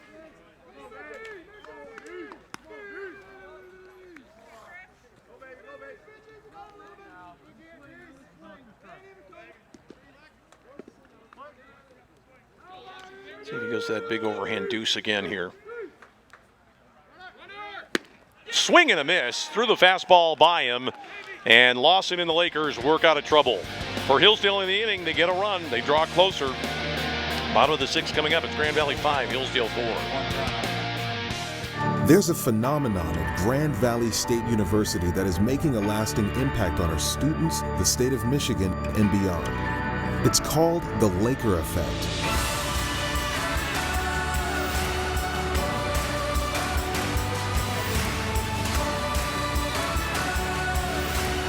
Lakers understand that one person can make a significant impact. Together, we know we can do even more. That's the Laker effect. I was only 18 when I was diagnosed with cancer. I went from being an active, healthy teenager to becoming very sick very quickly. But thanks to the collaboration between researchers and my oncologist, I survived, and I'm now in remission. We were curious, could a checking account help fight cancer? We'll give $150 to Stand Up to Cancer and $150 to you when you open a new checking account with direct deposit and make 3 online bill payments at Fifth Third Bank, the Curious Bank. Let's take a look at that play in the 6th inning. Looks like it's going to get down, but a layout there by Alex Young. The diving catch, and then he caught one with his back to the infield after that. Good work done by the junior outfielder from Ohio against Hillsdale here today. New third baseman in the game, Michael O'Sullivan from Northville. The senior taking over for Cam Maxwell. I think there's another change out there somewhere, and we haven't quite figured it out yet. There's a new pitcher on for Hillsdale. Matt Young has come into the game. Leading off for the Lakers, the left fielder, number 40, Jason Rebecki. Well, Matt Young, listed marginally as an outfielder, a sophomore from St. Louis, Michigan, up in the middle of the state. He wants to get signals straight with his catcher, Stephen Ring.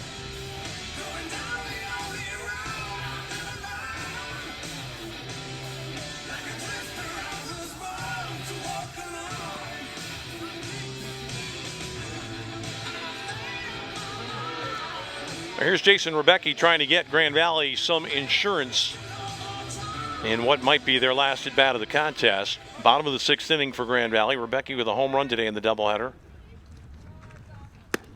That was a high breaking ball that sailed inside. Rebecca here in the second game has reached twice, a walk, a double. He scored 1 run, flew out to center field in his last at bat. He goes the opposite way here. Didn't get all of this one, kind of fisted it out there, and Sobozansky's got it in his glove for out number 1. Now up to bat for the Lakers, the catcher, number 16, Connor Glick.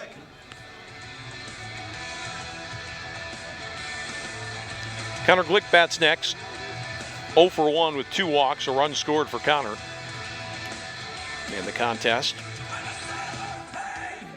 1-run lead doesn't look real safe right now, the way Hillsdale's been able to hit the ball, but Grand Valley did get past Ortel that last half inning. Here's Glick, takes it right down the middle for a strike. Looks to me like Lawson's going to be allowed to start the 7th inning. That's a slow curve, kind of 3/4 action, a little bit more toward the side. From the pitcher, Matt Young, for strike 2 on Connor Glick. Catcher setting up outside again.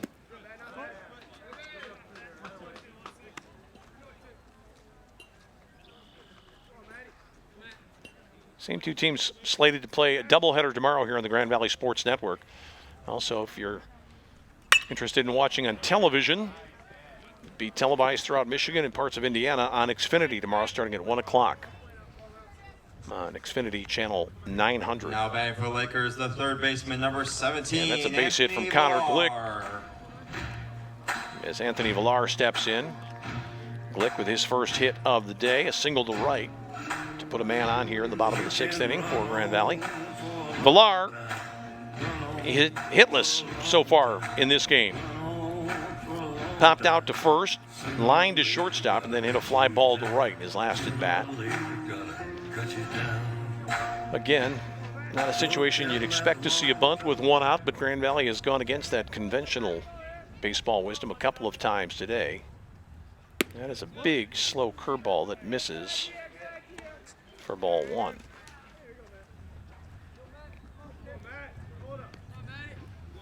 I think it's on for Villar right here. If he gets something that he can drive, got the green light to do it. Not much of a lead for Glick. Good pitch there by Matt Young. Down in the zone, and Villar not able to find it.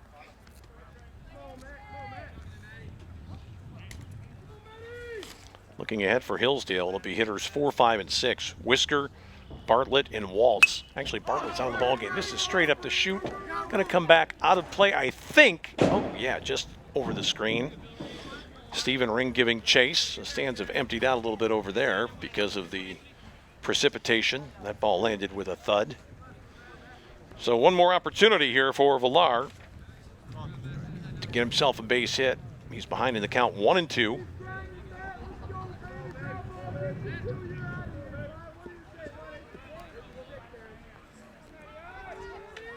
Glick is the runner at first. He's not getting too far off the bag in this situation. Grand Valley could use 1 extra run here going to the top of the 7th. Sidearm deliveries well outside. Very interesting to see a guy who steps so far toward third on his delivery. Kind of throws across his body. Landing area for this pitcher much different than everybody else who's been out there today. Hard smash. That one dies in the grass down by the Grand Valley bullpen. Somebody's going to have to bravely run out there and pick up that baseball. Nobody has made a move for it as of yet. I don't think they can continue playing with that ball still out there in the grass, but the umpires don't seem to be too upset about it. 2-2 to Villar. Full count now. And finally somebody from Grand Valley's bench runs down there and picks up that batted ball that was lingering in the grass behind third base.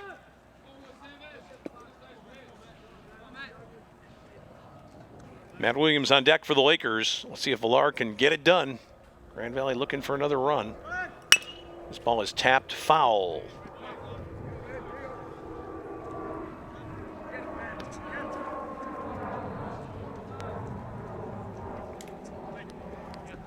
Rebecki started this inning with a fly ball to left. After the base hit by Glick, Anthony Villar has run the count full with one gone. Bottom of the 6th inning. Grand Valley leading 5-4. 8 hits for Grand Valley, 9 for Hillsdale in this game, but the Lakers with a 1-run lead, trying for the doubleheader sweep. Throw over to first base. Connor Glick just kind of leaned back to the bag. He wasn't very far away.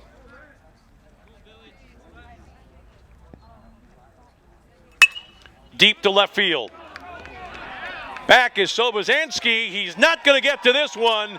It's a 2-run homer for Anthony Villar, and Grand Valley finds the insurance runs it was looking for. A 2-run shot to make it 7-4. Anthony Villar, who had a frustrating day, makes up for it in a big way here, delivering the long ball to give the Lakers a 3-run lead here. Now up to bat for the Lakers, the first baseman, number 7. Pretty much a no-doubter here. Sidearm delivery, got a lot of the plate, and Sobosanski went back, and he knew right away he wasn't getting to that one. So the home run by Villar gives Grand Valley a little bit of a cushion. And here's Matt Williams, batting for the 4th time in the ballgame. He's been on the first 3 with 2 hits and reaching by an error back in the first. 4 hits in the doubleheader. He was the Game 1 pitcher of record for the Lakers in that extra inning walk-off win. This one is fouled back out of play. Almost heard the thud on our building there. 1-1 the count. Matt Young tagged by Anthony Villar for a 2-run homer here in the bottom of the 6th inning. Grand Valley and Hillsdale each with 9 hits in this contest, but the Lakers have the lead on the scoreboard.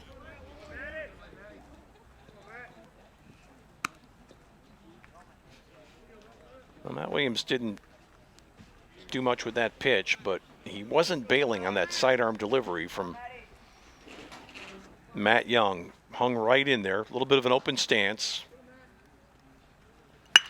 Boy, that has killed the left field, but well foul. That one had home run distance as well for Matt Williams. Just couldn't stay back on that ball long enough to keep it fair.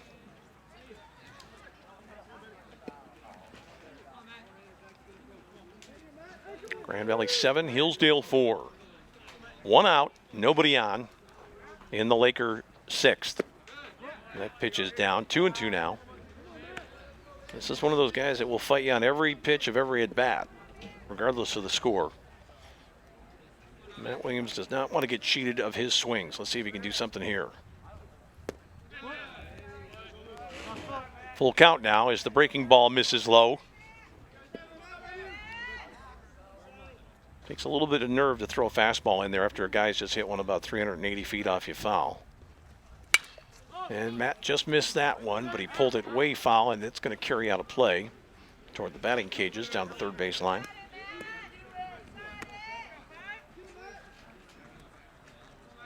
Pretty interesting reaction from Matt Williams. He was on the mound getting ready to pitch in the 8th inning when it was announced here at the field that Matt Judon had been drafted by the Baltimore Ravens, and he had a big smile on his face, and he was pounding his glove in applause for his football teammate.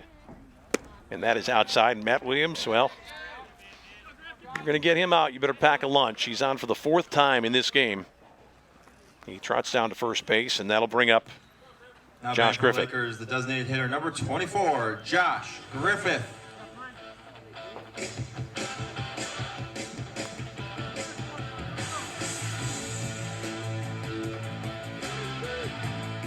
Well, it's important for Hillsdale to close this one out. They don't want to go any deeper into their bullpen than this.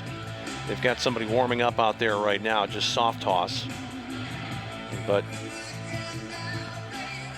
Eric Tyson knows he has to have some people available for the action tomorrow. Grand Valley's done it pretty textbook. Both starters going deep into these games today. Griffith checks his swing, takes it for a ball. Both teams scored 3 in the first. Grand Valley fought back took the lead in the 5th with 2 after Hillsdale had gotten to within 1 run. Grand Valley added 2 more here in the 6th inning on the home run by Villar to lead by 3. That pitch sails inside. Well, when you throw from the side like that, you want to be able to drive hitters off the plate, and so far, Matt Young has not been able to do that. Villar took him out. Williams had a couple of good swings. Griffith has not given any ground. This one is straight up the chute on the infield. Second baseman coming on, and he will put it away. That ball taken by Alex Waltz for out number 2.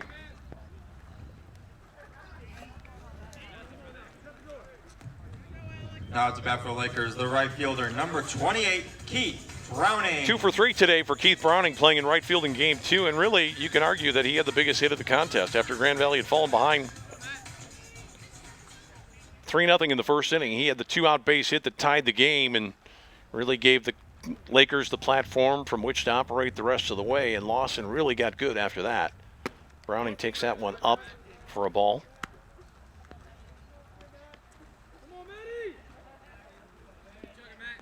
A little bit of action down in the Grand Valley bullpen right now. Nothing too serious. I think Lawson might be allowed to continue. That's in there for a strike. Same 2 teams tomorrow here in Great Lakes Conference action. Want to remind you, Grand Valley will be playing a makeup doubleheader with Wayne State here. That comes up on Wednesday.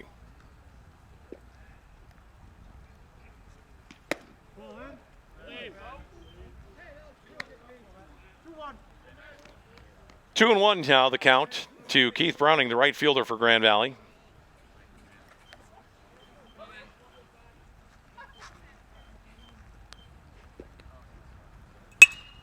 Boy, he just misses this one. Had a good swing to left field. This is not quite deep enough. So Bazanski circles, gets under it, and makes the catch for out number 3. But it's a productive 6th inning for Grand Valley, and the Lakers are now 3 outs away.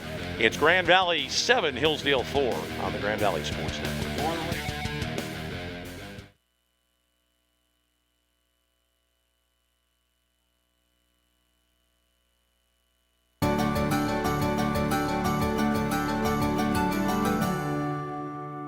You didn't used to hear much in a library.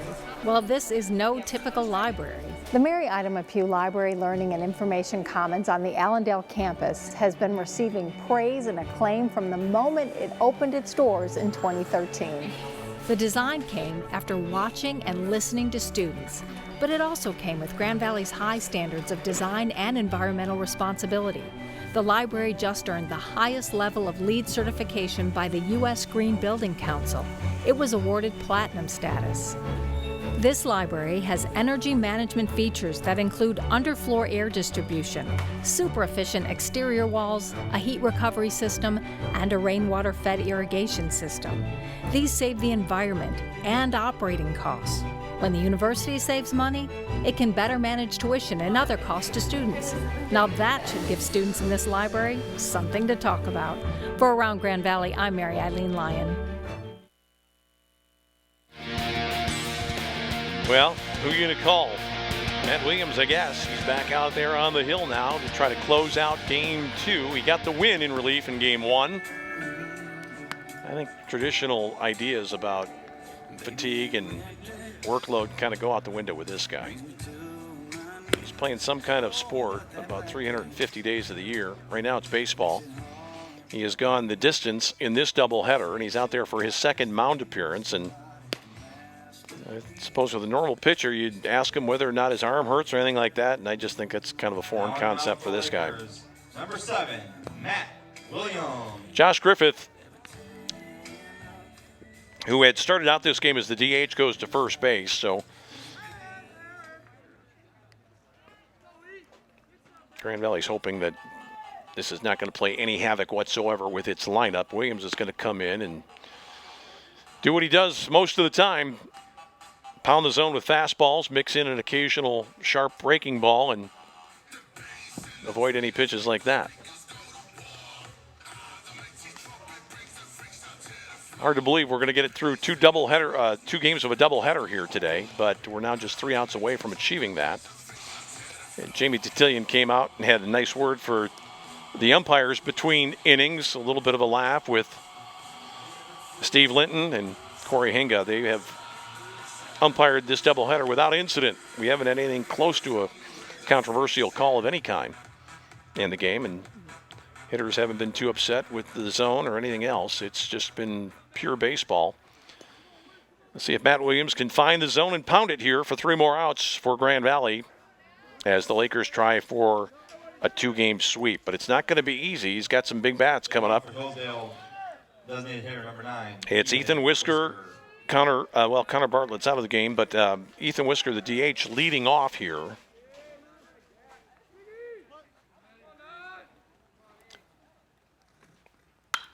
Whisker fouls this one off. I think I said Bartlett was out of the game just a moment ago, but actually he went out and re-entered. I think they ran for him earlier.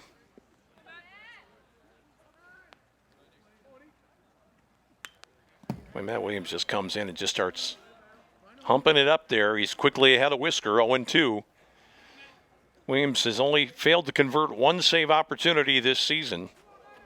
He got the win in game 1 here today. He's coming right back at him with the breaking ball in the air to right. Not very deep.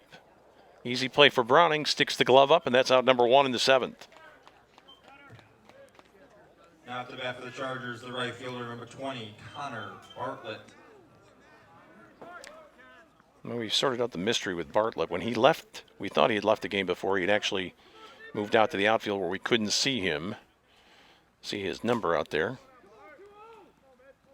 So he was on board the entire time, and he takes a pitch down low.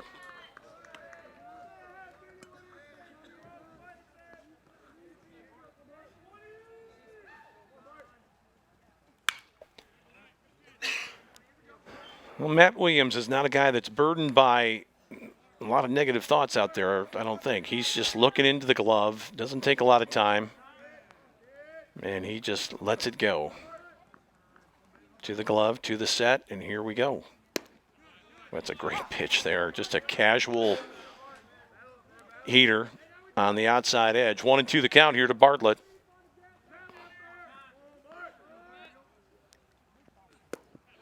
Swinging, strike 3 for out number 2.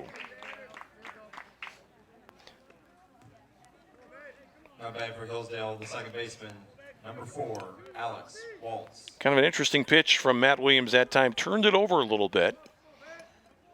Let's see it here. Kind of runs away from the, just a lot of nothing there for the hitter.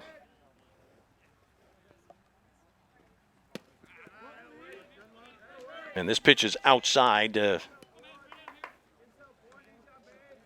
Alex Waltz, who's had a pretty good ball game. 2 for 3 with a flyout. Last hope for Hillsdale here in game 2 of the doubleheader. Lakers lead it by the score of 7-4 after winning the first game 5-4 and 8.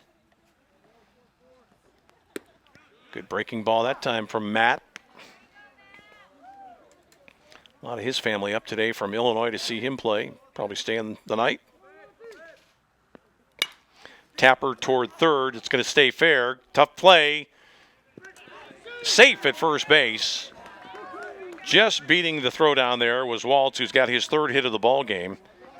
Tough play with the third baseman Villar playing deep here in a 3-run ball game. That ball kind of died in the grass and actually made it a pretty good play. Going to get a runner for Waltz down there at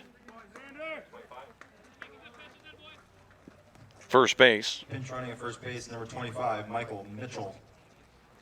Michael Mitchell into the contest right now, freshman from Novi. Now it's not over till it's over. And here is Stephen Ring. A double for 3, a strikeout and a flyout.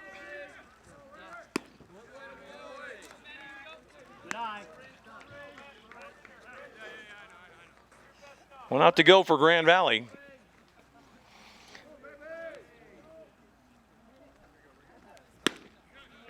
On the outside edge, framed nicely by Connor Glick. 1-1 the count to the catcher, Stephen Ring. Did not play in game 1 of our twin bill here today. Pretty good lead out there for Mitchell. I don't think you want to get picked off in this situation. Line drive to Griffith, who spears it to end the game. Not an easy play as he was holding with the runner, and Matt Williams with a big smile there, and Griffith gets a high five from his teammate. as the Lakers get the doubleheader sweep. Williams gets the save in game 2. Villar, a 2-run homer. The Lakers win 2. 5-4 in 8 in the first contest. We'll see it again one more time. Ring hit it right on the nose, but Griffith puts it away for the final out. Final score 7-4 here in game 2. Want to remind you, we'll be back here at 1 o'clock tomorrow for what we hope will be another doubleheader of baseball between these two teams. For our producer-director, Bill Cuppy, and our entire crew, I'm Tom Cleary. Thanks for being with us. Grand Valley wins 2 today, 5-4 and 8 in the first game, 7-4 in the nightcap against Hillsdale. Good night.